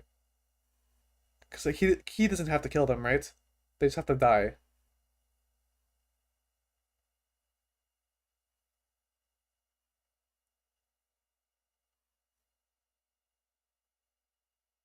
Yeah. Okay. Voyager Marauder. So strategist. You have a meeple here. You have psionic. You have anima. Anima's probably not happening unless she has good utility.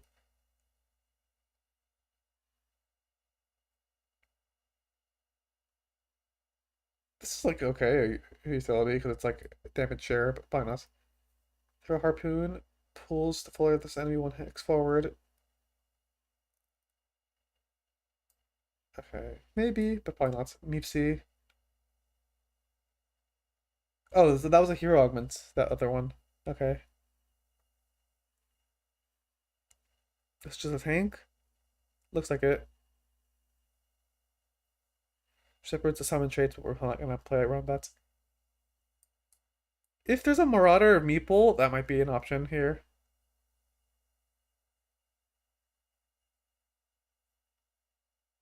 Anima.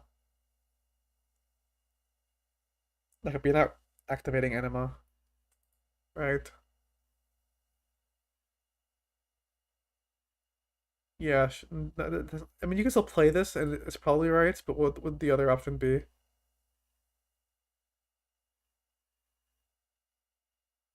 E. Oh, you can play Psionic. Maybe that's better. Attack Fighter. I mean, okay, you're just a damage dealer. But you could be a secondary carry, right? This is a 3 cost. So it's not like that's crazy.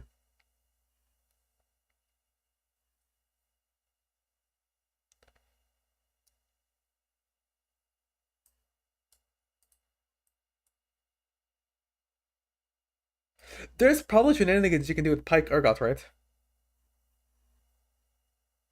At the furthest enemy. Maybe it's just like this. If you put him like this side, he pulls this thing here. That's probably correct. Okay, but how many slots is this? 7, but then 8, 9, 10, but then 9. So this is a level 9 board.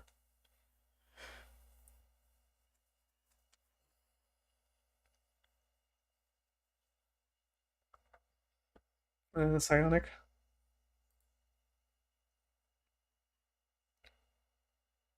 Okay, no new artifacts. Is Darkin still in the game? That's kind of something interesting.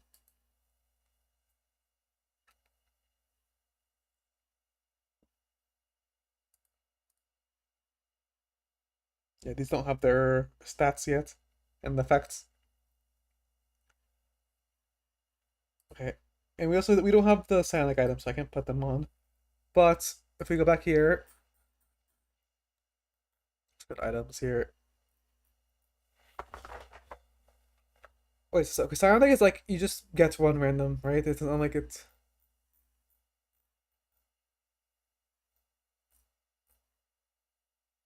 psionic. Okay, yeah. So it'll be like It's like okay. So you'll see at the start of the game, and if it's just one that's good, that you get that.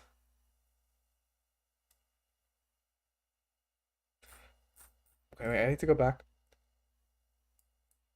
Marauder. Is there a Meeple Marauder? No. Prime, what does this do? Oh, that's a reroll.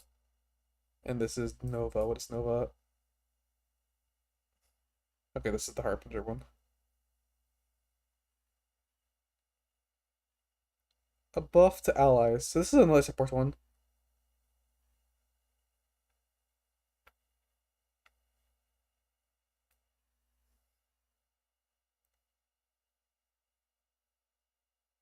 So this is another one. So if the Psionic is good, I assume you play the 2 Psionics.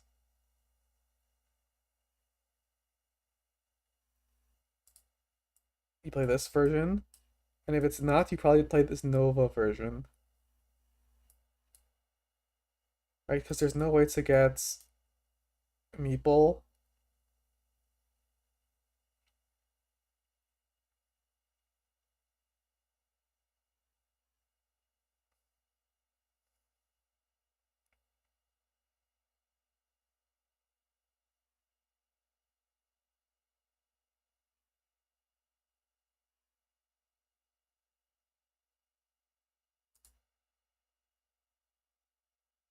There's Specialist.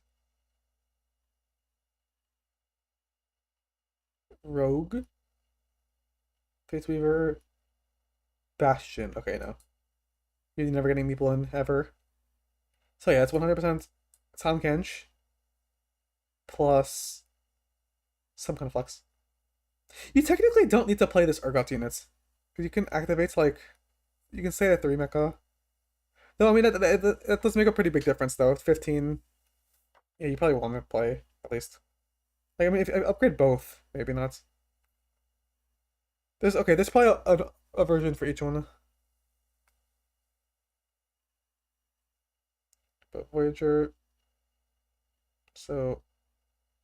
Pike is an option. Karma is an option. Darkstar... Oh yeah, this is also a pretty good bonus. Is there anything here that's worthwhile? Sniper, not really. Rogue, not really. Channeler, okay, this... Technically, yeah, this is a tank, so I mean, it's an option.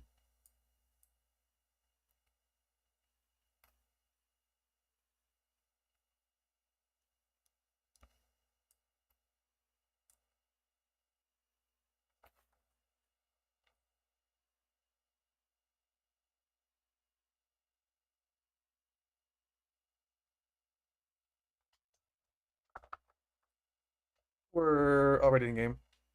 It's the old game.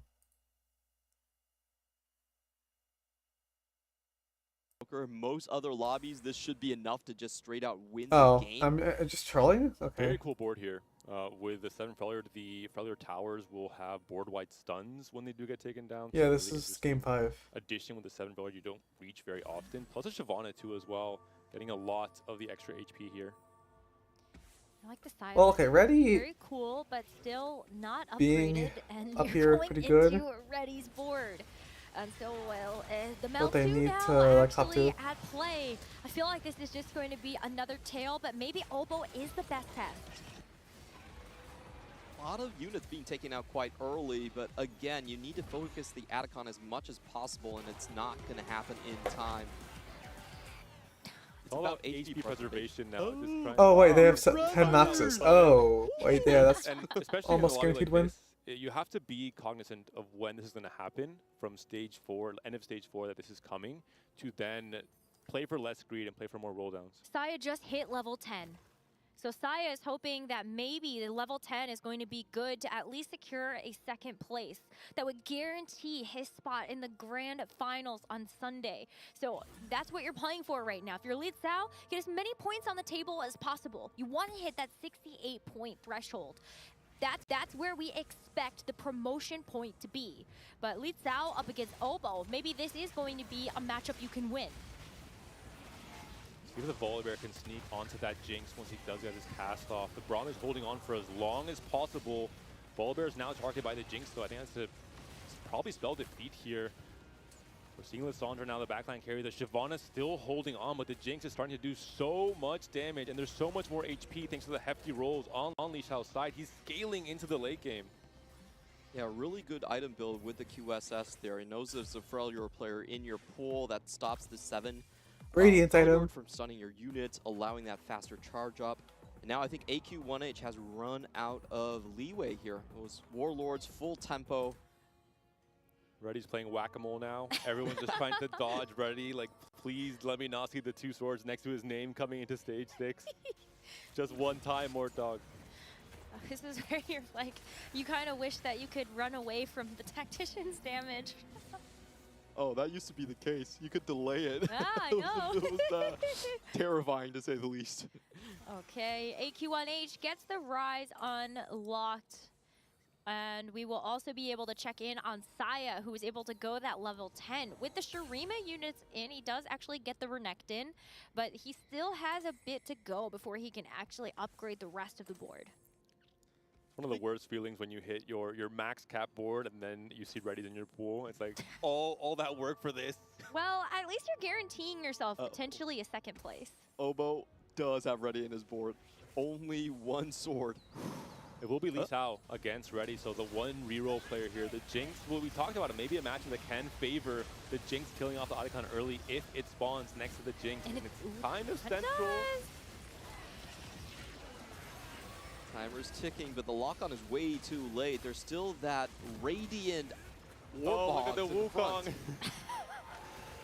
Lee Sao taken down. Unfortunate matchmaking there against the boogeyman of the lobby. Ready holding down the fort. Holding Kai'Sa's as well to stop any kind of 3-star 4-cost shenanigans on his bench. AQ1H also going down with a long shot game plan. Only 2 players now remain. And it's the historic 4 streak versus the historic comeback. Can Saya actually find an answer to this? I actually thought there might have been a chance that he was able to flex a Damasha onto his board with the execute, but with his current units, it's all about stalling, right? Shurima, Freljord, Yordles, all of those are just kind of slow stalling traits, not really what you need against Ready. Yeah, it's still going to be Alessandra 1 and a Volibear 1 to go up against this huge Otacon. There's going to be a lot of targeted damage there on the left side of the board, so when the Otacon comes in, maybe you're able to strike it. It's also a big clump for the Holy Silas. Silas value. 2 stuns on that top left corner. The Otacon is still holding on for dear life. The drain comes through, the units are sucked in. And Ready with a huge performance in this game, just dominating the lobby. I want to see if Saya does something fun. He can't win on a standard board, so he is selling everything. Yep. He is going to go for the 3-star. Well, he has the volley unlocked. Volley unlocked. Maybe the Azir is also going to be uncontested. You could try to go for the Rise, but you got to start selling these units in fast. Nah, it's a very hard APM to do this all in one round, and you're so far away as well. Yeah, he's so far away. He's you have to try something. too far away. Losing regardless, otherwise. So no record here from Saya, unfortunately, but at the very least, it's a huge comeback from Ready, the one America's player in this lobby. Let's just watch the cinema at the end. Ready knows he's done it. He is just going to take a bow. That is a first place for Ready with Noxus 10, and what a great performance. It's not Acel, but I'll take it. From bottom of the standings to 56 points now. Wow, what a way to make a marker and just hold the region on his shoulders. So many American greats just fell down in the last cut. Robinson's gone, Weijin gone. Ready, on board, at your service. Oh, that's just so exciting. And we're going to get a chance that's to actually showcase sick. some of the highlights from the other game. In fact, actually, Yeah, maybe just Setsuko's, I think, completely eliminated go now. in, because they are still playing. Here are the big players at hand. We got Dasik, Midfeed, and Aaliyah that are going to be towards the middle of the pack, but it's Mori who is sitting there at 4-win streak, hoping that this is going to be the big clutch moment that he needs. And this is kind of a lobby setup we've seen time and time again today from Mori, leading the pack coming into the late game, playing around these Fast 9 AP boards. In this case now, again, a huge HP gap, 58 HP for the APAC player. This is something that I feel like Mori deserves more recognition. He did play a lot of rerolls, but he's definitely not a reroll huge game for player. Mori. Found himself very strong on certain lines like the If they win. Ishtal, and he does a very, very good Freljord Invoker as well. Unfortunately for Aaliyah here, actually getting caught by the GA, so sending the Freljord Volibear back, but it still should be enough. Frontline's still standing. The Rise is still up as well. This is an angle, a comp, a line that Aaliyah played a lot of during regionals to become EMEA champion, lifting competition into Freljord Rise. So he must have been ecstatic to see this augment offered on 2-1. Another top 3 for Aaliyah here. Mori actually loses over in the other board, so midfeed being able to take the win over there. Yep, Mori still has 73 gold. We haven't seen what exactly he's playing, but looks like he's just biding time with how much HP he still has. If it's Fast 9 AP, then I'm just the believer of this guy being the strongest Fast 9 AP player in APAC right now. All day today, he's been clutching it up on these. Well, it looks like it's Fast 10. He has 70 gold to work with. What's going on with this guy? And this is the strongest version. After the nerf to Silas and Rise, you really want more damage. And what players have been doing is they've been flexing the Demacia back into the Freljord Rise line. It does give you that execute, so it deals with a lot of those bruiser type of carries a lot better. Fascinating to see what Mori is actually prioritizing with this roll down. You've got the Galio 2, that's going to be a huge hit. You unlock the Silas, and so you're hoping to upgrade the rest of these 5 costs. Yeah, this board's insane. It's going to be where I think he stops it for now to make sure that he doesn't run out of time to actually position for these fights. Has still an anvil as well, wants to finish off the items on this Braum.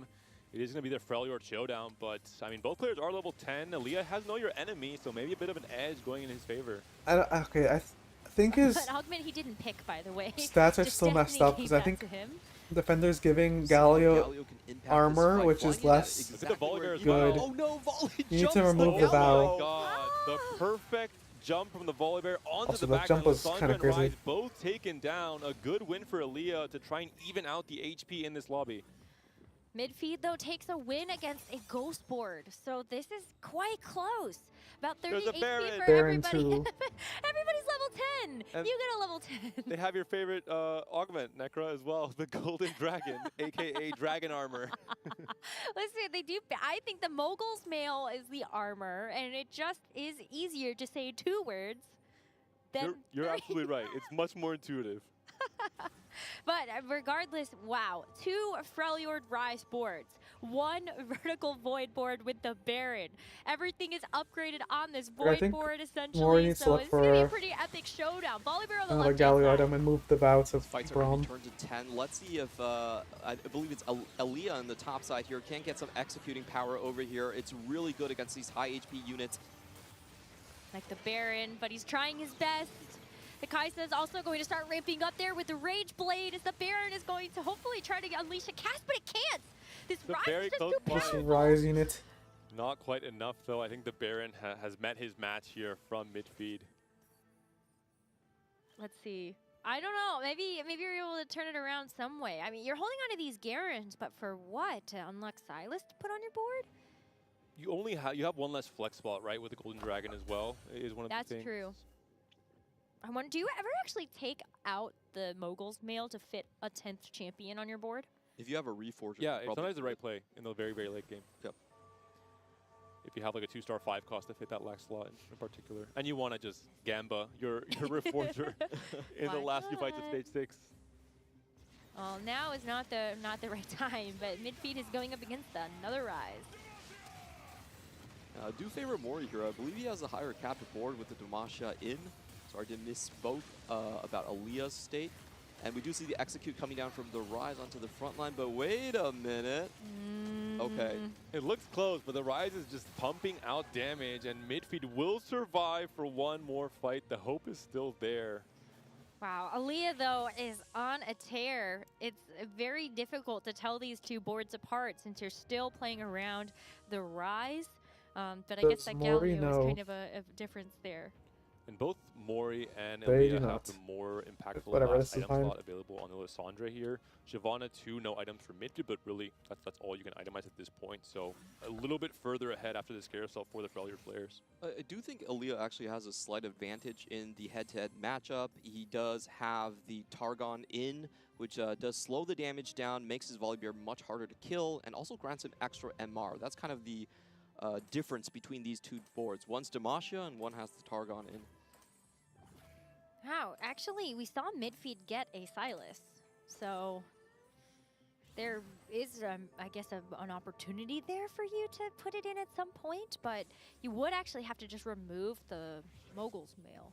He has not done that. Not a good set of rolls for Mori onto the top side here. He really wanted a Hex Tech Gunblade Careless onto positioning, the cheese. Silas. Let's see if the tank items works out enough for him. And the Volibear was the impactful unit last fight for Aaliyah. This time not jumping into that top left clump, so potentially this could swing in Mori's favor. The Volibear is still left alive, dealing damage. Rise is still relatively healthy, but it's going to come down to that very last moment. Aaliyah does get taken down a notch as well, now in his last life. Wow. Midfeed won. Still alive. Can't believe how close to the wire it's getting between these last three players. Last time to position here. He is going up against Midfeed. So a couple things he needs to pay attention to. If Midfeed does have the Silas on his board, grouping up for stuns is very dangerous, but also quite hard to avoid for him. And this positioning mirrored on either side, I think, is what allows the Volibear to jump into that backline. So you have to sacrifice somewhere with the positioning.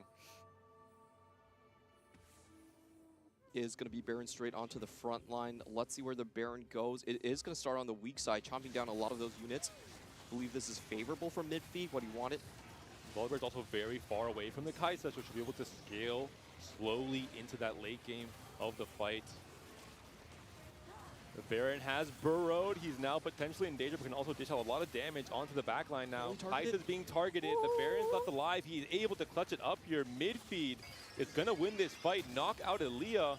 And now it's Baron versus Mori's Freljord board. APAC 1 and 2 again in this game 5. Let's go, boys. Cool.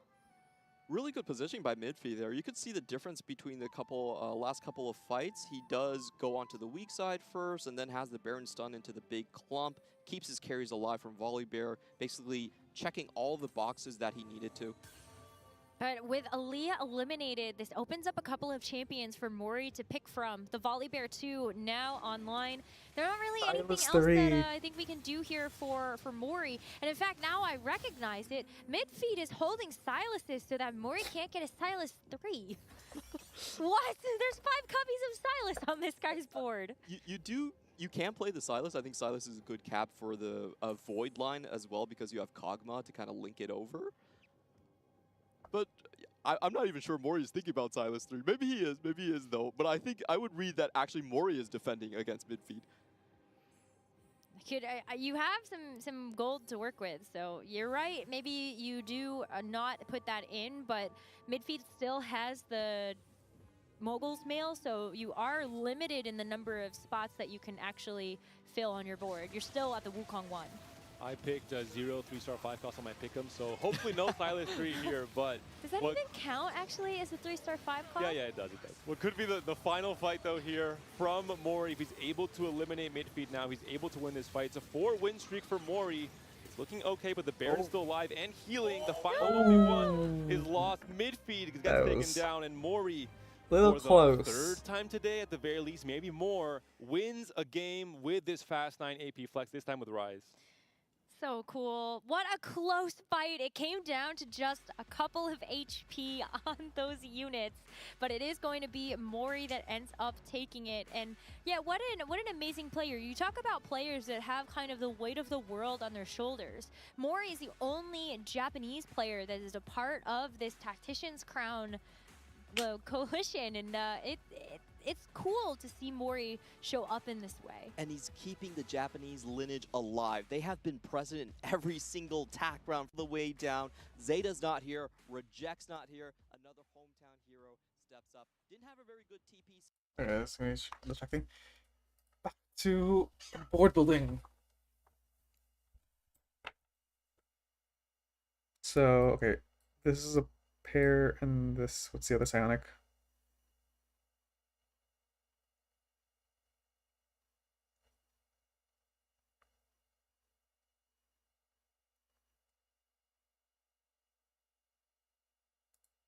This is a pair.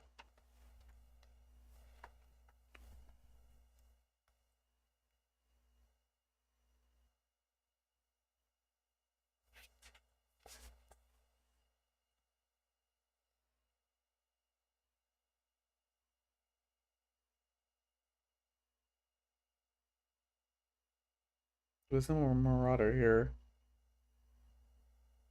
Is there a...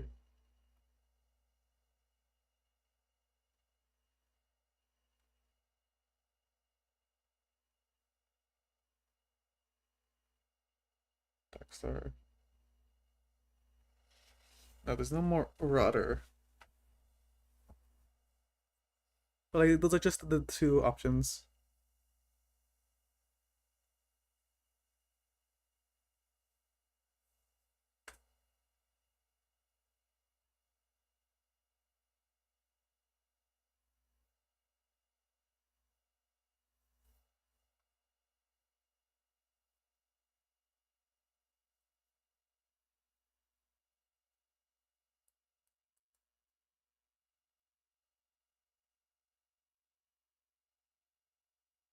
I mean, okay, technically you can play both and just not mecha any of them. But I don't know if that's correct.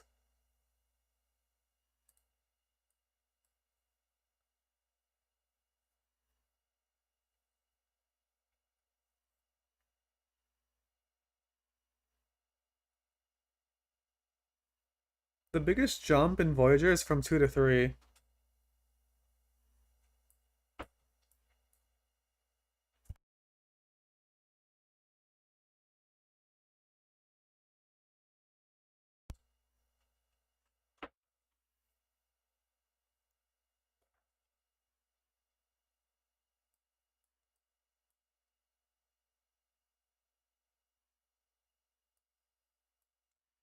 Okay, but it's gonna look something like this.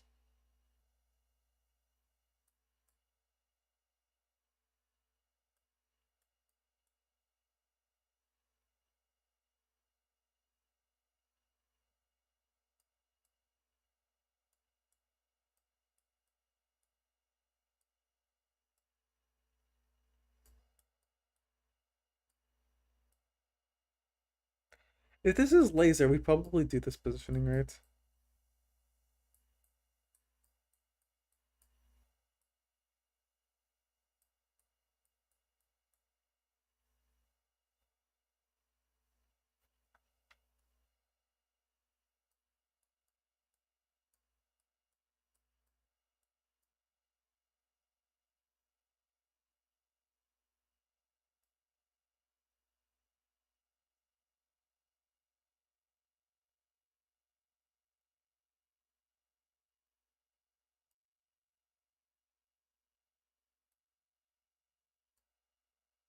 Do something like this. He walks up. I don't know. I think this is good enough.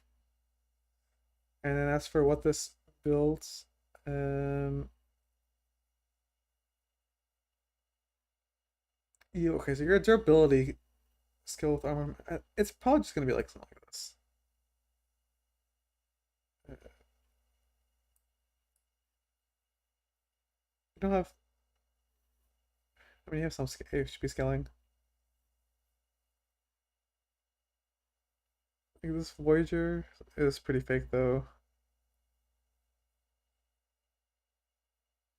But this positioning is good for Gargoyle. I don't know, it's probably just something like this.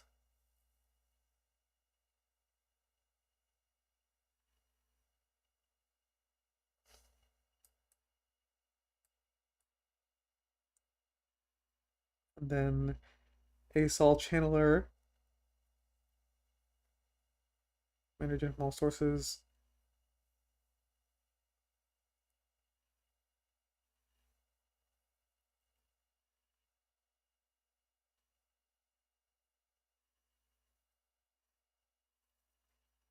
$75, which is a threshold thing. I don't know, it's still probably crit, right? Probably.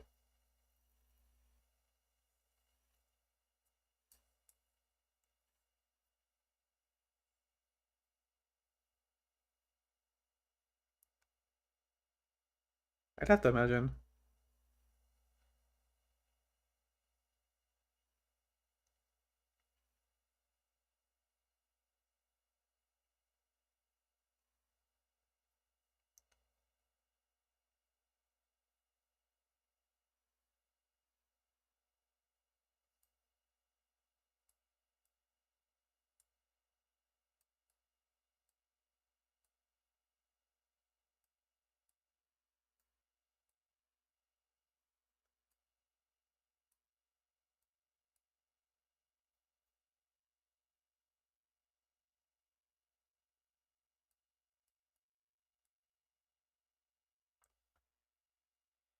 Something like this, no swords? I guess not.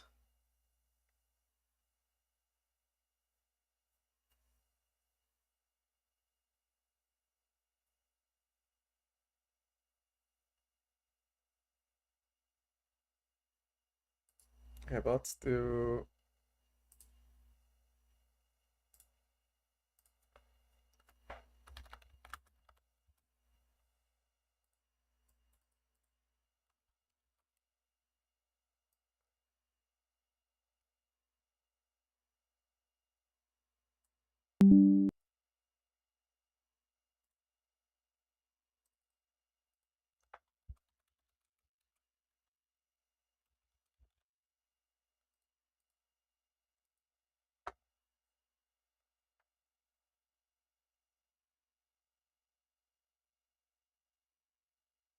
Oh, wait.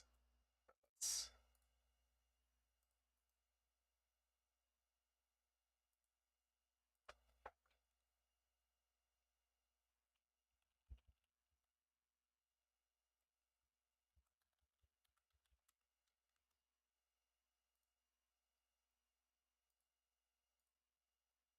And then we do this.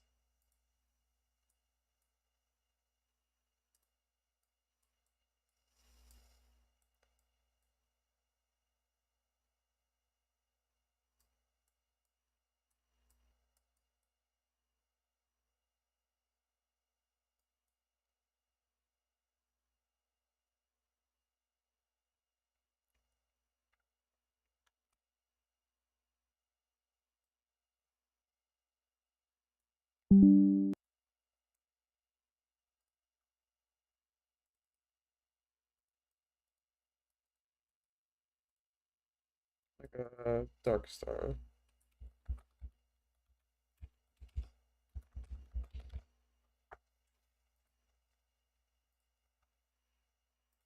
Alright, clicking a different unit. Speaking of, let's go to this Karma unit. Darkstar and Voyager. Strategist in this. You 100% playing at least 2. You can probably play more. So you can get... You can kind of afford everything. She doesn't really want damage amp, but like crit is fine, AP, mana regen. Probably just gonna be a crits champion. TBH.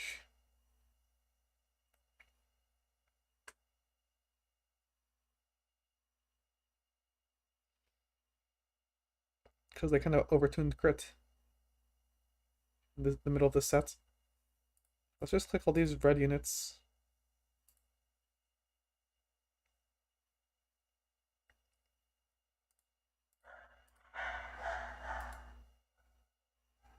Okay, that's all of them.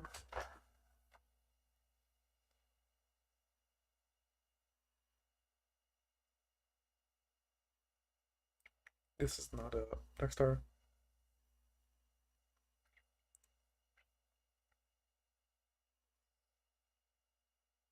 Strongest Dark one goes super massive. I assume this is probably okay. Maybe you don't play it without Emblem. Okay, but what traits do we need? We need Voyager. We need a tank. The Vanguard. Brawler. Okay, well you have this Flex Brawler.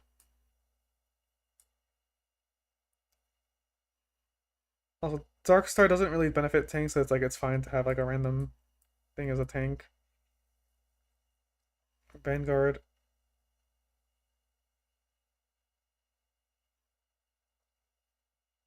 We'll take a look at... This is Animal Squad's probably not. Nunu and Blitzcrank. This is a... Okay, Space Groove.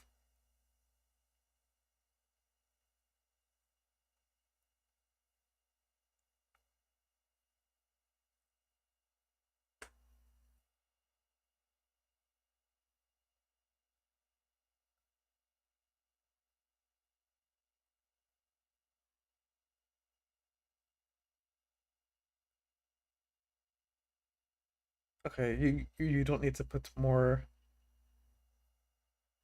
Space Groove. And yeah, you're not going to be doing that.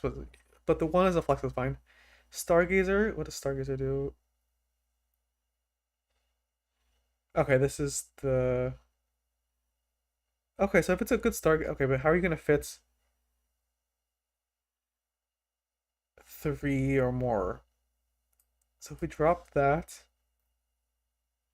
Is it even possible, or is it just not worth considering?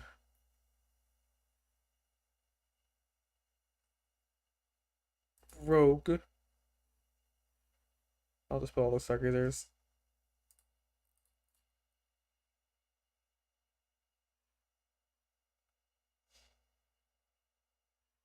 Zaya.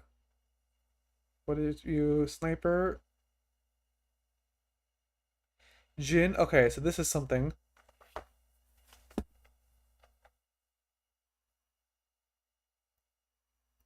Okay, so okay, this is for sure something. Replicator, who's the Lysandra? This is low cost, probably not that relevant. Twisted Fate, it's Fate Weaver. It's not fitting.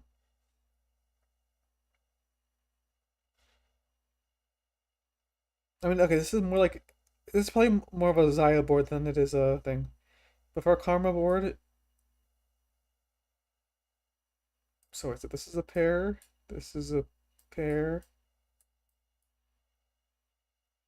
Rogue. Who are the rogues? Kaisa Talon. This is another low cost. Oh, yeah, this is the same kind of thing. Let's do.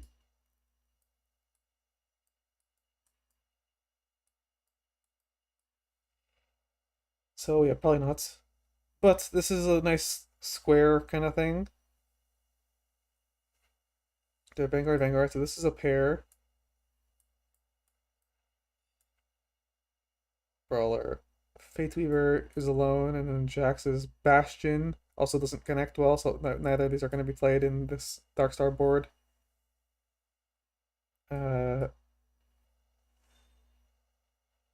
So how many units is this? This is 11. Uh, Probably these are all going to stay. Realistically, it's drop, drop, drop, drop.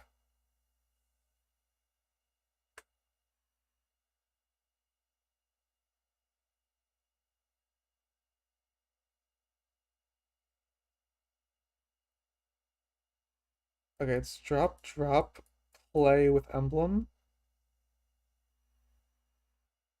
Or is there another Stargazer that's worth playing?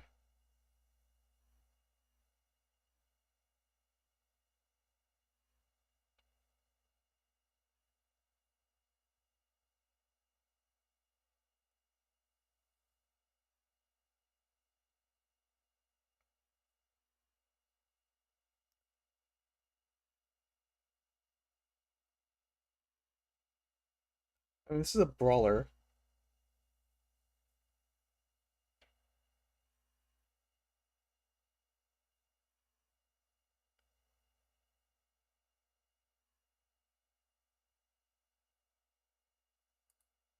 I think you just don't care about that. But this is too many backliners. Also too many units. It's 10 units.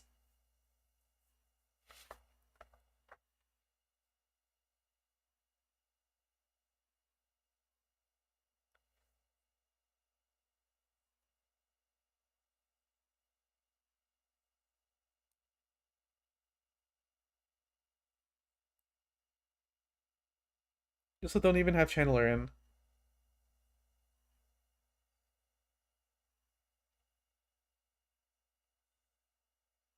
Oh, and that's not what matters. You need Voyager, which you also don't have in.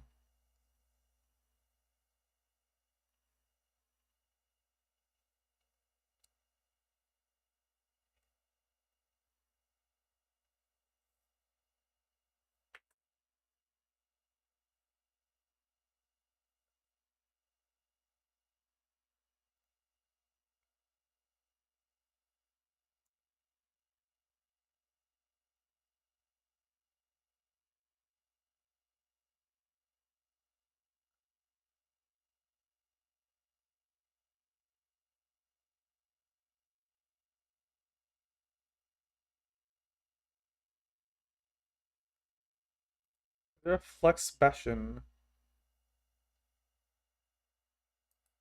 There is.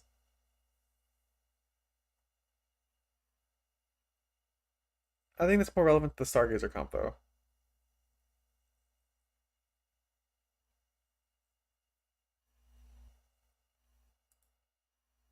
We're in game.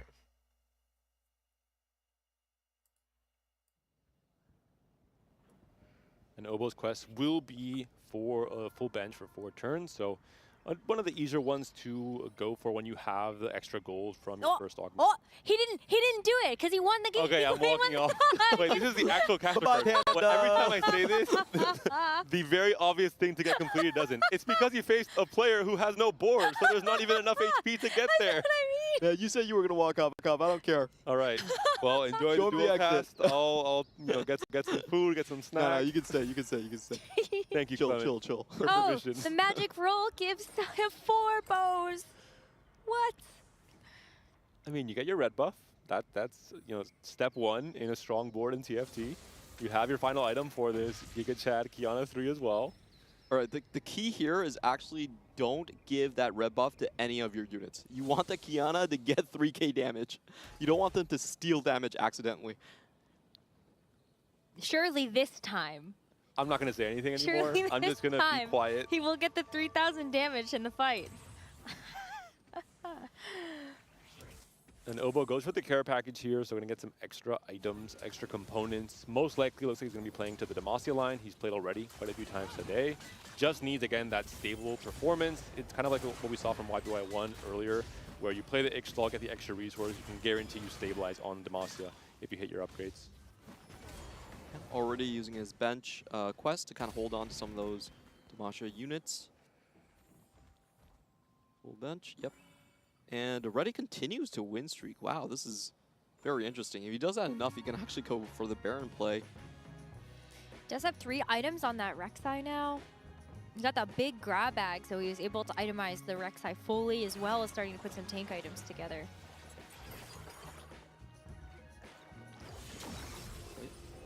Level 7. This is one of the key things with Birthday Reunion. If you're able to win streak until you get the TG is able to prolong that win streak even further, and that's where you have these really magical games where Birthday Reunion makes so much sense.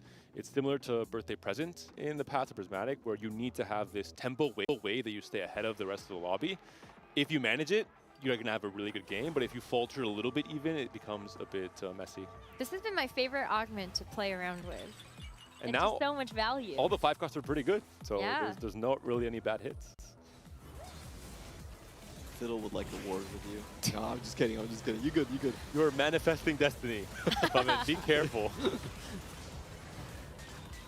Big moves here if Reddy can actually maintain this win streak. Looks like the should be pretty good. You know, this poor Scion is going to be able to get at least a little bit more HP in here, but now it is getting ganged up on, so. Wow, oh, but Li Cao and Obo both trying to maintain a loss streak. I wonder if they were both successful at that. Looks like at least Obo has secured his loss. We'll see if Li Cao can get that. Looking to spike a little bit sooner. Obo might be in trouble. 36 HP at this point is just very, very low. If he loses the next 2 fights, he might be, barely 2 lives coming to stage 4. Yeah, he really needs that quick cash out. Obo does have an Abessa for him. Can consider the Melflex pivot. Not fully locked into the Demacia at all. And no Garen here as well, which would have been huge. And there's 2 Demacia players we're seeing, right? AQ1H has a very good setup for playing Demacia, the double Spirit Visage, and the D-Claw already built. As well as Han Sheng looks like he does have some kind of AP Demacia angle, and GD Royal, especially with the Slammin. It's not going to be good for at least one of the players. It's going to triple contest that. Well, Han Sheng is rewarded, does have a Garen in the shop, but looks like he might be leaning a bit more towards the Leona with the Gargoyle Stoneplate Slam. Definitely not the best item on the Garen, and he has already quite a few copies of Malzahar and the Zoe. Obo just looking to get the Mel game plan on board. You can't let the Mel die early, and then you will still get the unlock onto level 8. So just making sure he gets all the details correctly in order. But this will have to be a very, very big roll down. Coming in for him, 36 HP. Might be ending up with another loss here, most likely, with the Yone unlock from Lee Sao. It's been tough because you picked that quest to keep your bench full, but now you're also going to be missing out on some pretty big econ breakpoints. You're holding a lot of gold on that bench. Just some really big losses here as well. It's going to be a really scary stage 4 for a player who didn't need to swing for the fences for a first place. He was just content with maybe a 4th or a 3rd. Maybe some regrets in terms of how risky this game plan now has become. I felt like once you locked into it, though, it was so hard to pivot away. Yeah, I feel like unfortunately he was forced off his line by how strong Reddy's board was. He was angling for Slayers, holding Yasuo's, and definitely Lee Sao doing the same thing as well. So had to pivot into Ishtal, more econ, get the AP line on board. Second one should be... Yep, if he wants to commit to playing the Zoe Miles reroll, he can level 7 here, keep Ishtal in for one more turn for a cash out, and have just a later roll down on 4-1. Oh, let's go. Imagine it still said deal 3,000 player damage. Okay, so he does need to win this one, is going to use his... This is very unorthodox. Typically, you go to 7, you roll very heavily for Nidalee. He's using the Kiana 3 to get that 280 quest. Oh my god. Facing the Yone. You might win. Oh, in this she got position, stunned. gets stunned, and she can't really get a good wrap on the Yone himself. He dodged This the is scary. Cherry ult. The stun comes through at just the right time, though. Yone does get stunned, can't stack the Rage Blade further. But now that Kiana's getting targeted here. Kiana's not facing the right direction. He needs to win to take it down, or he has to yeah. restart. The Emilio got us. He got it. I was very worried there for how low the Kiana was getting, but I was like, no, you know what? Saya is fully locked in for a fun game. He's Are you got not this. entertained? Saya is definitely my player to watch. I'm so entertained. Obo is my player to watch. 10 HP coming into stage 4. You are essentially 1 life, even on stage 4. He's got a lot of work to do, too. Surely, you lose 4-player combat. You're going to have to reroll here on level 8 early. Oh, no, he just sold it. Yeah, he already cashed out and is getting rid of it.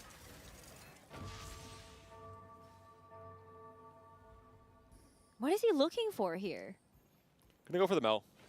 Already had the Mbessa die last turn. And now it's just going to be a Mel flex roll down with around 40 gold to work with. So it's a dicey position to be in. I think he should try to build for the backline Skarner. Maybe he finds a lot of these extra Garens to eventually unlock Silas as well. But it's all about surviving at this point in time. Okay, well, there's going to be an Mbessa 2 Lux if you want it, as you are able to at least get the Noxus in with the Draven. But there's so much else that you've got to consider with what else is available. Do you actually get a Mel 2 here? How possible is that? It doesn't save you because you actually need the front line to survive. Garen 2 or Swain 2 are probably his best bets. Taric 2 as well would be kind of big. Has to roll more here. There's the Garen at the very there we least. go, there we go. Yeah, okay, that's a lot of pretty items good hit. to work through now as well.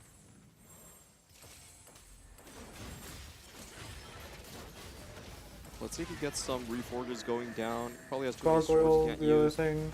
He itemizes Garen. Actually just uses it on the Mbessa. Knight's Edge.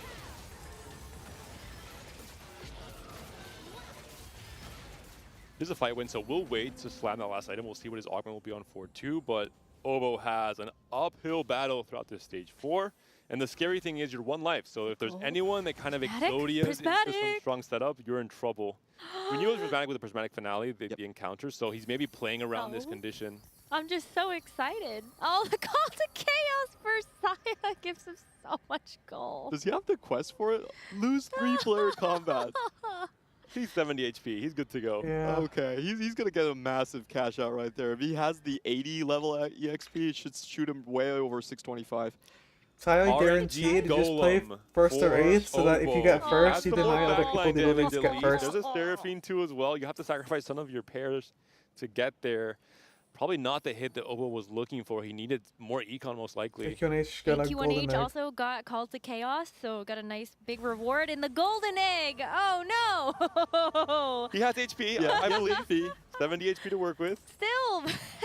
There's a lot of insane spikes happening all across the board right here. Bin also with a huge turn. Zillion on 8. Volibear with 2 items as well, and potentially ult onto that Golem or onto the Mel.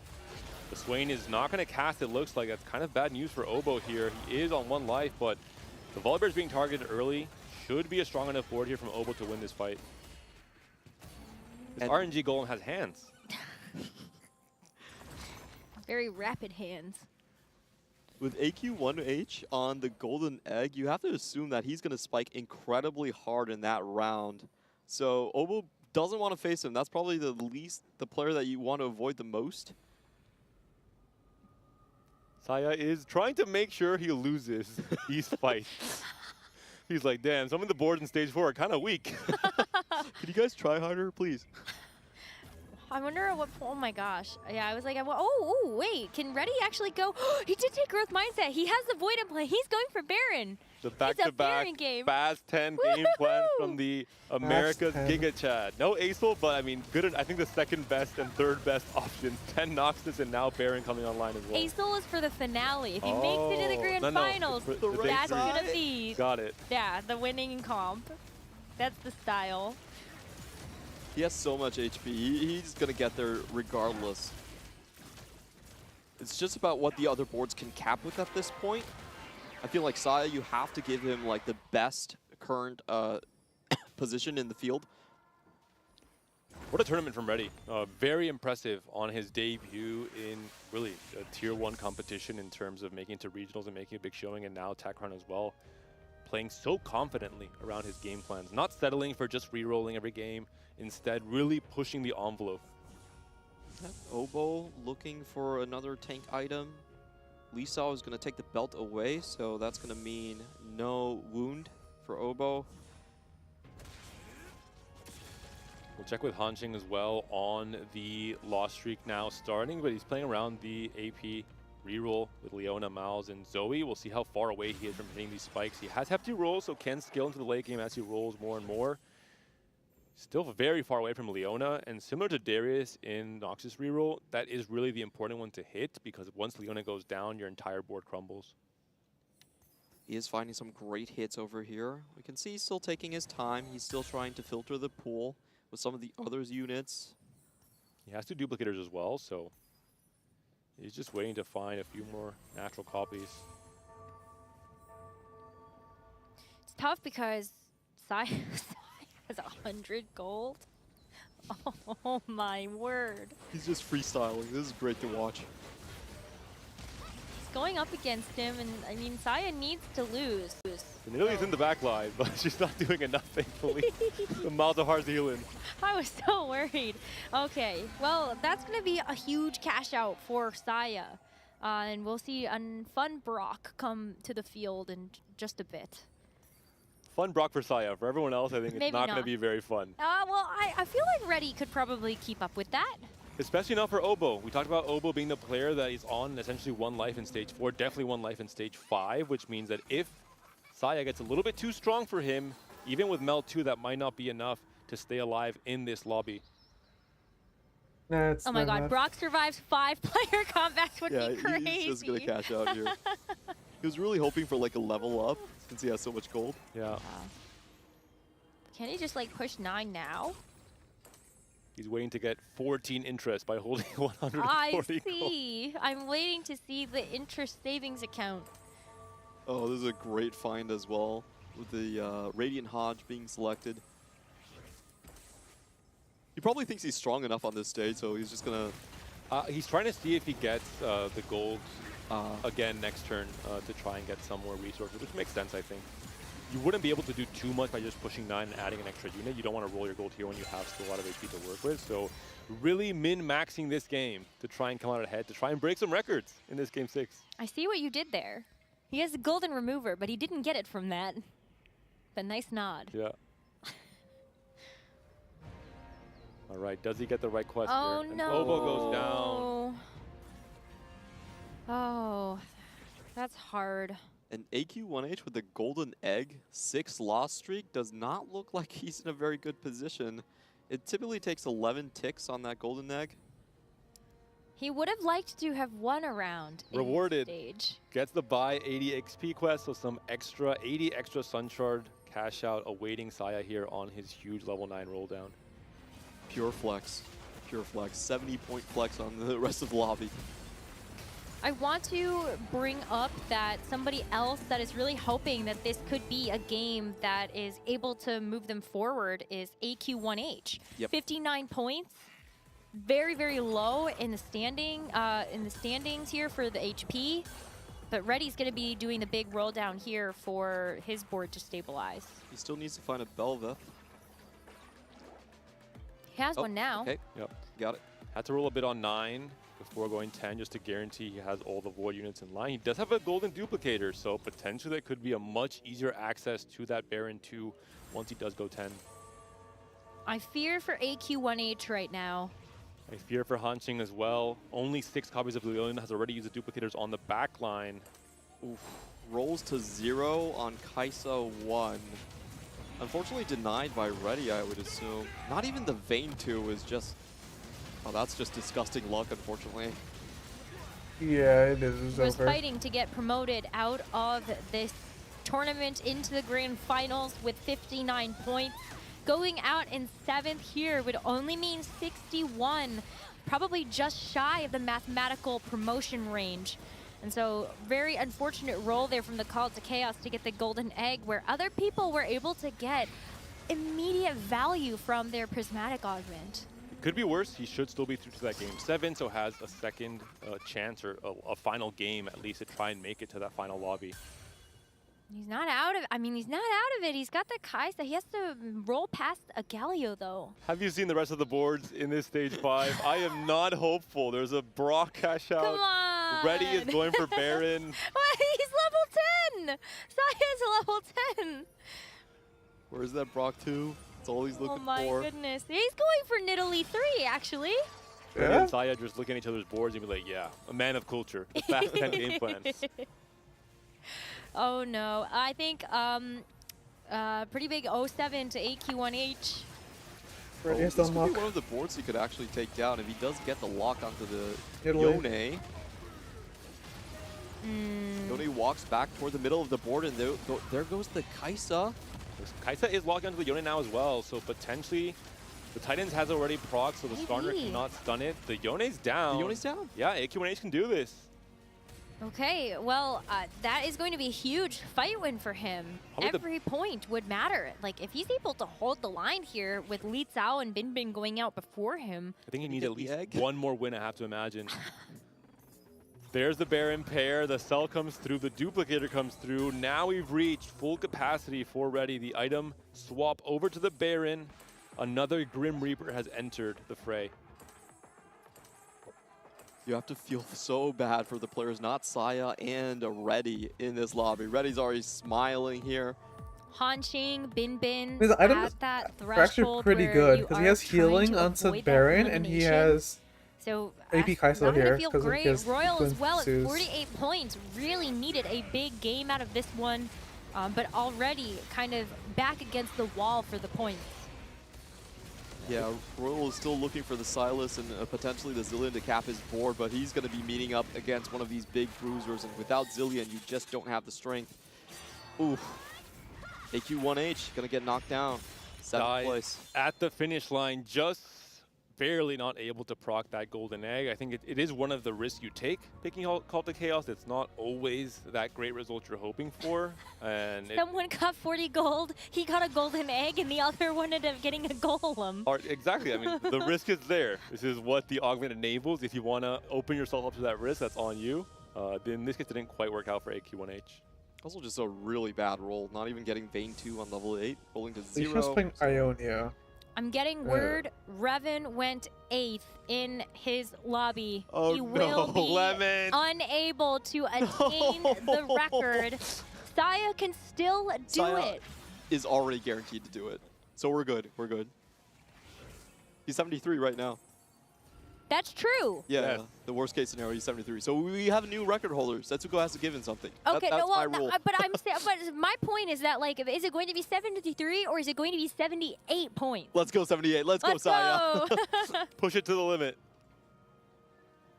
Absolutely crazy performance for someone on his first tack round. It's always, at least once the end player really has their breakthrough performance, usually on the international stage, when the lights are at their brightest. And it's not the well-known TOC ones, unfortunately. Exactly. There's that one surprise breakout player. Another knockout as Bin Bin and Li Cao. One of them is guaranteed to go out in this game. Yeah, it does look like Bin Bin boards has already came online. The Volibear 2 is his main carry that he was looking for. There's a few boards that I think have met their cap. We saw them really take over in stage 4, but both Li Xiao, someone like GD Royal as well, I think these are boards that can't really fight against the behemoths that have been assembled by the rest of the players currently in the top 4, especially that top 2, of course, with the Fast 10 players. Fast 10. And Hanxing still holding on despite not finding the Leona 3, only with the upgrades on the Zoe and the Malzahar. And the fact that he has the hefty rolls is still good enough to stay alive in this lobby. Royal and Bin Bin stare down, potentially getting knocked out. Royal is somebody that's been kind of interesting because we actually did see Royal before at Cyber City. Ended up getting 31st, so not the best performance, but still being able to make it to the Tactician's Crown stage. I'm excited to see them return here. Has been a pretty big competitor over there in the regional finals, so I'm hopeful that you can at least go out with a bang here. He needs a first place for any chance to move on, and it just looks kind of impossible in this lobby. In fact, he's going to get knocked out by Hanxing's Ghost board here. But you do get to say that you improved on your Tactician's Crown performance. This is a guaranteed top 16. And a top 16 in a field as competitive as the one we've had in this year, I think is definitely an achievement to be very proud of. The key for Royal is he beat YBY1, because that was the person that was always suppressing him on the VN ladder. It was always YBY1 number 1 and then Royal number 2. So at least he gets that edge over his nemesis. Now for the epic showdown, though, as Reddy and Saya make the final preparations before they enter into this 1v1.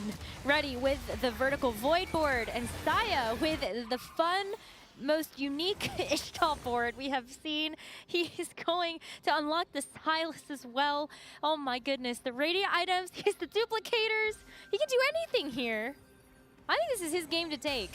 And it's the same exact showdown we saw at the end of Game 4 as well, before we moved into the block of 2 here. Baron versus Brock. The Brock did take it in that occasion. I have to assume with the cash outs we saw from Sai that he'll be taking here as well.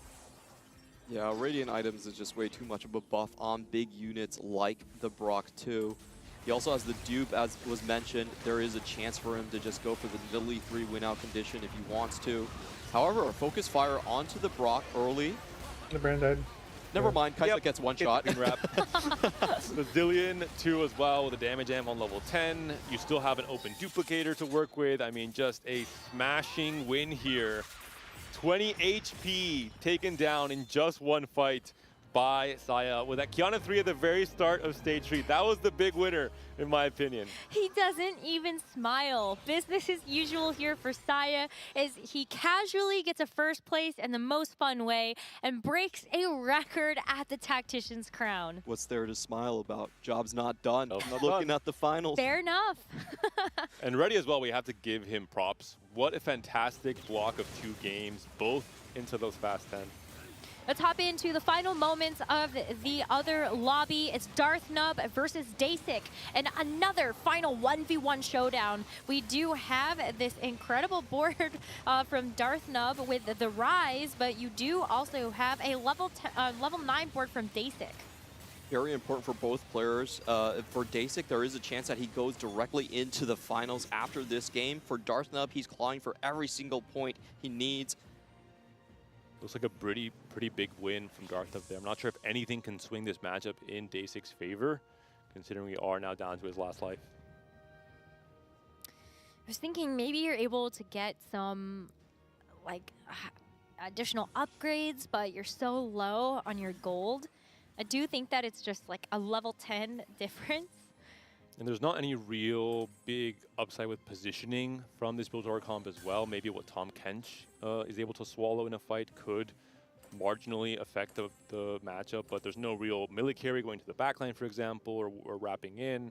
Can feed him and allow it. Nope, never mind. get some combat power, I guess, and leave the Comp Kench hungry. Just outskilled. It has to be Volibear getting targeted early and just trying to melt the front line as quick as possible. Yeah, that seems to be the only win con. Let's see if Daisy can set up a positioning for that, because Rise is pretty immobile. Maybe the Wukong being consumed here can open up a lot of burst damage onto the Volibear. That could be the only way to put Daisy all his backline carries on that right side, hoping for the best. The Kindred scaling, double Kraken. Volibear now is maybe in line for some damage from the MF here. Really tough call. Coming through kind of slow, and Volibear already onto the back line. That's going to be Darthnub snatching a much needed win here. 62 points. 67 for Daisy. We'll see if that'll be enough for him, but a very close matchup at the end there. Darthnub just a little bit too strong, it seemed like.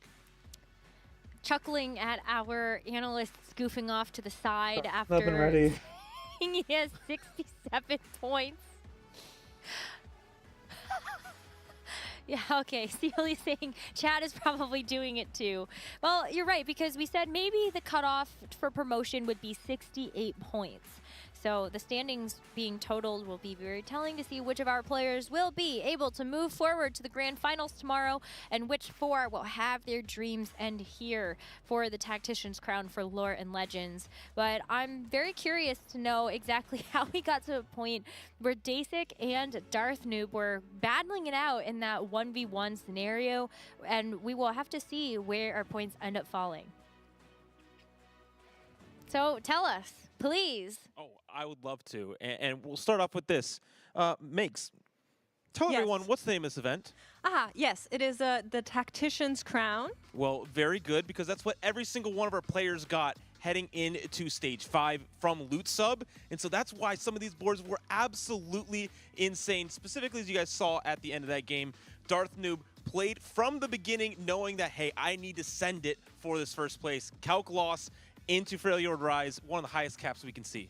Absolutely, but he wasn't the only player trying to do just that, because at the very bottom of her standings, Revan, trying to fly high, soared to the floor, trying to play around that Ishtal line, didn't work out, too little too late, everything a little bit wonky there, and then the lobby pressure got to him. Listen, just trying to show that he has some flexibility, practicing some checkmate maybe, playing around the Ishtal, getting ready to roll, that, right?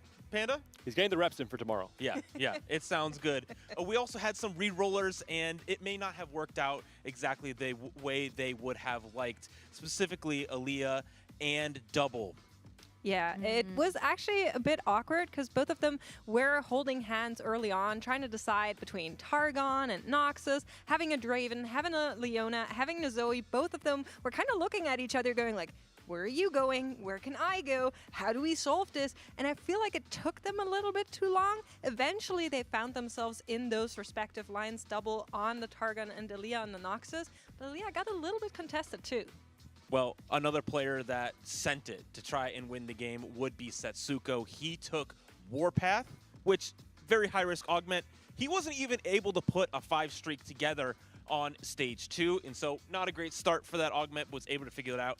Did cash it out, got him a 3rd place, but where he was at in the standings, I don't believe that's enough unless it's some crazy tiebreakers. Yeah, I mean, we don't know the final cutoff lines, but a lot of these players have put themselves exactly on where we predict the cutoffs to be. They need to get and Aaliyah in this into lobby that probably, so 12th I'm place really bracket, right? Because Because 5th to 12th we have an are analyst playing desk, one more and game. Thankfully, I know right? scores will be coming up soon, and I'm personally really excited to see them, to see who will make it even promoted and who will be cut off here Thing shortly. is, I don't know if there's If 4 you people, had Setsuko has to more points than. Pick a comp that you're looking forward to seeing for the rest of the day, what would it be? I'm going to say this for one person on this desk and one person on this desk only, and that will be Veigar for you. Listen, I don't want to see it anymore. no more for Too you. late. She's traumatized. I want It's some just tons that of bad. Tamos. That's what I want. Okay. Some Freljord, Warwick. I want to see it do better. It has not done great so far this tournament, so we need to see that Jinx and Warwick pop off. Hopefully you two have blessed us. Thank you so much for filling us in with the details of that final game. We are ready to show you the standings. 4 players eliminated, 4 players moving forward to the grand finals. We will start with the bottom. Oh no. What a tough day for Double. starting off the tournament so strong, and today just was not his day. 3 wins in a row in day 1. We thought he was really a foot in already with that kind of potential to make it to the final lobby yet another time in his career. Maybe fight for that second tag round he's been looking for so many sets now in a row, but couldn't quite clutch up in these last 2 games. 56 points is not going to cut it. Only a 19-point day 2 coming out from him. In the other places, Obo and Royal were also eliminated. Big thing for Midfeed actually sneaking into the top 8 back again through the tiebreakers here.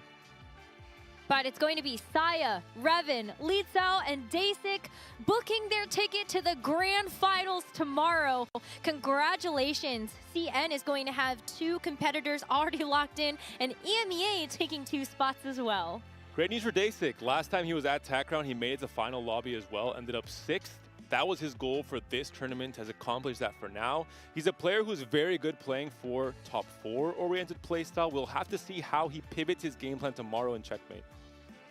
And unlikely heroes for North America, I would have to say. Darthnub and Reddy sneaking it back into the Reddy last for game. sure underrated. No, Darthnub I believed in. Great performances from That both was my of them. goat. Just showing the depth of the region as well. Unlikely heroes coming in from them.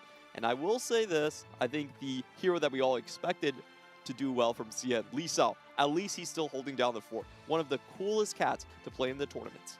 It's been cool because I feel like the last time we got a chance to see Li Cao was at a previous Tactician's crown, and this was kind of where we said, oh, maybe CN is on the comeback. Maybe they're going to be back on the rise, and I really felt like Li Cao was going to be one of those players to do that. He's not a player that's going to get fan voting into the TPC circuit, so it has been a bit difficult for him. Doesn't stream as much, but he did set a record for 4th place in the Inkborn Fables. Again, going back to the finals, I think he's going to be one of the most dangerous players at that final lobby. It's really cool to see the story of these repeat finalists, players who have made it that far before, who have what it takes to have a mental composure to fight through these strenuous days of competition and still make a final lobby. So really happy for both Li Sao and Daisy. It's so tough because there is a specific type of pressure that comes with competing at the Tactician's crown. A lot of our competitors here were competing in the TFT Pro Circuit where they got a taste of what this Checkmate format will bring. But can they do it when there's the lights, the global stage, just the fans cheering for you, and you know that the stakes are at their highest? We know for forward player or not, they can prove. While they're doing that, come on, let's figure out this karma board.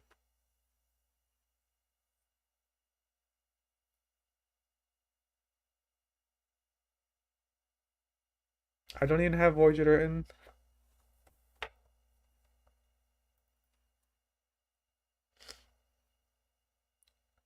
I mean, you probably just don't play Stargazer then.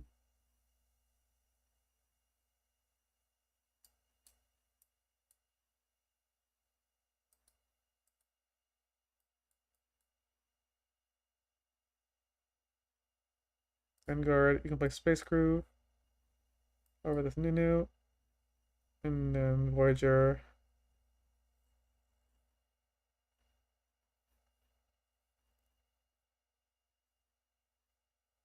Are any of these valuable?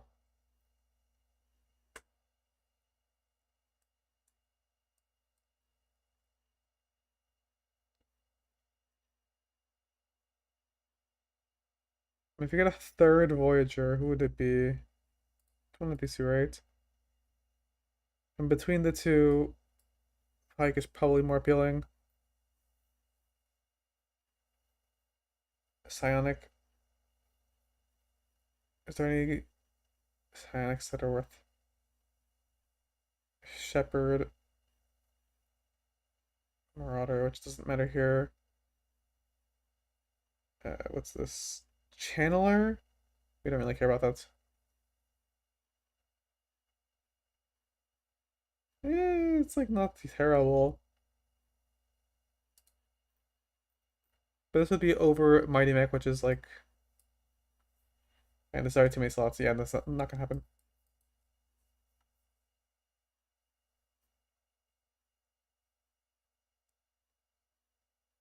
Yeah, the Voyager is probably just like this. This is the board.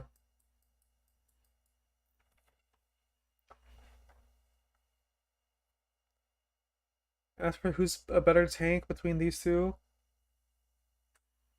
I don't know. Probably whichever one you hit. This guy probably wants to be centered, right?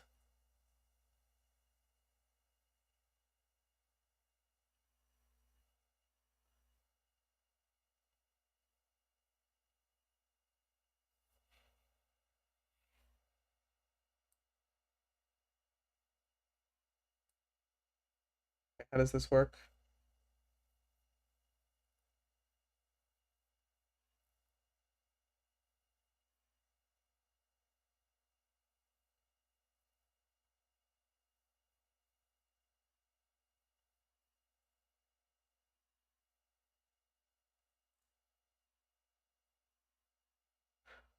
This is, I think, similar to set Tangent, I think.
What does this Jin want? Physical attack speed?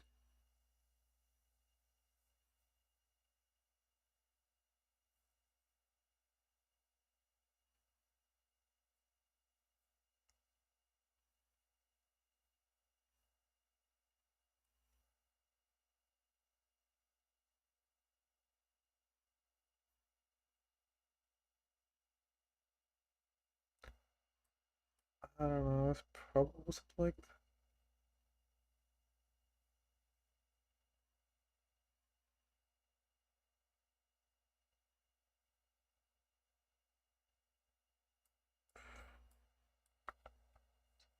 I don't know how his spell crit works.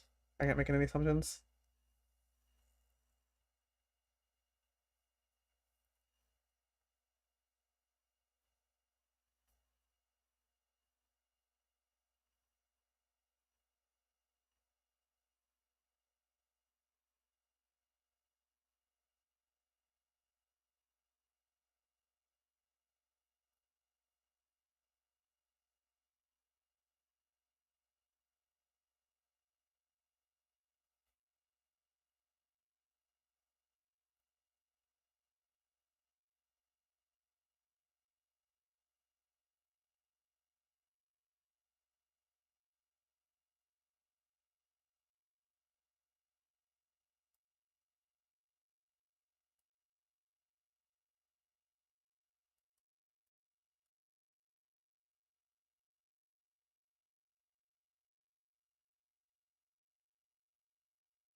I don't think it's, yeah, I think you could just play this with it, you upgrade it, and that just becomes a much more valuable tank.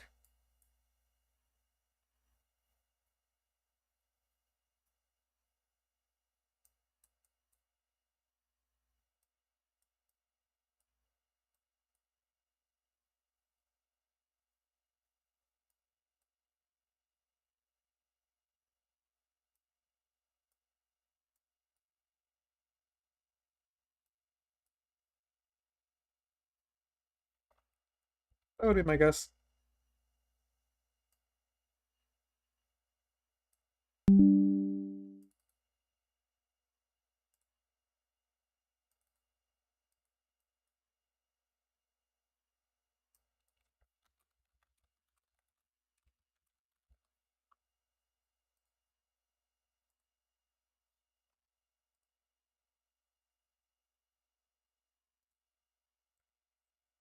Alright. So the next one is Zaya because I kind of found some stuff. So this is something. 2 Dark Star. Okay, let's get in. Let's learn what the other snipers are, which are these guys. Anything here? Psionic. Oh, that's your Meeple. What are you? Space Groove. Your Timebreaker. Timebreaker has something right? You lose for... Okay. Well, you can play this early. Probably not going to go for more than 2.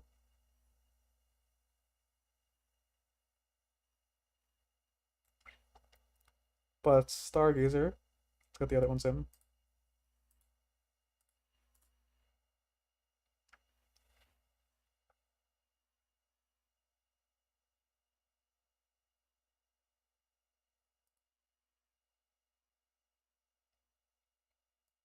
Okay, these... Probably none of them are going in. Vanguard. Get Space Groove. You can get this.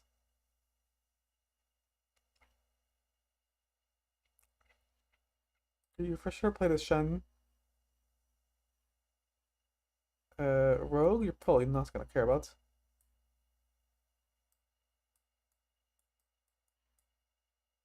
Replicator, Fate Weaver.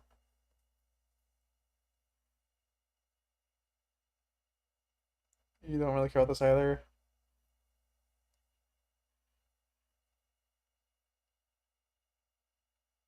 Or Replicator. What does Replicator do for you?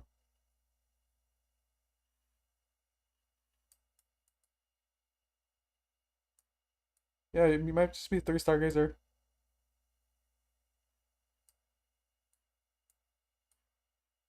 And then Dark Star Vanguard.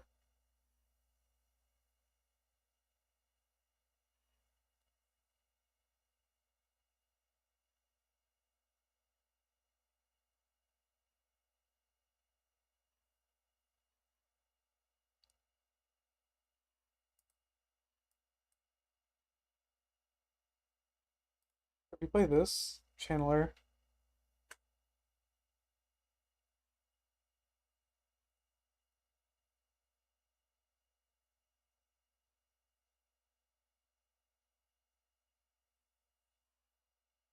I don't know, this is like a very compact comp.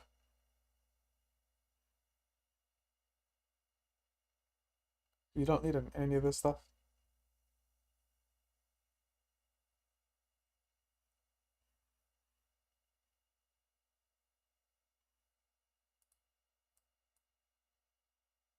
Like, just play this 5 cost. You can even fit another Vanguard.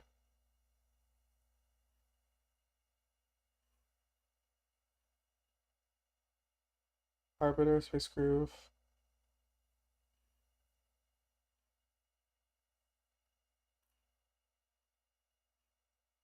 This Arbiter. Oh, that's probably good. I mean, now we're out of slots though. The Channeler is also fake. But I mean, it's a 5 cost.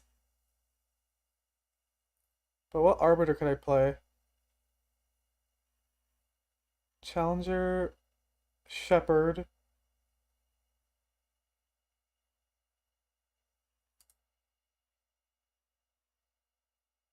Channeler.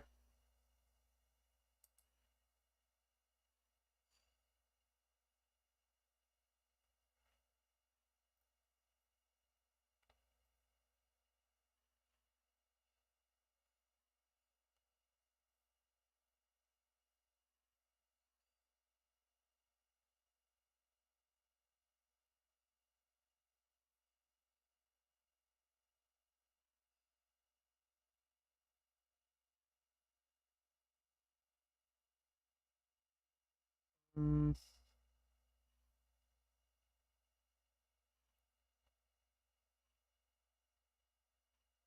Okay, so you sack this Bard.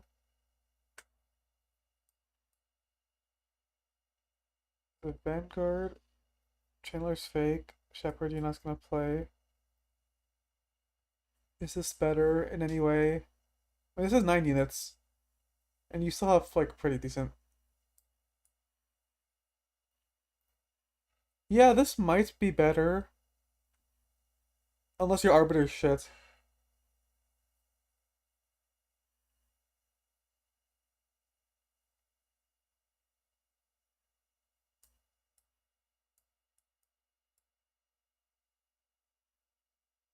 You're a fighter.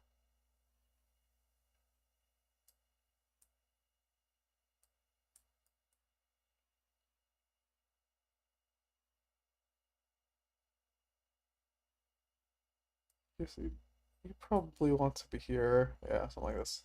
Nunu.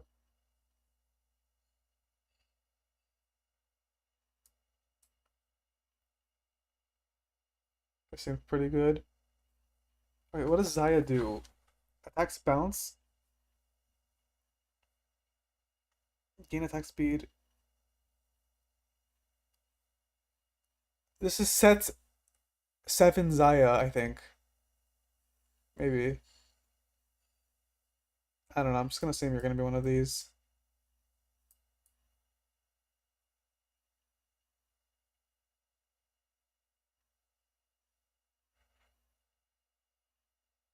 And then you... something like that. And then your tank is gonna be this thing. What kind of items do you want? Gain shield. Do magic damage. Okay, so...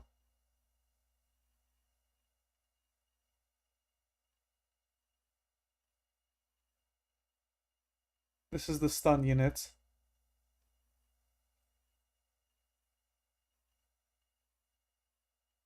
Oh, okay.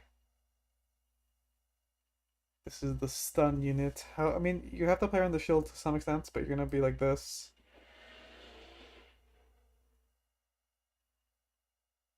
Uh, Probably this.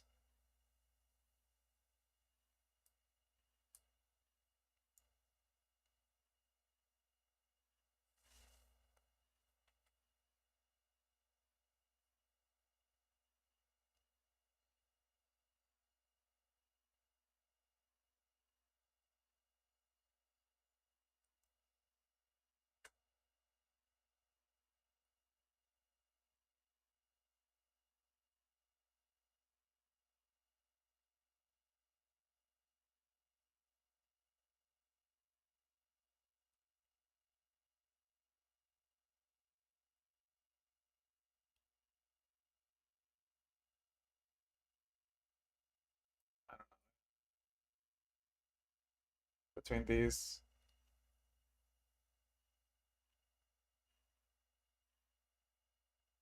But I think this is chill enough. So what is this? Vanguard Zaya. What do I call it?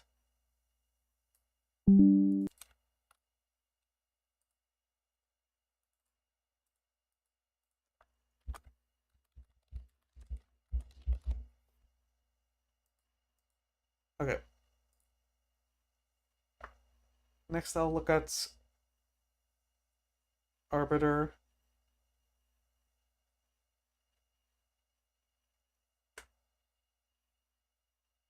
Well, first, let's see. We're already in game. Yeah, I totally agree, especially 4-2. There's a chance to just completely go straight for level 9 as well. Play for the high rolls offered. A big hit for Reddy, though, as he loses his win streak. And Binbin's a player who's on 59 points. He is the player who needs to take the most risk to go for the highest cap game plan possible to try and lock in his spot in tomorrow's top 8. And we are having some interesting game plans coming out. AQ1H actually dabbling into the Yordles after a very nebulous start here. Wait. Another 4 cost for Binbin? Oh, okay. It's almost like he got the luxury subscription. So the way this works, I'm pretty sure it's Fast just 9 we go. Let's go. top half, but no, it is points, I'm pretty sure. I feel like maybe do we see midfeed actually try to lock in? But everyone's like really close in Jinx? points. It does appear to be a couple of 3-cost rerolls have started. Like to Elia cheat. just needs to not go 8th. He wants to see what he gets Or they here, probably need but the top 5. Scion pickups will be the short tell. What's the point threshold? With the Freljord being signaled by Mortdog, personally, I believe it will be on the Jinx line. Nice Sejuani pair. That would be a great upgrade to have. Oh, another Jinx coming out. Probably Direct 6-7. and clear. So it shall No, be. plus 6-6. Midfeed is locking into the Jinx reroll for sure at this point after having the pairs get gifted from the gods. And Aaliyah is maybe not. I mean, they're all close enough in points where I'm curious to see where he ends up going. it kind of is just obviously as frontline. the results of this game. Rageblade Zoe's the answer here apparently. Zoe with bruisers. That's Ready, Darth Nub, Elia just need to put the top 4. OG variations of the bruiser The flex rest line with need Barb, to the Felios, play and for like Zoe top 2. potentially as well as the backline carry at the very start of the set. But Mori would love to play this LeBlanc, but we already have a couple LeBlanc out too. But I don't think it'll be rerolls, so this is still a potentially very good line from Mori here. Has a perfect setup to lose these next 3 fights with the Ixtal in, cash out on 3-5, and go for a roll down. It's going to sequence quite well. We'll see what his 3-2 augment is. I think it's going to kind of decide his direction. Yeah, currently in the lobby, it's really between him and Darthnub to see who will stick to this Darius LeBlanc line. I do think Mori actually has a little bit better of a setup. He's going to get some extra cash outs. He's already slammed his item. Very strong signaling with a good combat for it as well. Meanwhile, Darthnub, he could still go in a lot of different directions. So double silver into prismatic is going to be the name of the game for this game 7. He has to hunt for it. If I'm Binbin, I'm hunting for it. Nah, never mind. You already picked an Axiom. Oh, that would have been really fun though, just to get those legendary units already with the gift from the TFT gods, the 4-cost. Potentially Titanic Titan for Ionia? Darth. What's I'm the thinking Ionia? About it. Nope, going to go for components instead. But branching out, Ionia +1 for Hanxing. Maybe not the option he was hoping for. He hasn't slammed any items yet, so he can still pivot his entire game plan, of course. Yeah, usually not a critical emblem to be searching for. Aaliyah, I like this game plan for him. He's just flexing around several possibilities. He had a Jinx for a while, and now he's saying, I just need to play full tempo anyway, so just getting this Zoe to tempo for me is good enough. But you can see that midfeed has already started to put items together for that Jinx with the pair and also the Sejuanis. I feel like at least Aaliyah can know, oh, well, do I feel confident to actually contest this, or do I want to try to pivot into something else? There's no way he's Is this contesting an that. Is this an ASOL time? No, it's not. Surely not. Necro, please, withhold your power, okay? For the sake of EMEA, I hope not. I'm thinking, I see the Zoe, I see maybe a Leona, I see the Aphelios being held.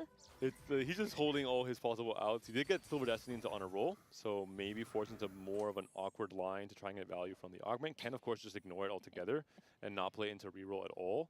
Can use this Mundo as just a Leona for now and then kind of pivot into the combo he's played a lot of today and yesterday, which is the Leona Mal's reroll. I wonder if Darthnub and Mori will hold hands. I think Mori is more locked into it, but Darthnub actually has the higher point total, so he's actually less susceptible to being contested here. What is this hit from Reddy? Wait, it's a misfortune already, what? I mean, that's This pretty is good. the coin flip you have to win when you're a Blizzard player. Finding a misfortune early in stage 3, you have just the chance to stabilize a little bit harder in stage 3, not lose too much HP, and just have that 7 Blizzwater online for stage 4. And second win is really good in this Because, comp. I mean, look, you can get the Fizz already.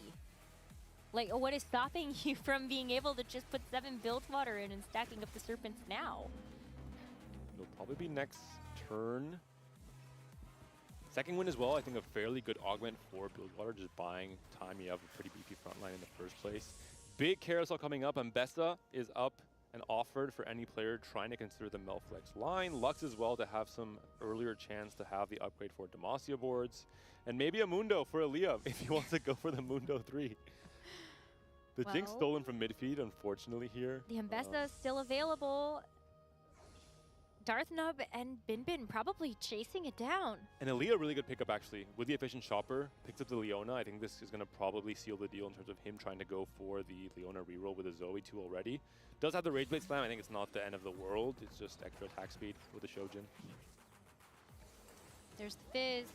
7 Bilgewater. Ready is just styling on people. He really likes these vertical traits.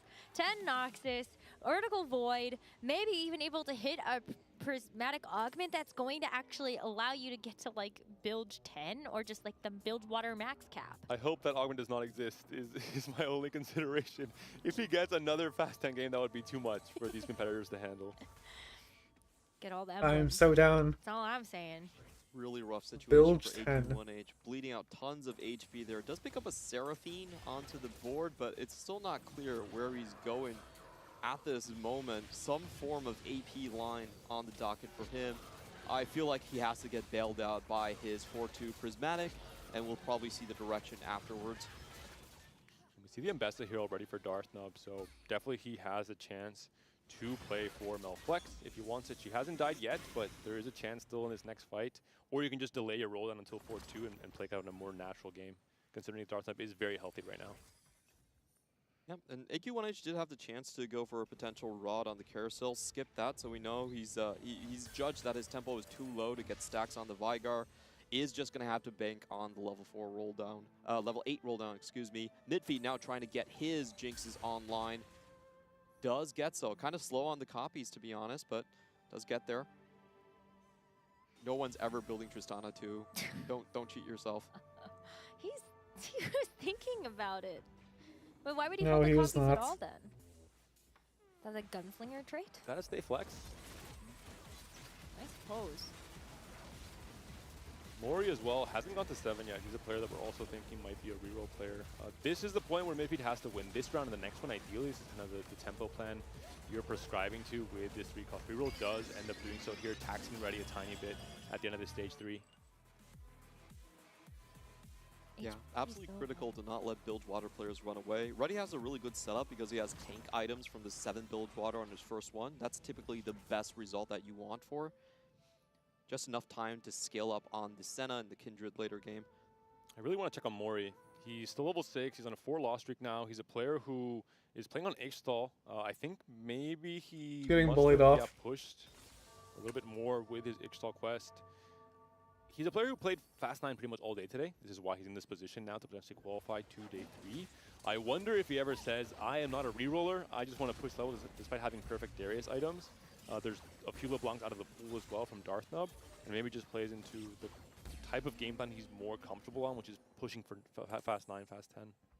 I think it depends on the final augment. That's maybe why we're seeing him wait. The fact that we are going to get that prismatic at the very end, you know what's coming. You just have to hope that it's going to be the augment that's going to enable you to either go further or just have you settle on a reroll.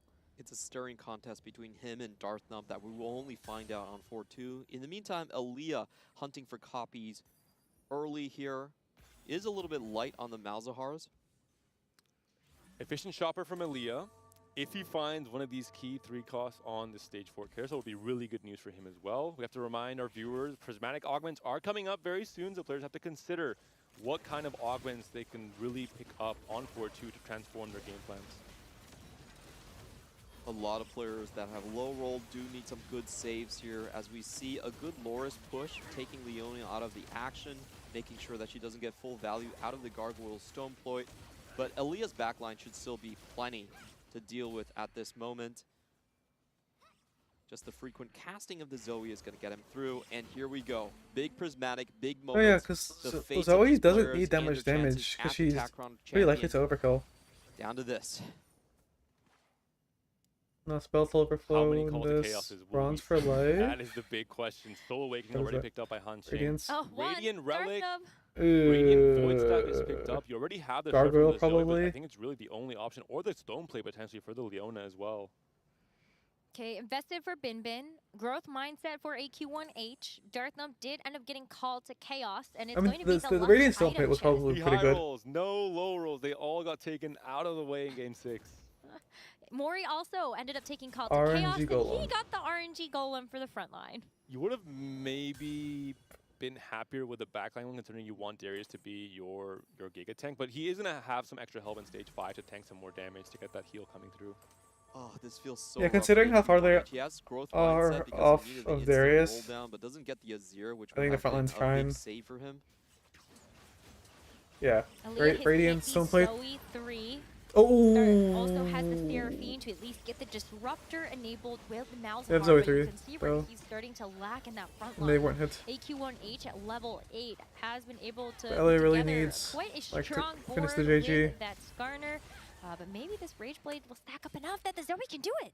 One more cash should do it. Leona's still alive as well. The Radiant Stoneplate was the pickup in the end. Elia very smartly rolls down heavily here. He doesn't need to play for first, doesn't need to play for fourth even. He's currently in the lead on the standings, just needs a consistent amount of points to make it to day 3. So rolls down heavily, needs to win this stage 4.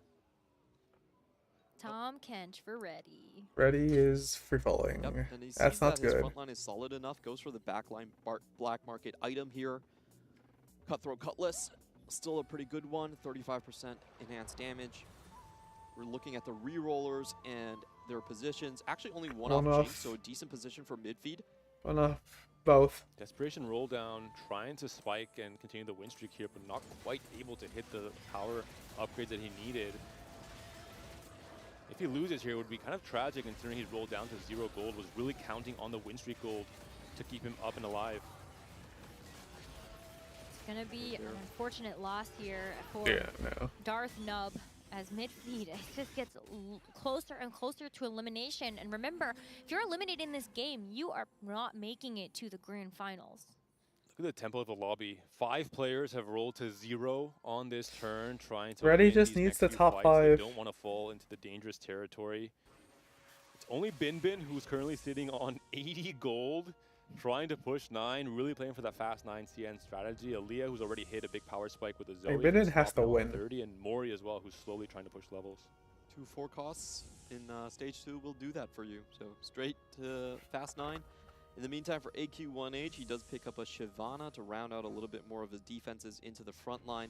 He is on a Mel pair, so that is the best possible scenario that he's looking for, waiting for him in his shop. But otherwise, I feel like he is in very, very tough spot. I'm a little bit worried for Ready. 29 HP, 4 loss streak, MF1 still, has rolled to 0, has a Tom Kench online, sure, but Tom Kench is not that strong right now. You need to get this Tom Kench to scale. You need the Tom Kench 2 in particular. You have really only the Braum 2 and the Soul that's a Awakening pretty decent CG as your power early plays. on. Mel 2 2. for AQ1H. What?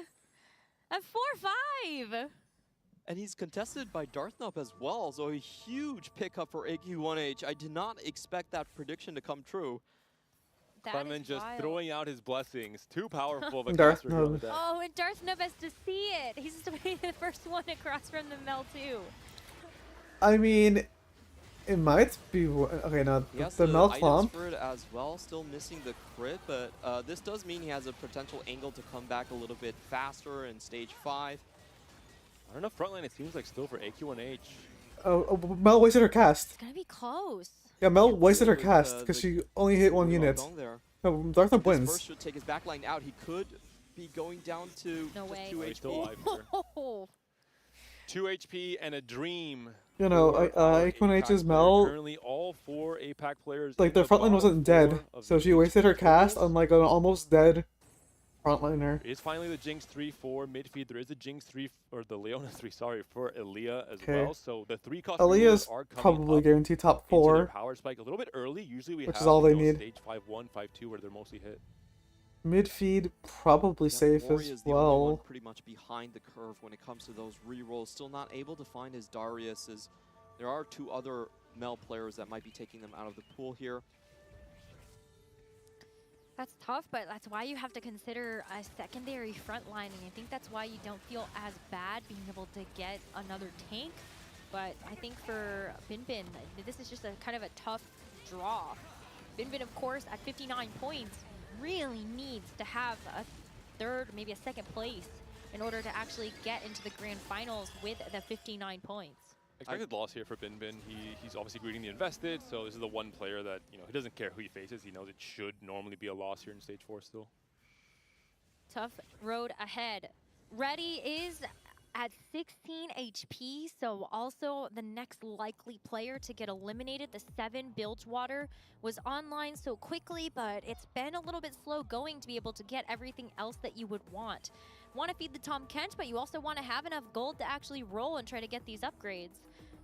I do think he actually leveled very aggressively on 3-2 for the Misfortune for extra cash outs, but it's always a kind of tuck and pull if you want to keep just the 5 Bilgewater in, continue to win streak. He went onto the lost streak route, kind of got baited a little bit. And this is why Bilgewater, a lot of players say it's a very flippy composition. You either do get the natural tempo and you can high roll, or otherwise this is more of the standard outcome. From this spot, it's still going to be 2 lives, but Reddy says he's rolling here, so he's not thinking about going level 9 at all. I think Reddy needs around a 3rd place to guarantee he makes it through potentially where he is currently in the point totals. So a long way to go still here, and not quite close to any extra Bilgewater items either. AQ1H is the real surprise, right? It's very unexpected to hit the Mel2 on 8, so he's someone that can throw a wrench into everyone's game plans as they face him in stage 5. But this is a very tough matchup. If he doesn't actually get the burst damage into the backline onto the Jinx, and I don't think he will get it. Oh, I think Reddy's also going to be facing elimination. Bin has a Rise 2 fully itemized already at level 9. And so I think Reddy's going to take a huge hit. And Reddy's that's out. elimination. AQ1H will survive, able to tax midfield a tiny bit there as well. What a fight from Reddy to make it this far. Great, confident showings across this day, but not quite able to clutch it up in this Game 7. But to say you made it into the top 12 at your very first Tactician's crown is a huge achievement that you should be proud of. And we get to look forward to seeing more of Reddy throughout the TFT Pro circuit for set 17. It's going to be Bin the Grim Reaper knocking on the doors of potentially some of these APAC players here. Bin pretty much decides everyone's fate. How many points are you going to end up? Who is the first to face him? Darthnub is going to be on the other side, and so this is going to be still a Mel 1 as Darthnub was contested for this big upgrade. And so I think we should know that this is going to be a Bin win. And Darth is level 8, has rolled to 0, has no chance to spike anymore as well. So he is just trying to fight for placements, trying to fight for a top 4. Similar case for Hanjing here, but Hanjing getting taken down a notch. AQ1H continues the win streak. He has to continue this win streak all of stage 5 essentially to have any chance of staying alive, getting enough points. Top 4 players in the lobby. That is his fight pool there. Very dire situation. Everyone trying to avoid Bin. Would there be a possibility of, Bin's Rise 2 to beat the Mel 2 that AQ1H has? I think you have to give it to Bin at this point. Level 9, Galio 2, Rise 2. There shouldn't be a scenario where he wins. Potentially even Aaliyah as well could be strong enough with all of his 3 stars now hit. Let's find out. Aaliyah going up against AQ1H as Mori stares down mid-feed. Mid-feed and AQ1H at the brink of elimination. Huge fight for our APAC players right here. We do have a stun going down into the back line. So he has no damage items. And the front line is starting to get chipped away, but even faster falling. Huge Leona stun as well. Does it buy enough time for the Malzahar, for the Zoe? Looks like it does. Doesn't matter. The Zoe cast again, the Malzahar cast again, the Seraphine can't cast, and AQ1H is taken down. Cannot repeat his showing in the final lobby. Midfeed as well in 6th place. Okay, I think Darthnub's guaranteed. Means that and the Ilias as well. Not going to make it into that grand finals lobby. All eyes now on Hanjing at 4 HP. Can he actually do it with these long shots? Or is it going to be a long shot for him to actually get the point totals he needs with Mori and Bin right on his tails in the totals, keeping strong in these top 4s? And this top 5 also guarantees Aaliyah is going to show up in that day 3 for us. So 3 players from EMEA now locked in for tomorrow's grand finals. And Aaliyah played a great game, exactly what he needed to do. He fought for the right power spikes, exactly when he needed to preserve HP. Didn't need to play for first, didn't need to take any big risks. Played one of the reroll comps he's played most of in day 1 and day 2 with the Leona and the Mals. Mori could potentially be the only APAC player into the finals Sitting now at only 22 HP, and I have to say this does not look like a particularly high cap board considering that the third option was a prismatic. Just needs good fight RNG to dodge a couple more rounds. This is going to be Darth Nub on the other side of Mori, potentially a ghost. So the other player that's going to be on the brink of Elim is Hunching. 61 points with a bottom 4 is not safe enough. And it looks like Hunching has been eliminated. That's going to be our top 4 secured for this game. Lock. Bin earning himself a ton of points. Basically, so now that bar has shifted. If Bin at 59 securing a top 4. Top 2s. Bin and Mori have to get as many points as possible in these next few rounds. Then they time and make time it. again, Otherwise, the it's focus of APAC Hunching. on a Japanese player's shoulders. It was Title, it was Summertimer. Now potentially it's going to be Mori trying to make that grand finals. Yeah, midfeed is also mathematically eliminated, so it's all down to Mori. Bin, he was the lowest point leader, but if he makes it in the top 3, he will also be in. Judging his position, it's very, very strong. Darth Nub just vibing right here. He's feeling it. He knows that he's punched his ticket here, at least 66 points. He is going to be above the 4 members on the bottom. 67 points, actually. Very important, 67 points. We're seeing the fight from Darth Nub here. If he can do it with just this Mel 1, it's a big loss. He's going to be eliminated, but I think, yeah, as you mentioned, Clement, with a smile on his face, he is probably guaranteed to be making it through to the grand finals. Here in a minute. Came in low rated despite his his cup win in TPC Cup number 2. Did not have the best end of the set, but really locked in for this tack round and has shown up in a huge way, playing so many unconventional lines. Elia clearly happy with his results, flexing on the rest of the competitors. Don't break your bet, Elia, please. You might break his camera. Save that one for tomorrow. Darth Nub through, Elia through, and with the 4th place eliminated, Bin will now also be through as well. So the top 4 in this lobby are the 4 players that will be making it through, it seems like, with how the math has shaken up. Yep. And very happy to have a Japanese player, an APAC player especially, in the grand finals.